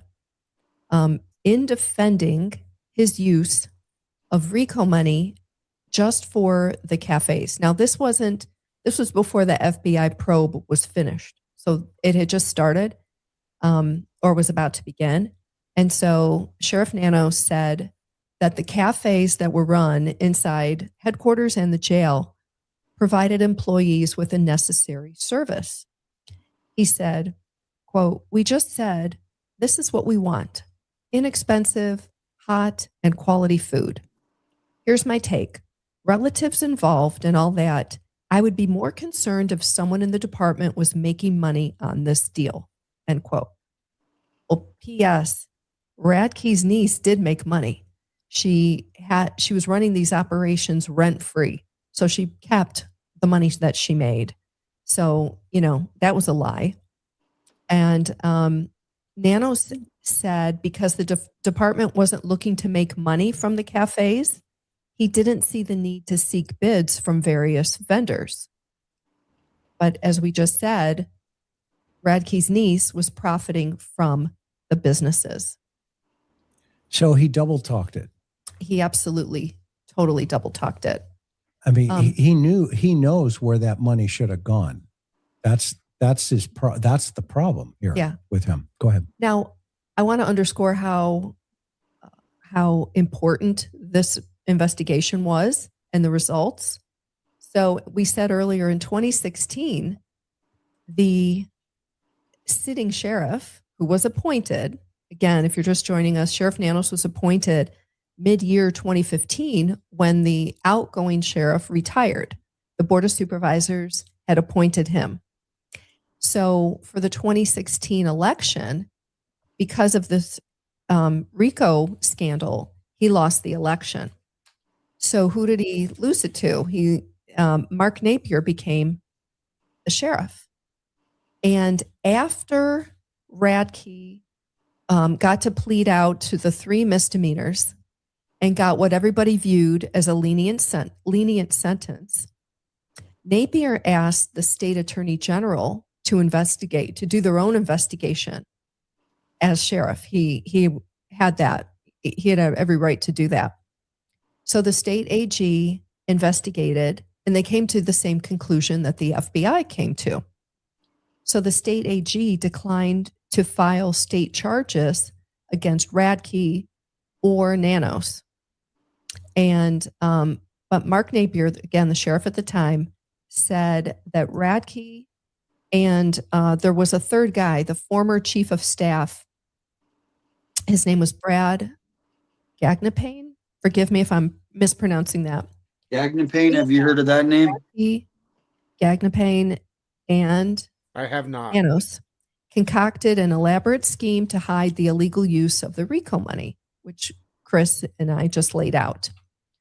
In June of 2016, Gagnapane unalived himself. Now think about that. Did you know about that? That it came No, out. I didn't. That's a pretty big thing where these 3 made this scheme to basically, launder the money essentially through this nonprofit, the sheriff's auxiliary, and then one of the guys committed unalived. Pretty suspicious, eh? One of them got a great plea deal. One of them died, and the other one is sheriff. Right. Yep. How convenient.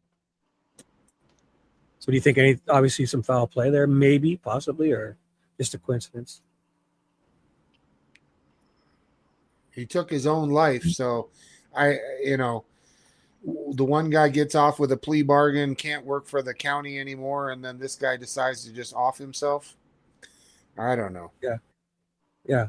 I've heard a lot of places. I think lately I've been watching a lot of them where it's a convenient suicides, but you never know. I mean, I'm not saying or alleging anything. Just I'd like to see the police report and some investigation files on that one. But in this case, it runs deep because I'm not saying anything. But last time I saw it, I mean, they're right in there with the ME, the medical examiners, and everybody. They're right in the fight, So if they were able to do that stuff, we'd never know, really, if they wanted to, I guess. No, of course not. It would be investigated. Almost he unalived him. Yeah. Plus, all they have to do is have a couple of good people that won't talk, a bunch of yes people in their jobs, and then they can get away with that easy. Himself in June of 2016. You have a human being taking his own life. because of something that he's involved in with Nanos. And this was a staff member. Chief of staff. Yeah. And you want to hear something else? He had retired from the sheriff's department, and Sheriff Dupnick brought him back in. And when Dupnick retired, Nanos brought him in as chief of staff. So it's just really sad. This is crazy. Yeah. And nothing happened to Nanos. When Karen told me this, I was like, you got to be kidding me. This guy's like a train wreck. Nanos. But yeah, that guy had a family, and Nanos hasn't missed a beat. That's why I'm so hard on this guy. He actually was involved in an incident. Not only did he almost take somebody's life, but somebody around him took their own life. I don't remember where it was. The sheriff you want, Pima County? Yeah, Is that the person you want to keep electing in your county? Is that the person you want investigating Nancy Guthrie? Nope.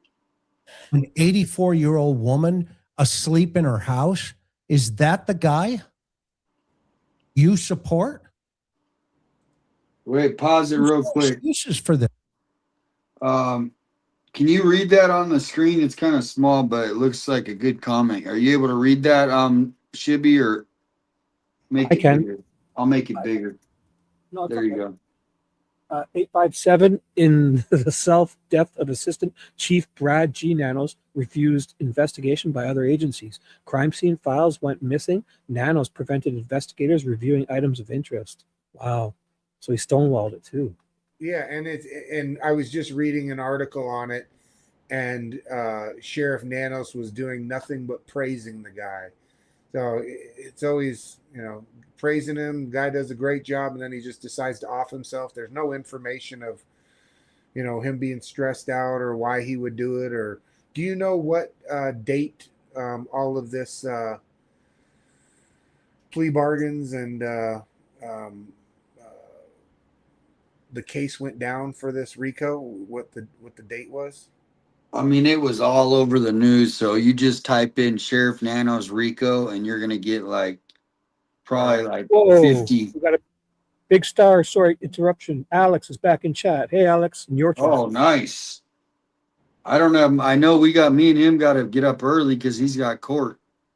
Oh, he's got court for his arrest at Nancy's house tomorrow? Yeah. Are you going to go in and use 122 and broadcast it, or?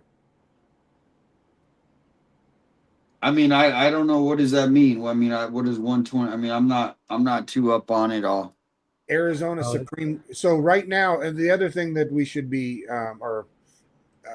everybody should be concerned about in Arizona, not to get off topic with the Lane Myers thing, but Lane Myers got in a bunch of issues with, he even went over to Laura Conover's house and knocked on her door and asked if he could put a Trump sign in her front yard.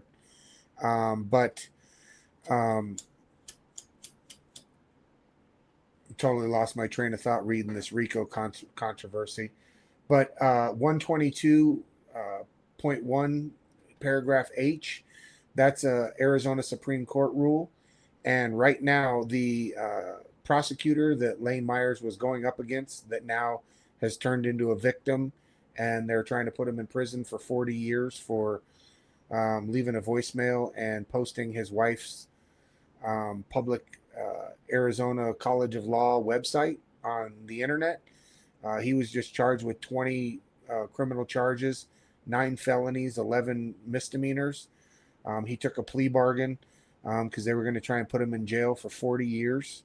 And then he just recently went back on live stream because her husband, Matt Walker, he's the assistant head prosecutor at Tucson City.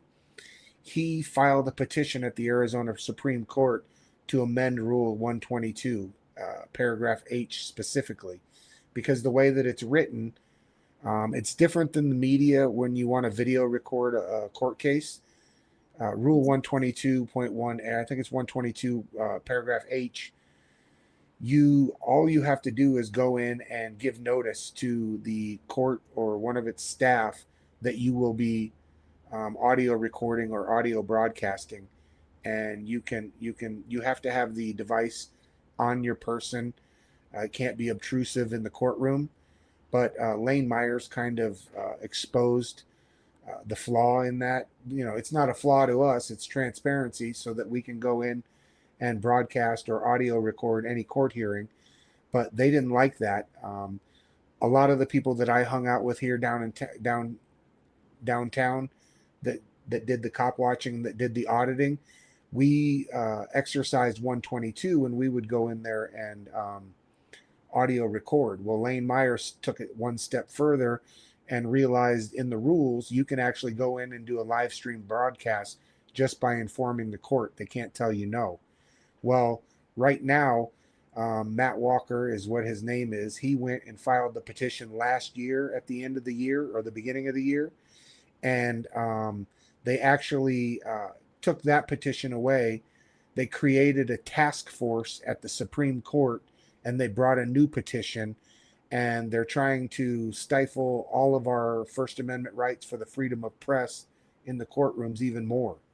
So that's something that right now, Arizona Supreme Court extended the time for you to comment on their petition for 122 to make sure that it doesn't get changed. We first brought it up, and I commented with some of my viewers, and we had way more comments opposing the petition than we did for it. Laura Conover was for it. William something that's in town, Bram something, Matt Walker, Elizabeth Burton Ortiz, who's head of the Arizona Prosecutors Coalition. She signed on to, all the people at the courts basically signed on to have this rule amended so that you have to go in there and ask the judge's permission to audio record. Well, since there were so many people against it, they just created a task force, and they recreated a new petition. And Lane Myers, who was on probation for all of this stuff, he took a plea bargain. He started putting it out online again, and he was rearrested over a week ago for just simply saying my victims. He's not allowed to say their name online, but he said my victims, and he showed this website for Rule 122, and Elizabeth Burton Ortiz, she actually named Lane Myers as one of the reasons why this should be changed. So he called her on the phone, and she filed a police report last week for harassment, and they took Lane Myers back into custody, and he's facing several years in prison for making YouTube videos. So, long story short, until it is amended, everybody has the right to go into a courtroom, let either the judge or their court staff know that you will be invoking Rule 122, paragraph H, and you can audio record and audio broadcast any court hearing. Yeah, they want this distinction with credentialed media versus like YouTubers, whereas credentialed basically means bootlickers who will spew their narrative and not ask tough questions. That's the credentials. Absolutely. I went into the court and tried to video record and got permission to video record some. And the rules of the court are they allow one camera in the courtroom. And so it's a media pool, and everybody that is there and wants access to that film, whoever is chosen to film in the courtroom has to willingly share their footage. For this Paul Clifford case, I reached out to and interesting, Allie Meadows, who was at the Pima County court as the media relations person, was actually fired. And we believe it's because she was trying to help Lane Myers and what was going on. And they replaced her with a new guy. He seems to be a tyrant. He was very difficult to give me the information, but I reached out to K-Gun 9, who was in the courtroom with their video, and they just basically ignored me and haven't gotten back to me. And like you said, they think that they're the elite press, and they don't have to share with anybody else out there in the community that wants to exercise their First Amendment freedom of press. Which is anybody, anyone that's a citizen for you guys. First Absolutely. Amendment, right? Free press. Yeah. So if you anybody does want to go down there, Good night.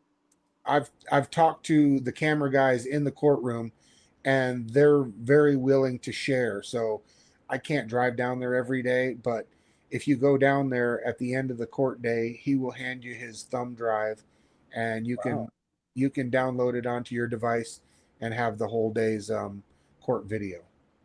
That's great.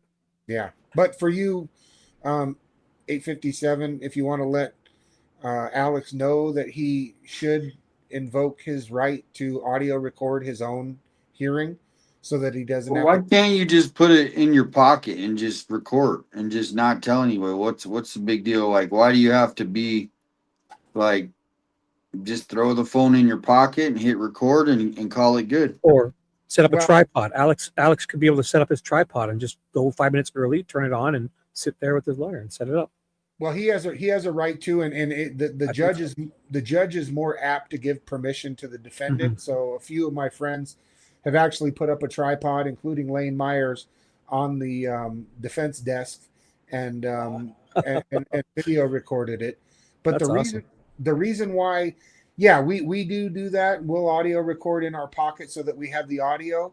But now, if you want to go in there and live broadcast in the middle of the court hearing, one of the prosecutors will stand up and they'll say, "Judge, I've just been informed that this court hearing is being live streamed," and they'll make a big deal of it. So just that, that's why that you want to actually follow the rules, if you will, and inform the court so that when it comes down to it, they can't hold you into contempt.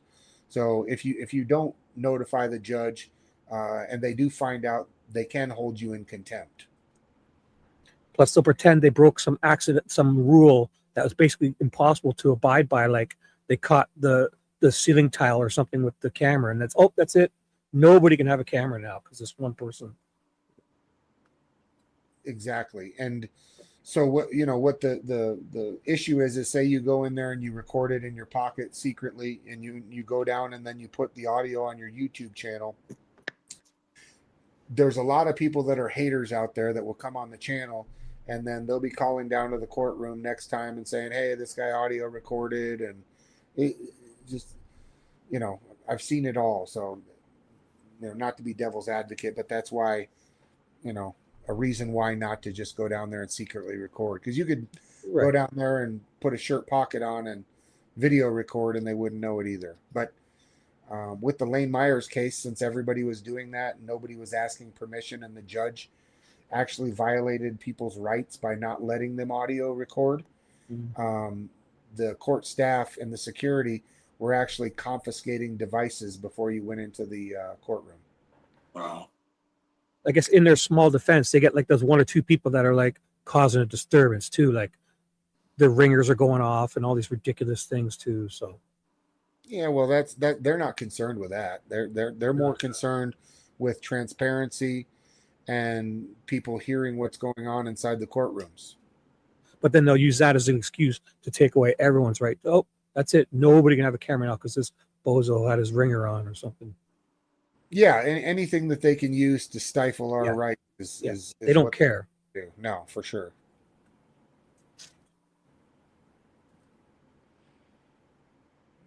Yes. Absolutely none. And at the end of the day, Hey, Shibby, what pause it. happens to this guy? Yes.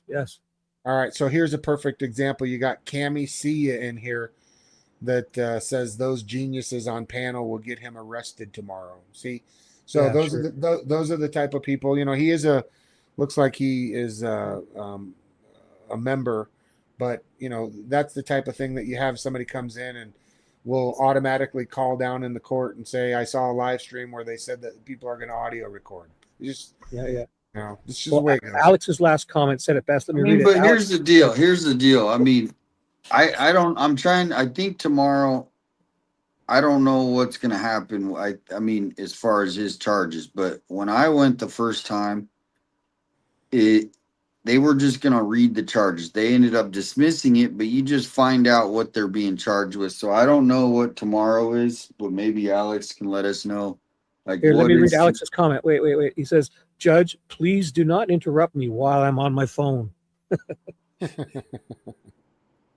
but the main thing is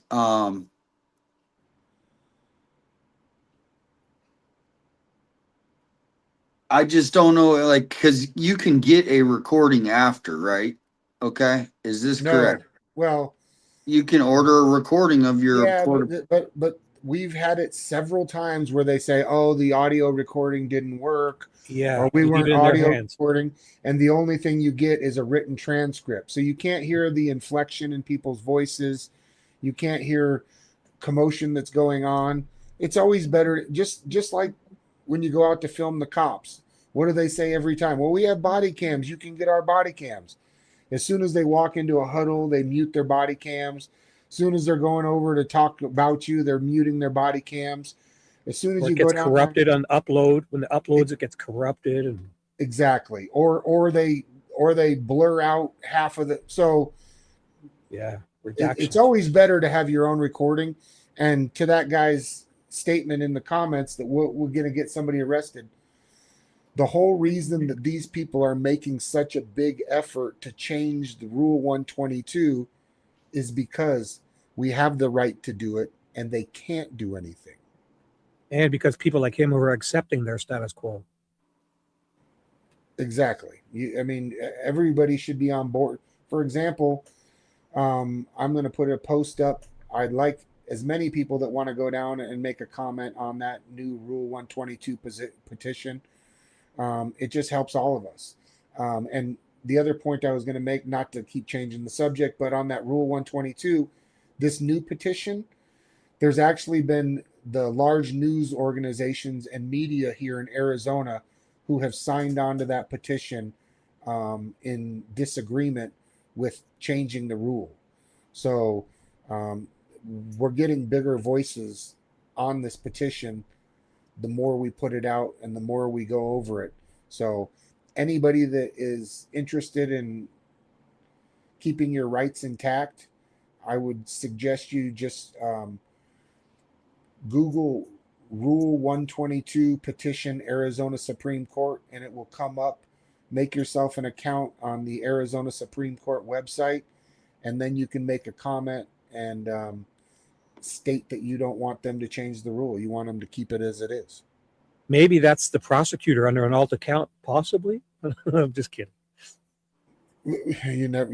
I'm like I guarantee you, there's some people that work at Pima County and Tucson that are in the chat for sure. So here's another thing. If you want to read this, Shibby. Yes, sir. There was no 911 call in record for Brad Gagne. Deputies and homicide units showed up. Then Nanos and Rodkey showed up on scene and dismissed everyone else. The deputies and homicide unit. And the crazy thing is, it took until I started getting arrested and trying to force them to get body cams. It was late 2021 or 2022 before they even got body cams. So there's nothing to go back and look at this and see if there was any foul play or strange circumstances, sadly. Well, that's pretty big news. Sheriff Nanos has never handled a homicide. He's not a homicide detective, and he dismissed the homicide detective. Sheriff Nanos isn't even a certified law enforcement agent in Arizona. Now, since he's voted in, he can perform policing duties, but that was one of the whole things that Castigar got in trouble for. And even the Arizona Attorney General, Chris Mays, stated that he was not allowed to do any policing enforcement. And, he pulled that guy over, pulled his gun on him. But yeah, you should also question, why doesn't Sheriff Nanos want to get post certified? I think one of the reasons is he's got to go down and take another lie detector test. But Find more mistakes on his resume. well, I mean, it'll be interesting to see. I mean, I was surprised that Chris Mays sided against Castigar and said that he had no rights to be or no authority to police anybody in the community. So, I mean, I'm not holding my breath, but it sure would be nice if something positive came back about him being investigated for perjury. Shauna in my chat asked, where is Internal Affairs? Well, I saw the report. Internal Affairs has looked into it, and they found they've done nothing wrong. So they looked into themselves and found no wrongdoing. The head of the Internal Affairs, when I was going through this, was actually Richard Castigar. I filed a complaint on Richard Castigar. It went to his subordinate. I went in and videotaped our interview and asked her, so what happens if I file a complaint on your subordinate, or you're a subordinate of who I'm filing a complaint on? How does that work? And they didn't answer me. They sent me an email saying that he was exonerated and closed the case. Wow. So now with him being gone, basically Nanos would be the backstop for the Internal Affairs. So there is no investigating the sheriff unless it's an outside agency. But every time Pinal County investigates them, they've done no wrong. Marana investigates them, they've done no wrong. So I think Oro Valley even investigated them, or was a joint investigation with Pinal County, and came back and nothing came of it. It'd have to be just the feds, pretty much, right? They could do the whole RICO stuff. So. They could, but the feds have come in and investigated him and let him off as well. He thinks they're his friends. He gets along with them. So if some investigation they're having, yeah, he likes them. Of course, yeah. It's a tangled web, that's for sure. You ready to hit play, Damian? I'll hit play. Drives to the country club in his Corvette, causes a ruckus over there, by the way, every weekend, every Friday and Saturday night. I know the name of the country club. I'm not going to. I know the name of the country club too. That's right. It's right by my house. We should do a live stream from there one day. Whereabouts do you live? I'll tell you later. But yeah, he lives near I know exactly which house this is. So yeah, I know where he lives, but I'm trying to think what country club is up there. We'll talk. The one that starts with a V. V. There's V and there's a T. The T is south. The V is a little bit. Would be a little bit west of him. I don't think you can get through on Snyder Road, but yeah, I'll have to look it up exactly. Okay.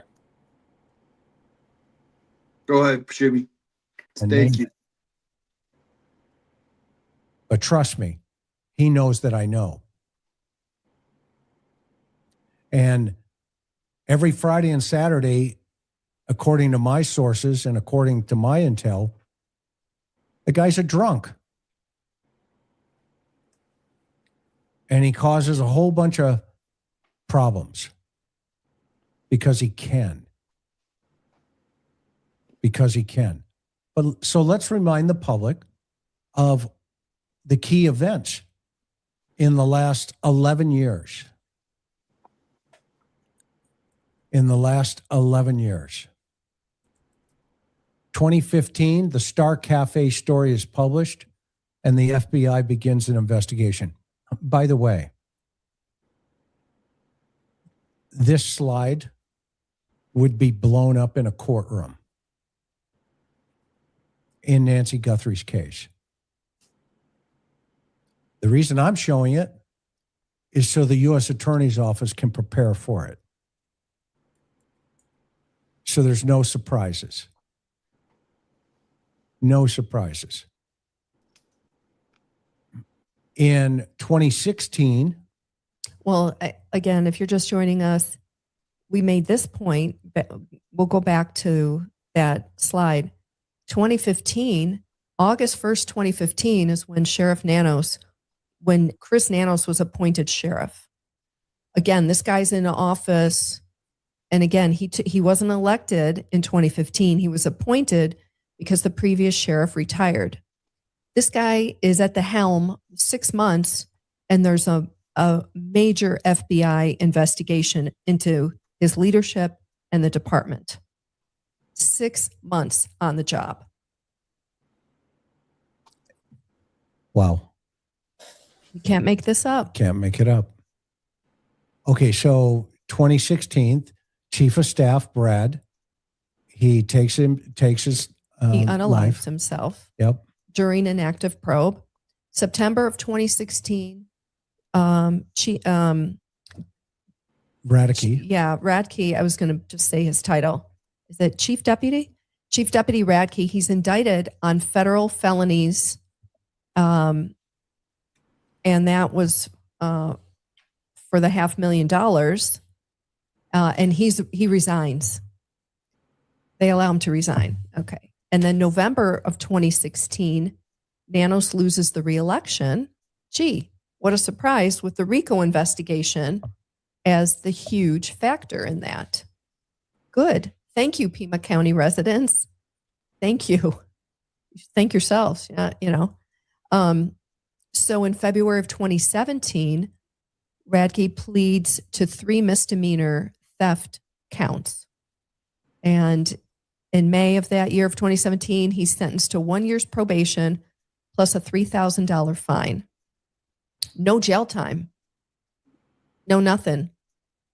No federal prison, no jail time, no nothing. And then in 2020, Nanos wins a rematch against Mark Napier and returns as sheriff. Oh boy. So the question is, how is this going to play into the Nancy Guthrie investigation? Why is this relevant? Okay. Why is this relevant? Well, there's a whole bunch of reasons for that. First of all, the key figures. Nanos is still here. All right. He's still here. He's the only one who survived that scandal, Chris. Yes. He's the only one of these 4 players. And that means, again, he's going to be the target of attack from defense counsel if they get a suspect in custody. But it also opens up a wider gap of questioning. And that's the investigative motives. Why was the FBI stonewalled? Why was the house, after it was returned so quickly, had to be reopened up for the FBI to come in and do their investigating of Nancy Guthrie's house? Yeah, and the way he described that was absolutely ludicrous speed from Spaceballs. The agents, they want to do what they do. What? What does that mean? They want to do, something to that effect. They want to do what that means or whatever they do when the FBI wanted to come back. All right. What does that mean? There is something going on behind the scenes here that I have been worried about. You have been worried about. John, Gary, Dr. Gary, we all talked about it. About the 2 trains that left the station. And those of you who need a refresher course on that, you can go back in our playlist right as this thing started, one of the first couple of videos we did. We figured out right away the animosity that was behind the scenes. You could feel it. You could see it in the room. The next morning, when there was nobody from the FBI standing behind Nanos and his homicide guy, which had zero experience, by the way. Remember? He even told him that. He even told the world that the sergeant who was in charge of that investigation, leaning up against the wall back there, he turns and tells everybody, be nice to him. He's been up all night. Meanwhile, back at the ranch, they're not collecting any of the evidence that should have been collected. They're doing probably fundamental basics, photographs, measurements, collection of swabs, collection of, video, etc. But it explains why that park's not important, why the correlation potentially between Annie's place of business and a suspectology, because I don't see any connection between Nancy Guthrie and the guy on the porch. I see a bigger connection between the guy on the porch and other family members.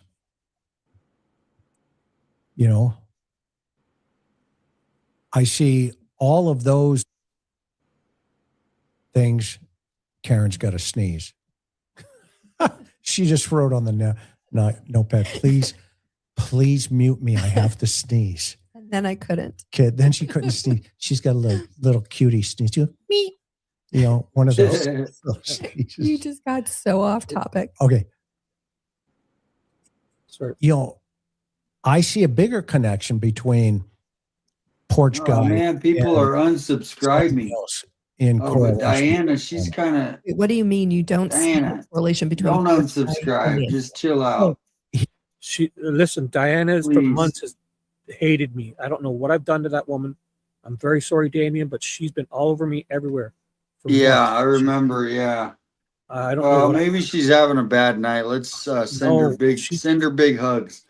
Listen, I'm not taking over Damian's stream. I'm helping him. I'm sharing my screen. I'm helping here, Diana. Oh, she said that last time. She said that for the last 4 months. She hates me. I don't even know who she is.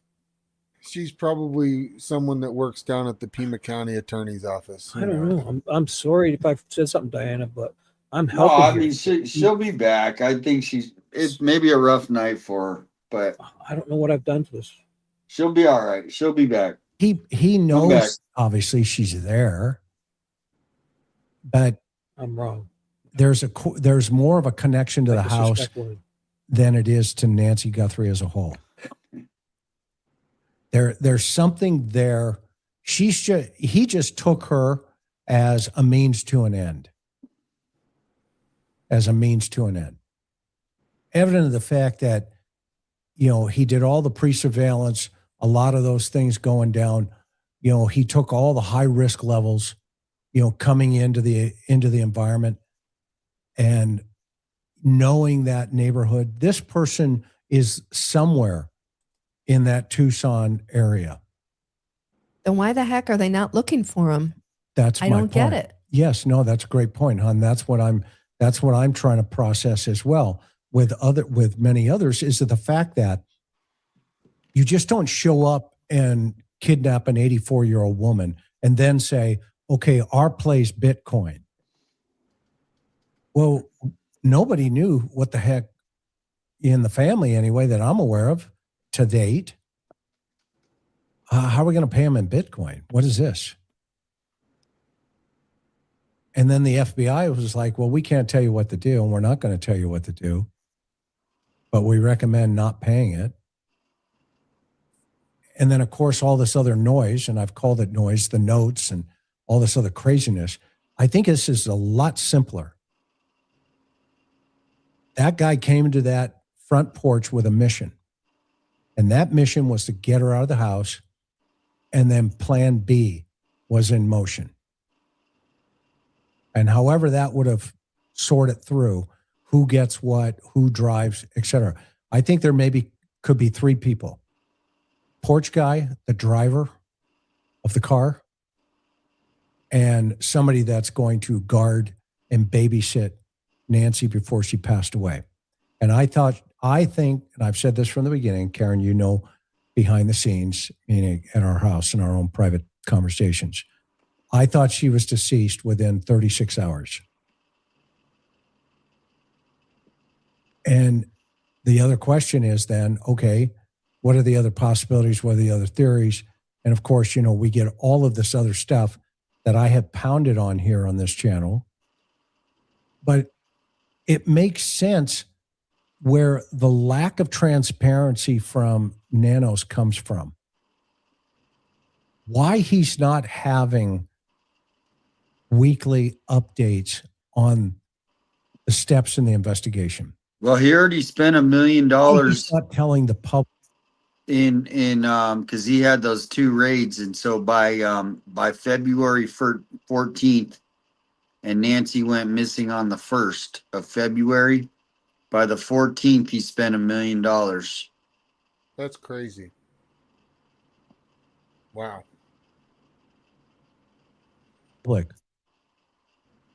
that he's no longer the reason he's no longer talking to the family. Why isn't he talking to the family? What's going on there? Why did he impound their car? What's going on there? Why did he go over to their house and take photographs? What's going on there? Why did he download their phones? What's happening in that? Why aren't you going to her place of employment and finding out if there's a correlation in any way, shape, or form with somebody that could have come across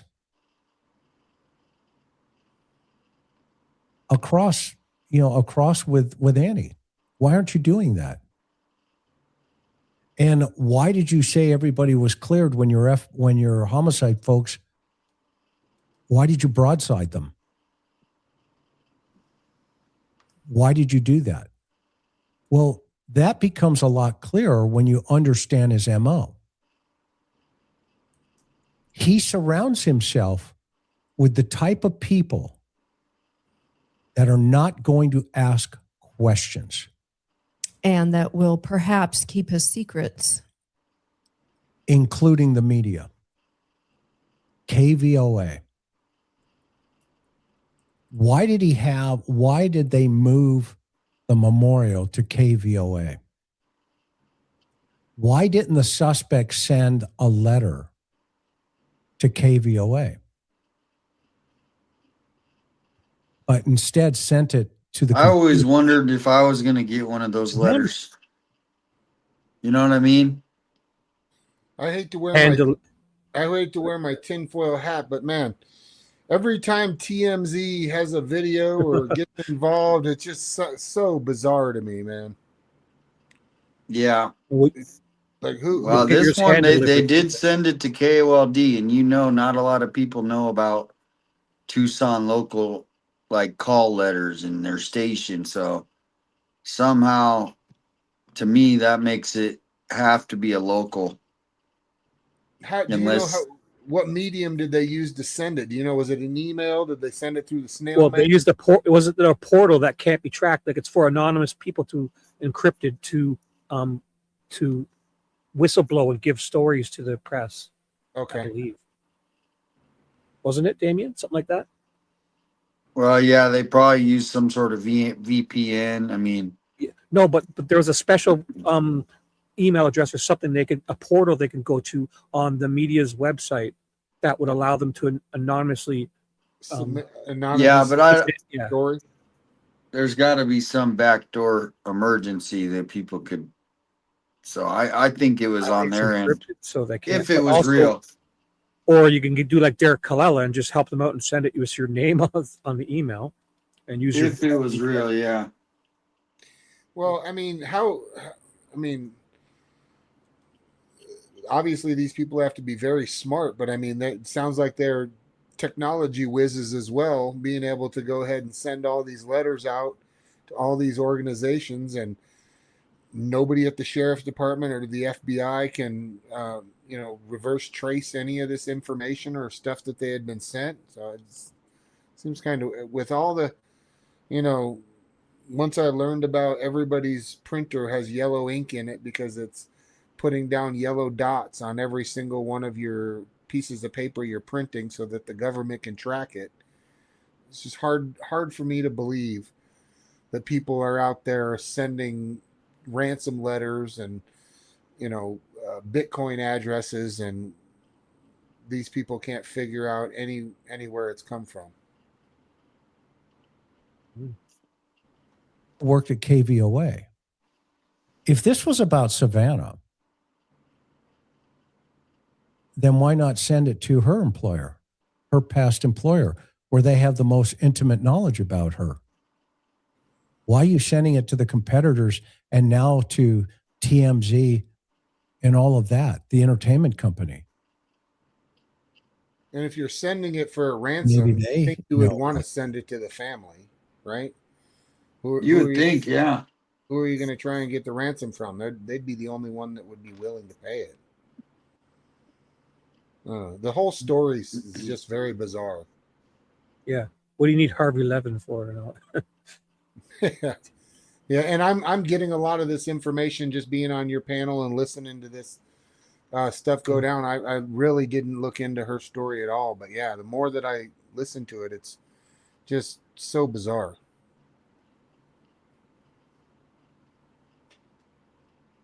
Oops. Uh-oh. Hi. Okay. The person that sent the letter. How can you trap the IP address instantly on Kalella, but you can't figure out the messaging board that sent the ransom notes? No, it wasn't just a messaging board. So I remember them talking about it in that court filing. I read that Kalella's court filing. It talked about it being a portal that could be encrypted so people could anonymously whistleblow and not feel like, when you drop a baby off at the fire, no questions asked kind of thing. So that's what was used. The sheriff said there were more arrests coming recently. Was that just another lie? Weeks ago, he said that. Was that just another lie? I don't know. And if so, why would you lie to the public about these kind of things? Why would you do that? Because you surround yourself with people that would do it for you. And one of these people that you surrounded yourself took his own life from the pressure, from the guilt, from the shame. But you have no shame.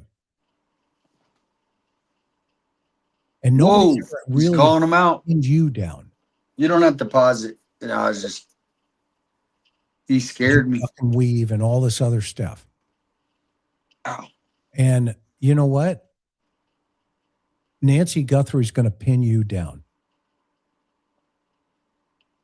Nancy Guthrie will pin you to the mat.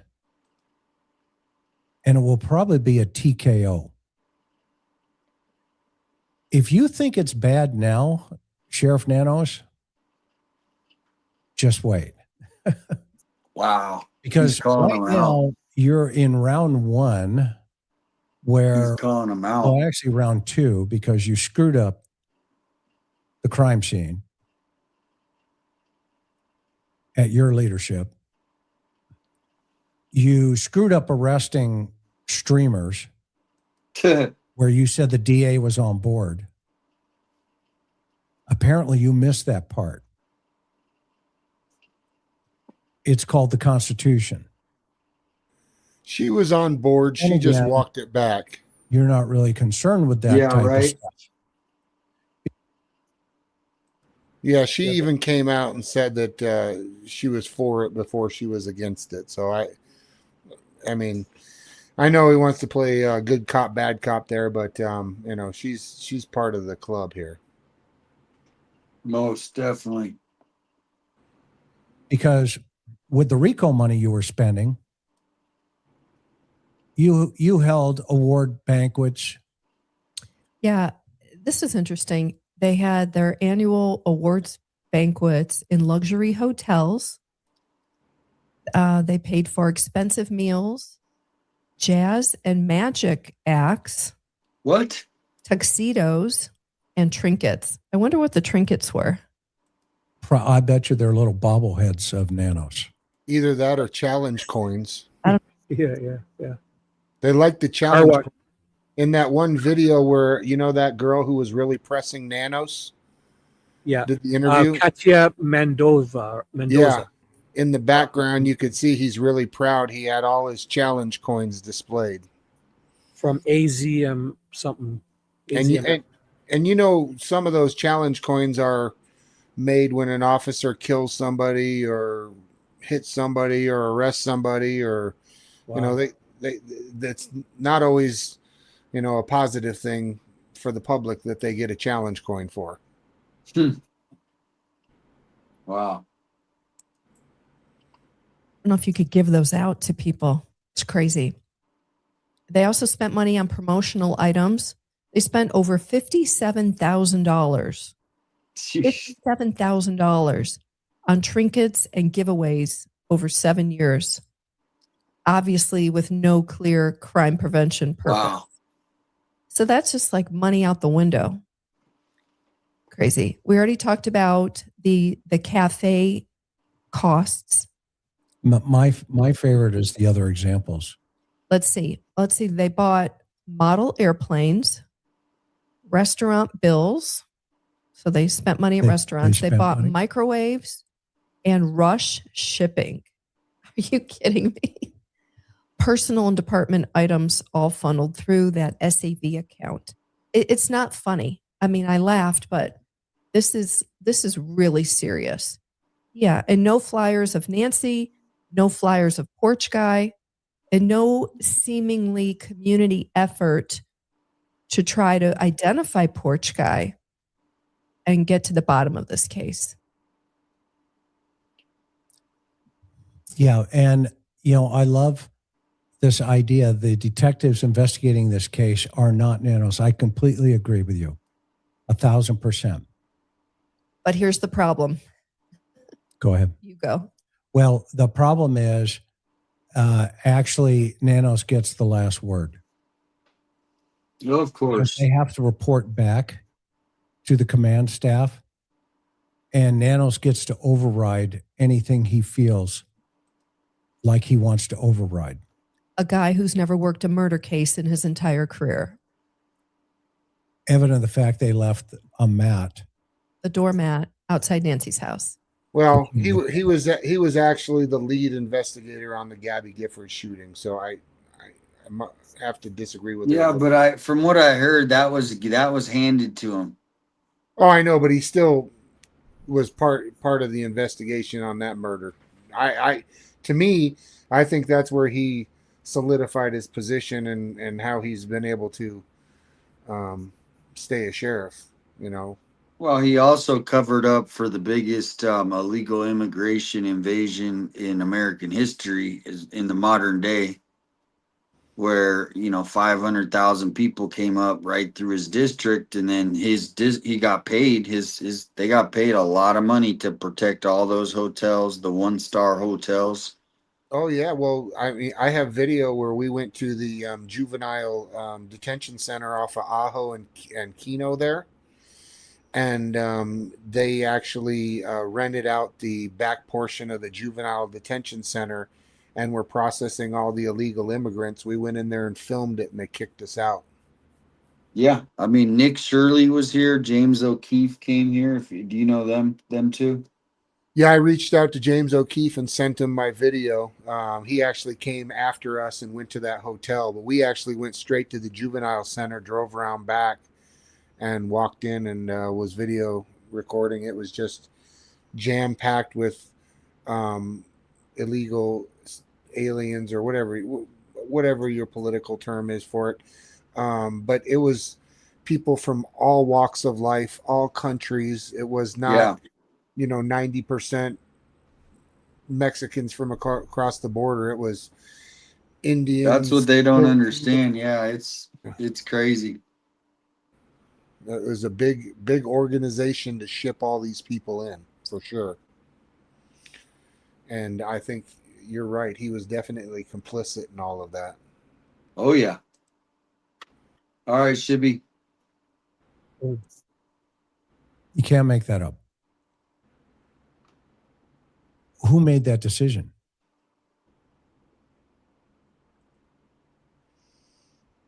It wasn't an experienced investigator. Every experienced investigator I've had on our program has said, why'd they leave the mat? They also said they would have probably taken the door, literally. And the fixture for the camera. Nest camera, exactly.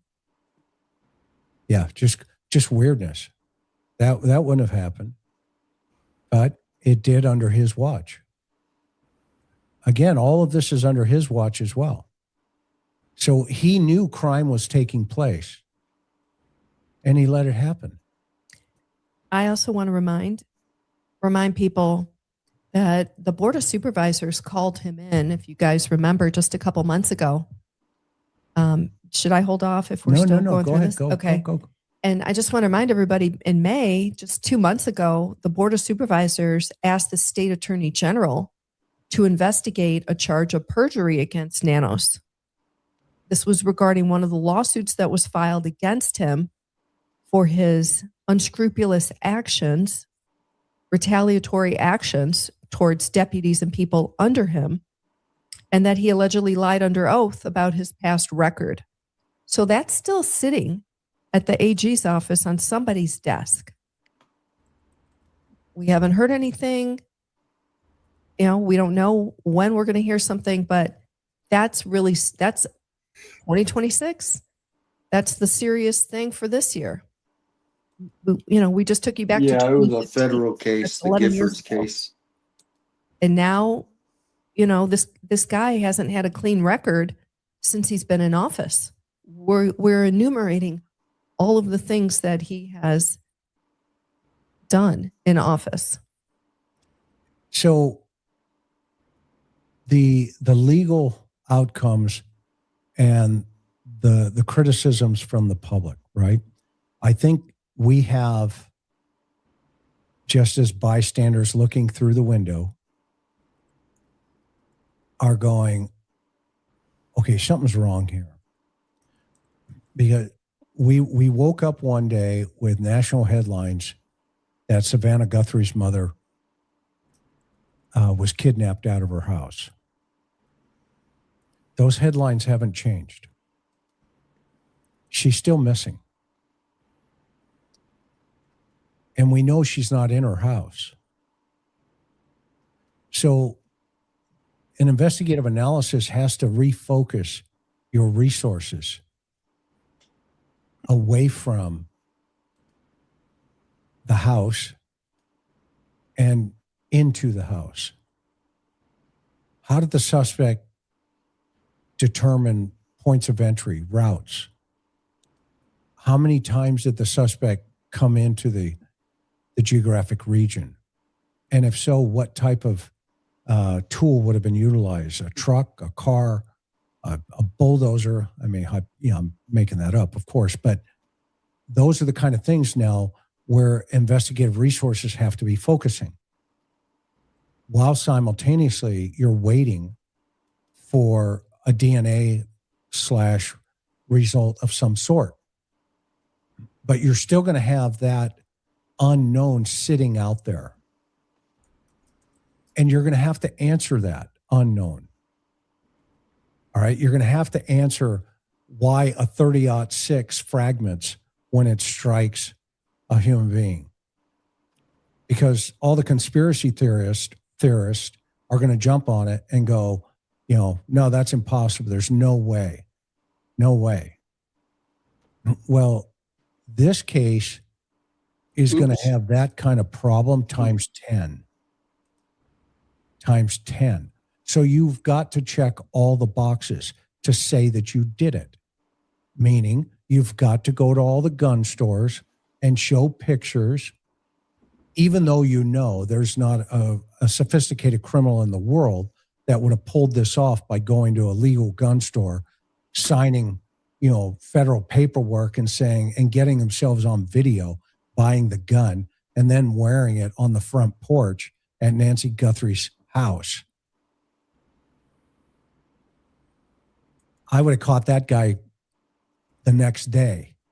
And you notice they haven't caught that guy. Nobody on that list that the FBI went to all the gun stores. That was to check the boxes. Do you think that he will be caught? Yeah, we did this. Yeah, we looked into all the people that may have Porch guy? Yeah. I am so surprised that with all these, sleuths and true crime people, that somebody hasn't identified that exact jacket that he was wearing. Oh, they have. They got it from Walmart, and they had it all picked out, I think. Oh, did they? Okay. They had all the model names. And it's from Walmart.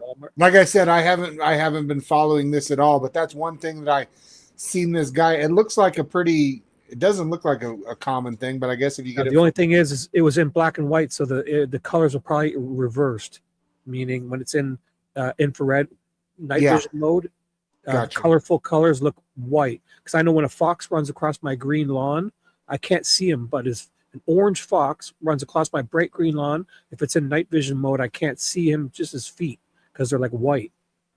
Oh, okay. So colors are inverted. So colors are, and black and solids are like black. So I can just see his paws and his tail, the tip of his tail. Well, what do you think, Shibby? I mean, the further it gets away, I think it's less likely that they will. But what do you think? I'm starting to think this didn't even happen. I'm not even sure anymore. You're on board with that conspiracy theory that she may have died and they're just using it to bring in the flock camp? I have to be, because I mean, in this day and age, with all the data and fog reveal and all these satellites in the sky and cameras everywhere, nothing else. They can't give us nothing else.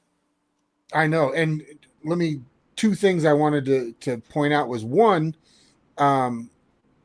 like I said, I have called about these cameras on top of the intersections. You've seen the video cameras that are sitting on top of the at every intersection.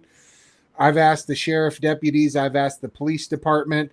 I actually was robbed at a job site, and somebody pulled up in their car, grabbed my tools, and then drove off right through the intersection that had a camera on there. And I've asked every one of the cops, and they've told me that they don't know who runs those cameras, and they do not have access to them. So that's one thing that I think strange, that we have cameras all around town, and everybody keeps telling me that they don't know and they don't have access to them. Well, it's got to be the DMV then, for them looking to keep track of the traffic. It's not them either. Then the other question I would have is, did you guys hear about the car chase the same morning that Nancy Guthrie was kidnapped over on the west side? No, I didn't know. A car chase? Yeah, there was a big car chase over the police scanner, that they were chasing somebody over there on the west side the same night she disappeared. No, I don't remember that. I'll get the audio and send it to you. Okay. Oh. Type of car. White Kia. I believe it was a white car, to be honest with you. I guess the odds are it's going to be a white car in Arizona. Right. Yeah. But those were the things I pointed out. Somehow to the house somewhere for the victim risk continuum. I'm not going to go that way tonight.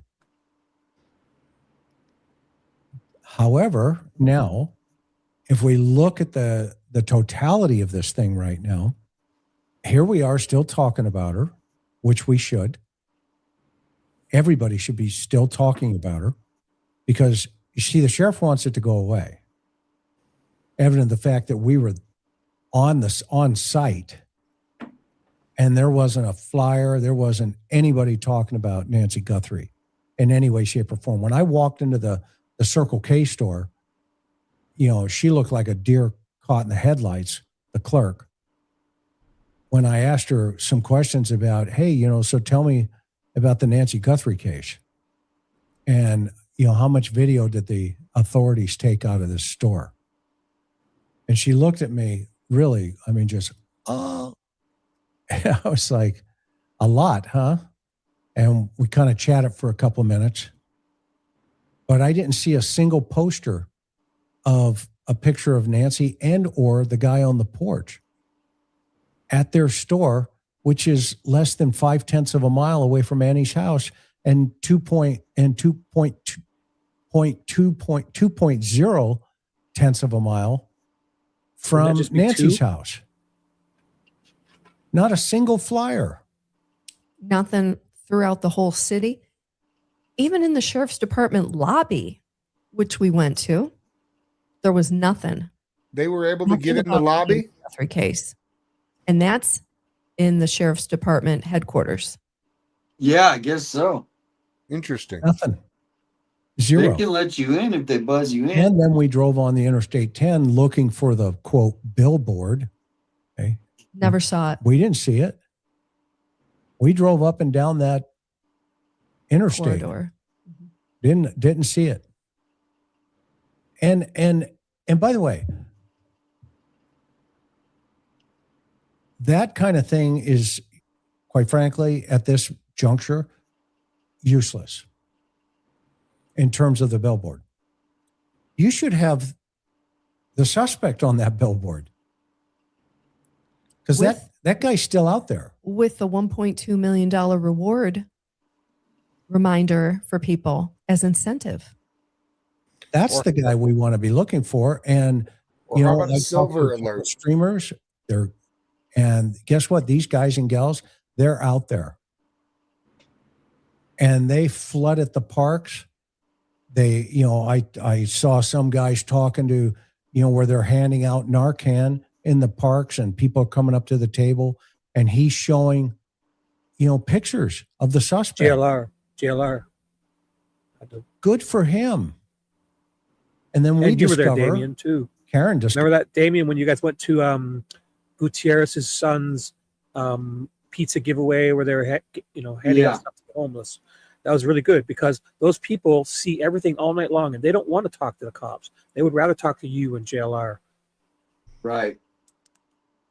So they got all those things. That lady was filling her backpacks with soap and brush and socks, and they got pizza. And at the very end, JLR was, and you guys were standing there handing flyers to them. No, I was do more of that. Much rather talk to you guys than the cops for sure. Discovers, not me, Karen discovers that Nanos had disassembled his street teams, his direct patrol teams. And there's only one direct patrol team.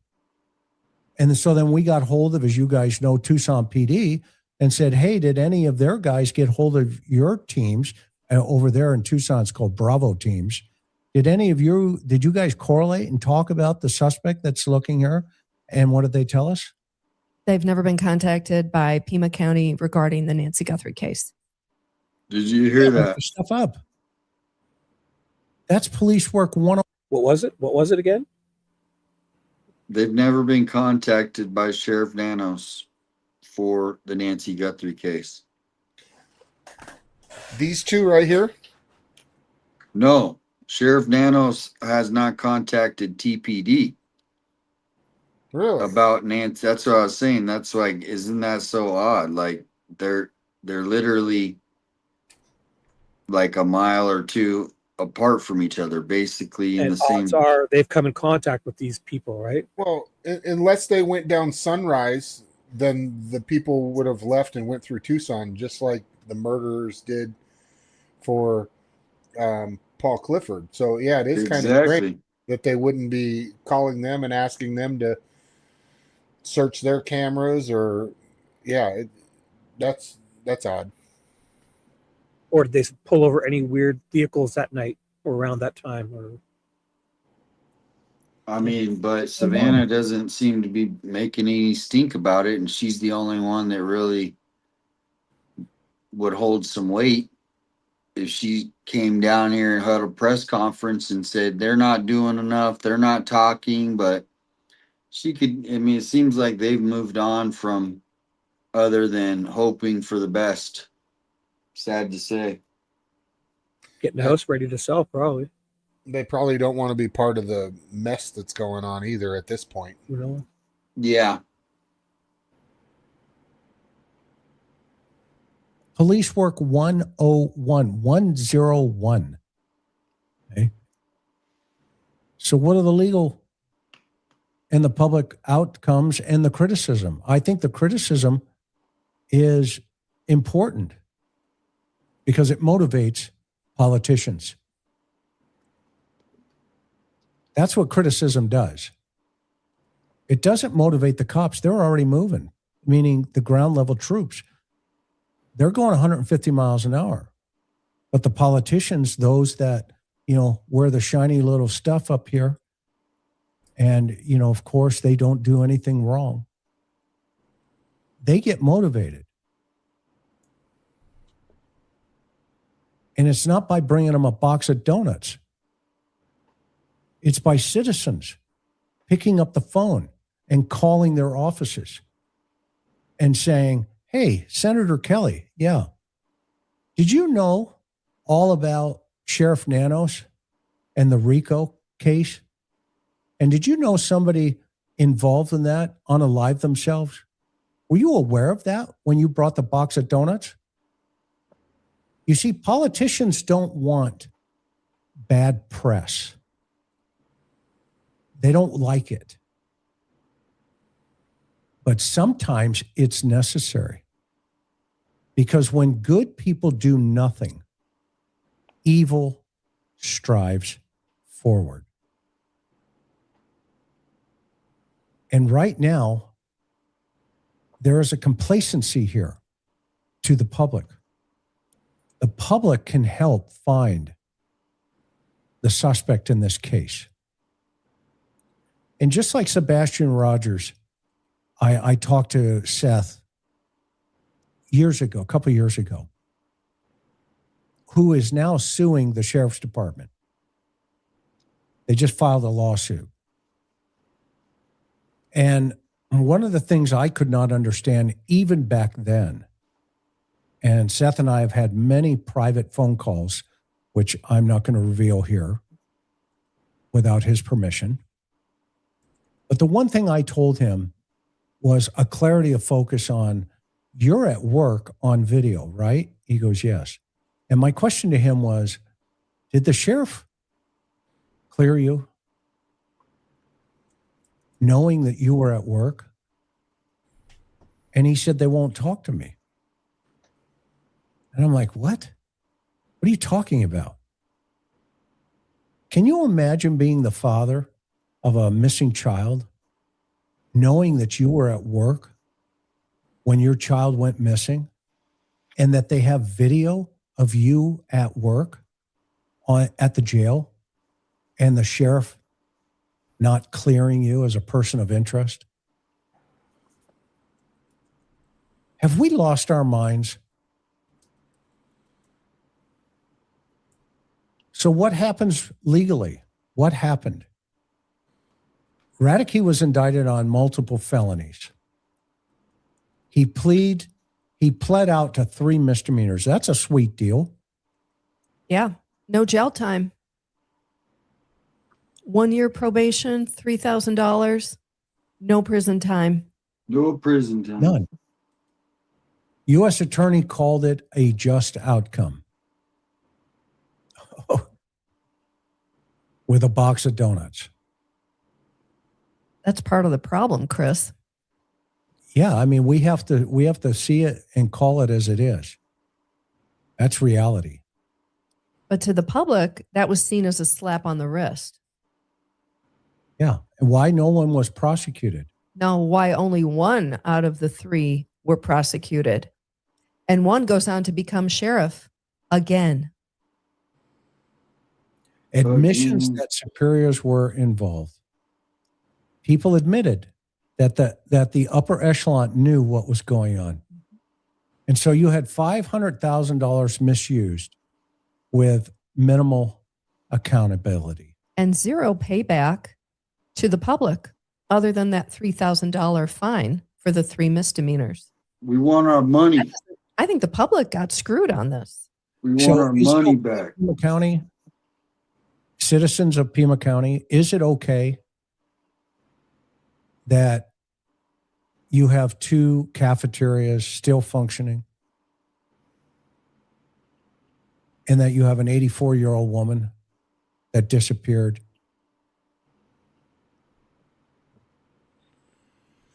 Is it okay? I hope not.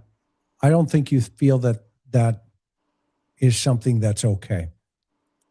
But thank goodness for good journalists. Thank goodness for Caitlin. She did a great job. And thank you, honey. I know you did a lot of work on this over the last week or 2. Thanks. It's my job. Thank you, Rorik. I don't follow many channels, but I always make time for yours. I truly appreciate the professionalism. Thank you, Mr. Kelly. Respect and diplomacy you bring to every discussion. Keep up the great work. Thank you so much. You're very, very kind. Project grant, $3.5 million awarded to Pima County Sheriff, effective 7/1/24. Check it out. Thank you, Denise. Boom. We will. Thank you. Shibby. Bella. Yo. I think that's pretty much it on that interview, right? I think I remember getting here and it's a lot of thanking the people at the end. Want me to scan through it maybe and click through to see if looks like they're reading a lot of things and yeah. I don't think he flashes something up here. I want to see what that is. Sure. This pink line represents a series of arguments thought it was a road that took place in a civilized legislative session. Yeah. Do you want me to find other things or this has been great? Like, I mean, I didn't think we'd make it this far. No, yeah, I was just if you guys have any final thoughts. No, this was amazing. You guys have been great. Chat's been funny, everything's. No, I was going to show you one video that brings us back to downtown. I found the video of showing you where all those cops stand and how many of them there are if you want to see it. And then I got Is that it? No, but that one's pretty funny. Go ahead and play that one. That's Doofus. That reminds me. There you go. Oh my gosh. One more time. It's good. I got that mustache. Although this scene had some great laughs, remember. Oh, I got a longer one, but I got about a 30-second video of him in his Mario uniform. That's Sheriff Nanos. Yeah, Criminal Network. He covered that. He really. Actually, you know what? We should play that real quickly. Put that one on. That's the way to go out with this. Which one? The white noise? No, well, yeah, the Nanos one because it kind of had everything there. Alex's. Yeah, but that's 45 minutes long. So Alex, I'll send you the link. He made a 45-minute compilation of Nanos. Of all his interviews, everything for the last 15 years, and he said he could have went longer. It's like, oh, the FBI is investigating me. Oh, I love the FBI. The FBI is investigating. I love them back and forth, like in the same sentence, like being a hypocrite in almost the same sentence, saying, speaking out of both sides of his ass. Let's see. So. Here you go. It's going to be silent. It won't let me do it, but you can at least see downtown. So this is the corner of 4th and I don't see it. Oh, it's not sharing. You got to you got to put it up, Damian, don't you? But I don't see it in the back. Oh, it's not backstage. No, it's not. I had to change it. It wouldn't let me play the video. Give me a second. Trying to minimize it here. There we go.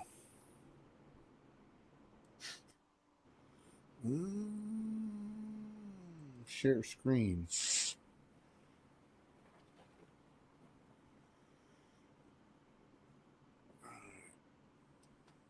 Allow.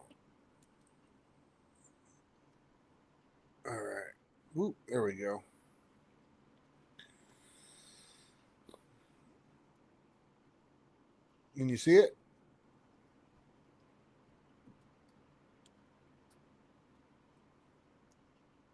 Still there? Yeah. I'm just sorry. I was multitasking here. I didn't hear you. I hit mute. What'd you say? Oh, I'm multitasking here. Oh, okay. So this is at the corner of 4th Avenue and Congress. And this is the force that they have every single weekend, Friday and Saturday night. And it's literally 500 feet away from where the shooting happened this weekend. And it's crazy how the technology in this all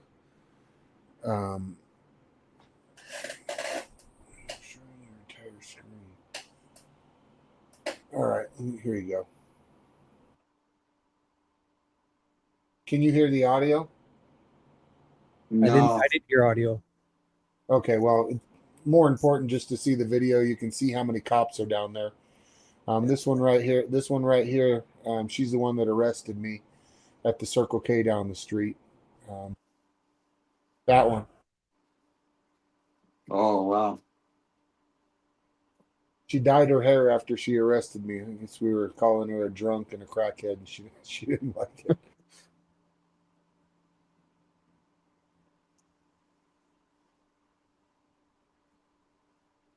She seems sedated. She seems like she's tired.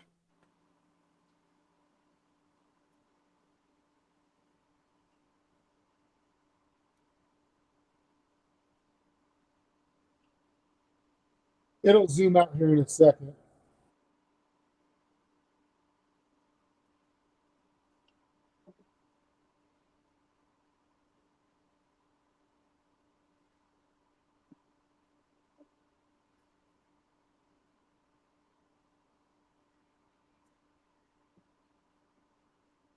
We need to get a lip reader on them.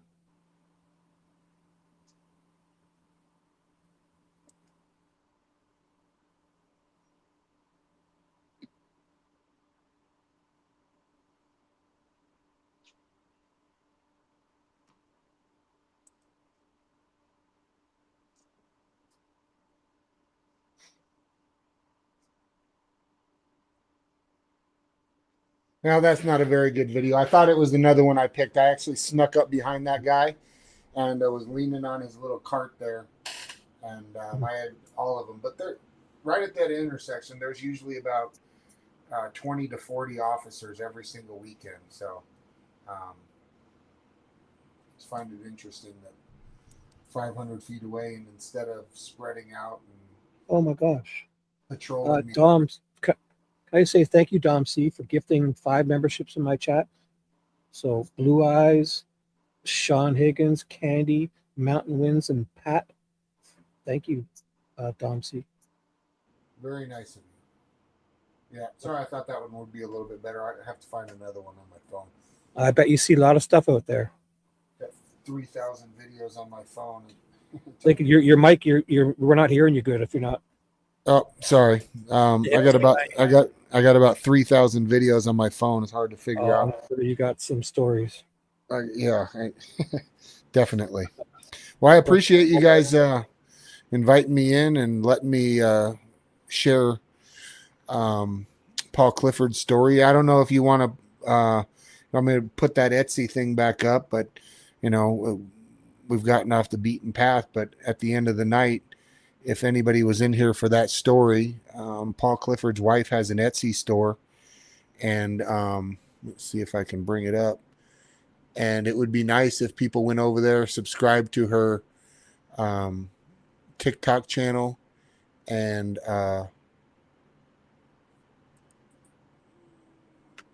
let's see. I think this is it. There we go. Let me share my screen with something else and go over there and purchase one of her little I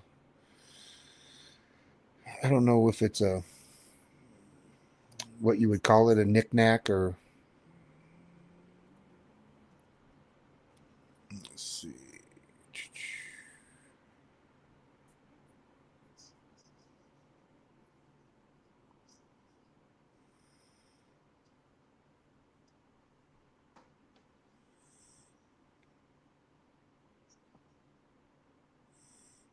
I don't want to share that window. Hang on, let's see. Nope. Hang on a second.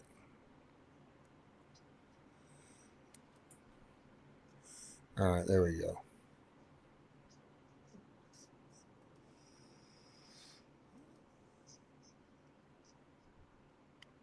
I didn't want to share that one, but that's all right. No, I took it away. Yeah, I was. That's all right. It ain't anything super important. Just all my court paperwork and my strategy for suing the sheriff's department and everything. No, I'm just kidding. All right, so that's Paul Clifford's wife's Etsy store. Uh-huh. And if anybody would like to go over and give her a blessing, buy one of her I don't know what they are. We should have looked even more. I can't even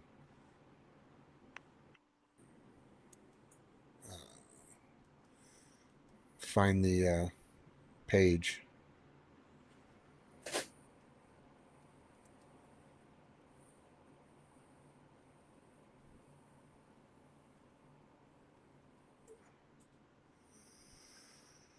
All right, there it is.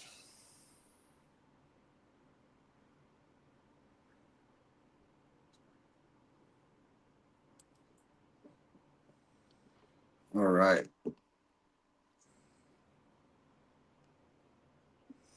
Oh, so she makes little decorations and stuff. Like she's got little creosote thing she makes. So something to maybe go over there and, like I said, if you want to go down to the court, did I just see something that they were going to when on the video that you posted that they were going to postpone the case until next week? Which one? Paul Clifford's case. I thought they said something they were going to. Oh, I didn't hear that. No, I haven't heard that. Gotcha. No. Okay, let me give you if you want to post this in there. Copy. Oh, there it is.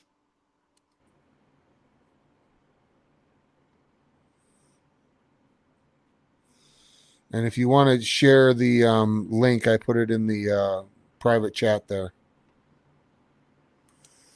All right, everybody. If you want to go over and support Christina Clifford's Etsy, and she would definitely like that. I know I've never met her, but she seems like a really sweet woman. She does. And even if you want to just go to her TikTok channel and tell her hello, you can see that's the name of her TikTok channel there on the screen. Enchanted Desert Essentials is what her TikTok page is. And she's pretty active. Enchanted Desert Essentials. Yeah, she's pretty active over there. And she did put a video out the first day of court. I don't know if she took it back because her advocate or somebody told her to, but she's been kind of quiet on what's going on at the courthouse.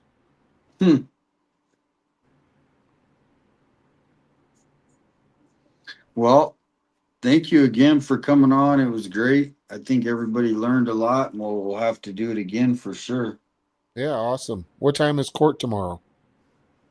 We're like leaving 9 here. Yeah, 9 a.m. So we're leaving here like around 8. Oh, okay. And he had said Judge Foreman was his judge. Judge Foreman does not like audio recording. We went into his courtroom. He immediately called court security and had us physically removed out of his courtroom for trying to audio record. Jeez. So, good luck. All right. Well, good thing he's in here. I'll let him know again. But yeah, we'll have to do this again soon. Yeah, hopefully we got some good news about the investigation or the perjury charges going on, or is it totally over now with them their questioning, or did they just send the questions up to the attorney general and ask her to investigate? Yeah. That's it. Yep. They're just waiting to see if she's going to bring charges, which we know that's most likely not going to happen. So yeah, it's crazy. Sad situation here in town, that's for sure. Yeah. Do you go to any of the board of supervisor meetings? No, I usually host them on my on my thing, on my channel. Remember? Yeah, I didn't know if you had went down there for any, but you can also do an audio call for the call to public. So if anybody does want to go ahead and get their 3 minutes of speech in, call down to the Pima County Board of Supervisors. It's every 2 weeks on Tuesday morning around 9 o'clock, and let your voice be heard. Yeah, there's that woman talking about her dog. She ran against nanos or something, or she was going to sue them all. She's there at every one of those meetings. I listen to her. She talks about her service pet, her dog. Yeah. Yeah, she's another one that they raided and took all of her animals. Yeah. That's a whole nother really story. Yeah, that's a whole nother story with what they're doing around here. They built that new Pima Animal Community Care Center, and everybody that doesn't animals too. Yeah, everybody that doesn't want to be affiliated with the pack, they're shutting them down, raiding them, taking all their animals, and they did that lady that had the bird sanctuary. They did the people that I worked with that did the cat sanctuary. And when you had put up the meeting a few weeks ago, that was the first time I saw that lady, another lady who had all of her Oh, animals. nice. Yeah, okay. Yeah, there's a lot of regulars that do that. That's what I've noticed. There is, but we need, for them, by the time they heard that person the fourth or fifth time, they're just tuning them out. So I think it's be good to get some, fresh people in there to speak up and at least give their opinion or how they feel things should be run. That's what it's gonna take.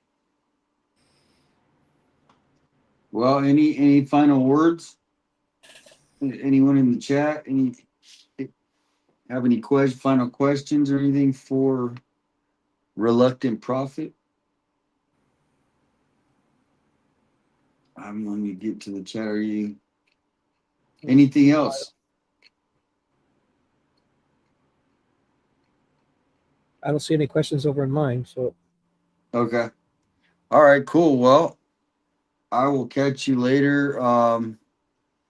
RP, and then let's talk this week and plan the next show. All right, sounds good. Thanks, guys. Shibby, Cool. it was nice to meet you. Thanks. I'm going to go over to your channel and subscribe. And thank you. You know what? Can you do me a favor in the private chat? Can you put your channel? I can click over to it. Oh, I'd love to. Thank you Awesome. so much. A pleasure meeting you too. Yeah, definitely. Let's do it again. I got one song if you want to just you'll listen to it as you're getting over to Shibby's channel, but it's hilarious. So I have my live dual stream going there. Here, if you want to come over and say hi, that's the channel too. All right. I got a live dual stream. If you want to come and say hi and like, anybody wants to give me a sympathy like. Yeah, hi. he likes those sympathy likes.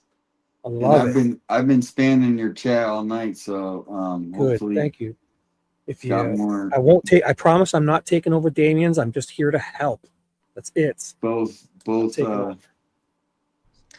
channels, we're all in it together. So I'll where did this go?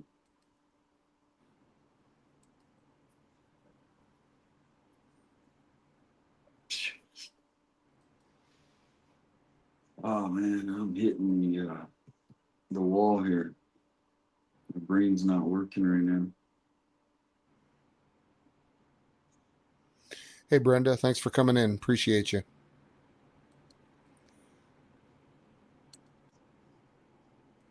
Oh, you were saying hi. I get mixed up with the StreamYard chat because it's everybody's chat mixed together. Yeah. In the private chat, I put my live stream link and my channel if you wanted. I got it. Thank you guys for even considering. Thank you so much. I'm already subscribed with all the notifications. Oh, wow. Be on my game then. Yeah. Shibby. It's getting serious here now. I love my camera fired up. I love the white noise. We need more white noise. You are just white noise. What? White noise? That's right, white noise. No way, Sheriff. White noise. You all are just white noise. Background static. White noise. White noise. Exactly. Now quiet down so I can hear myself say. Well, I grabbed my coffee, turned on the news, feeling the waiting for updates blues. The questions came in a mighty swarm, but somehow nothing could break the form. Where's the info? What's the deal? Can somebody tell us what's actually real? The room got quiet, the cameras froze, then out came the phrase everybody knows. White noise, the magical sound that drowns the voice. If the questions get too loud, just call it background from the crowd. White noise, white noise. The official go to answer deployment device. When somebody asks, can you explain? Just hit repeat and say the same. We need some answers, we need some clues. We need a little less interview blues. But from the podium came the mighty refrain. Everybody calm down, here comes the same. Every sheriff's heard it for 50 years, so all that criticism disappears. The crowd said, wait, we're still confused. The microphone said, congratulations, you've been duped. White noise, white noise. A symphony of convenient voice. When the details start to collide, just take a little verbal ride. White noise, white noise. Turn the volume up and rejoice. If you can't find the answer today, maybe the answer went away. Wow!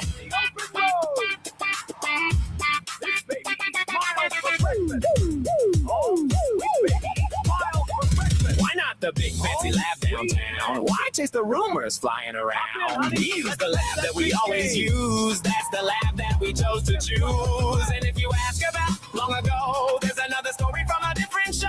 40 years back, that's ancient history. Cue the dramatic mystery symphony. When the microphone starts to blow and nobody knows what nobody knows, there's one little phrase that saves the day. Just wave your hands and shout hooray. Is that a fact? Is that a clue? Can we get something we can use? No need to panic, no need to fuzz. The answer is static for us. White noise, white noise. The loudest sound with the least amount of choice. Questions flying left and Sheriff, right. what about the allegations? You are all white noise. White noise, white noise. A background band with a cheerful voice. When the public wants the white, just turn the volume up. Sky high. White noise.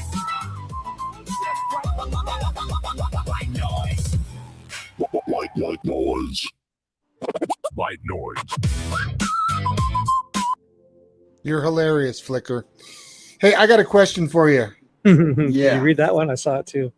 I got a question for you. Did you, when you made this song, did you ask it to mimic the Lego song "Your Government is Run by"? I didn't make the actual. I just did the video. Oh, it's got that same hook as that. You know that Lego video, "Your Government is Run by." Oh, really? No, I'll have to ask her. Yeah, when you get off, Google that Lego video, "Your Government is Run by," and the hook is almost exactly the same. Huh? Probably. I mean, that's how they make a lot of them. They take other people's songs and. Yeah, it's catchy. That's for sure. I like it. I like the video too. Is his Corvette white? Yep. Yeah. Yeah. That's why. He's got a new C8 Corvette, 2023 at least. Being a sheriff pays well. Yeah, the base Corvettes, though, those Stingrays aren't. I mean, they're not that expensive. They're a short guy's car. Yeah, but that those Corvettes are pretty good, though. I mean, Well, I think it would be not a good look if he was driving around in like a Lamborghini or Right. something more. Who knows? He can probably afford it. He's probably worth. Yeah, he's probably got another car he could drive to work, make it look, No, I was surprised that he was parked out front though, because they do have a gate where they can pull him back. But that one video where they caught him, he was walking out to the front parking lot to get in his Corvette. Right.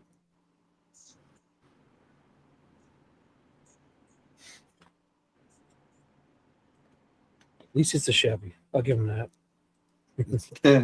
It's a Chevy. That's true.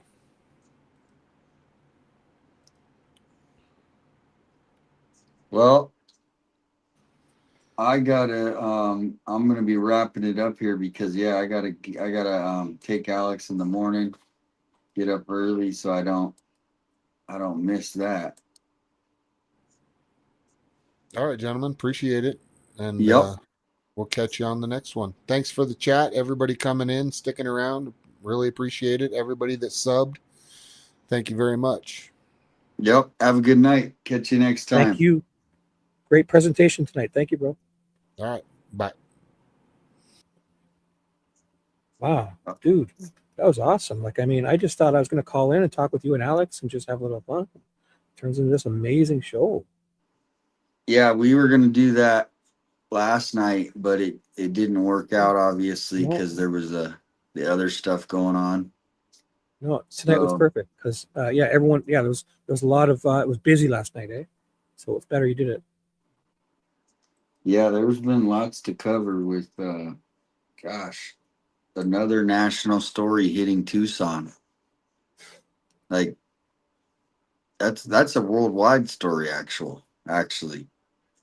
10 people hit. I mean, wait till you wake up in the morning. There'll probably be something else to focus on. It's going to court. Stay safe. Take Alex to court there in the morning.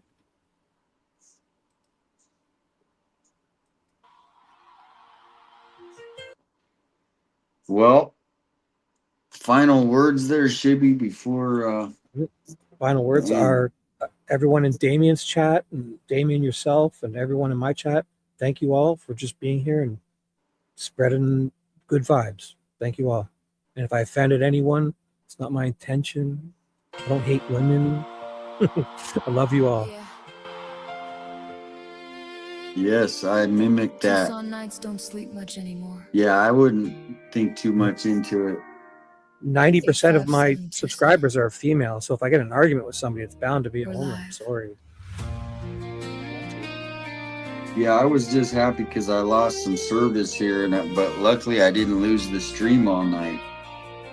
But I saved the show. I get it. No, I think I would have probably would have cut out. I think if you weren't. Yeah, so I think you did. And so they can't get mad at me follow for my new taking channel. over. The 857 Media. The call comes over the scanner tonight. Speaking of that, Where's that link? Well, have it? I haven't put it, but I'll find it. But actually, I'll put the link because you know what? There's an after hours. It's a 24-hour stream, and I need to get my hours over there. So which is that one called? 8x7 Media? Yes. Oh, I got it. Yeah, I'm subbed.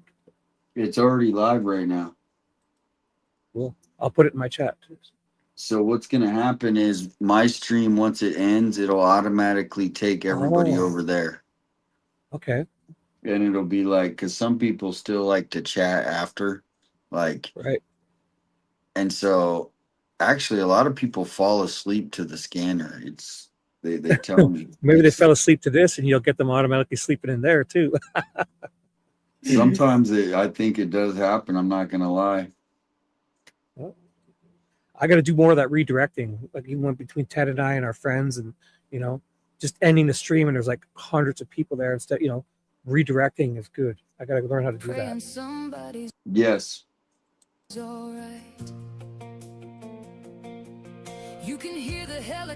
Thank you guys, everybody, coming in. Shibby, you want to have any final thoughts before I?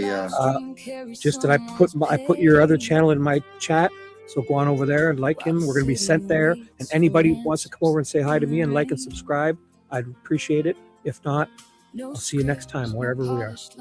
Thank you. Yeah, you're gonna be sent over there.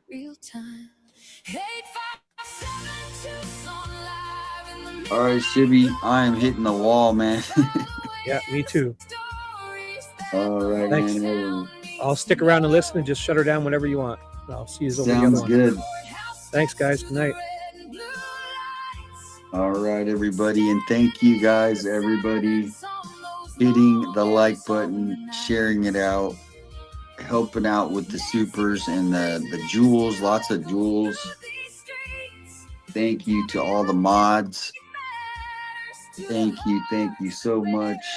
Oh, hey, Tomorrow. can I jump in and quickly say that I think maybe tomorrow morning I'll have to do something to watch Alex's or whatever. So I'll be up to watch you guys, hopefully. Oh, and thank you so much, Tina Marie. Subscribe to Dana's DoorDash. I've seen her. She's neat. Okay. Wow. I didn't even know about her. Thank you, Tina See you in the Marie. morning. Tomorrow morning, 11 a.m. East, 10 a.m. Central, I guess 9 a.m. Mountain or 8 a.m. Or, I don't know. Huh. You talking about, yeah, tomorrow in the morning. Oh, so it'll be noon East, 11 Central, 10 Mountain, and 9 Pacific. But you guys are on the same as Pacific this time of year. You know? Sounds about right. Yep. Tomorrow morning, get up. Yep. All right. Thanks. Good night, everyone. All right. Good night, Shibby.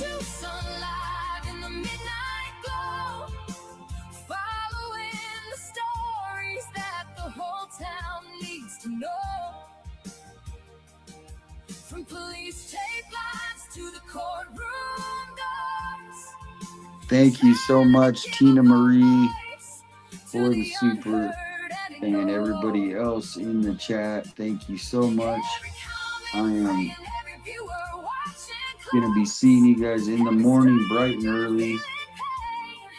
For people they don't know. Through every breaking moment, every truth we're trying to find. He's keeping Southern Arizona connected. So after this stream will end. It'll take you to the new stream. Yeah, it was a long stream. It's the way it goes some nights, some days. Thank you, Kathleen. Liberty and justice for all. Esmeralda. Ooh, nice. Very nice. For the people scared and waiting through the night. 857 keeps the signal alive. All right, everybody. So just hang on tight. It'll take you to the new stream. I will talk to you guys in tomorrow. Be with Alex. Wish him luck that everything gets dropped.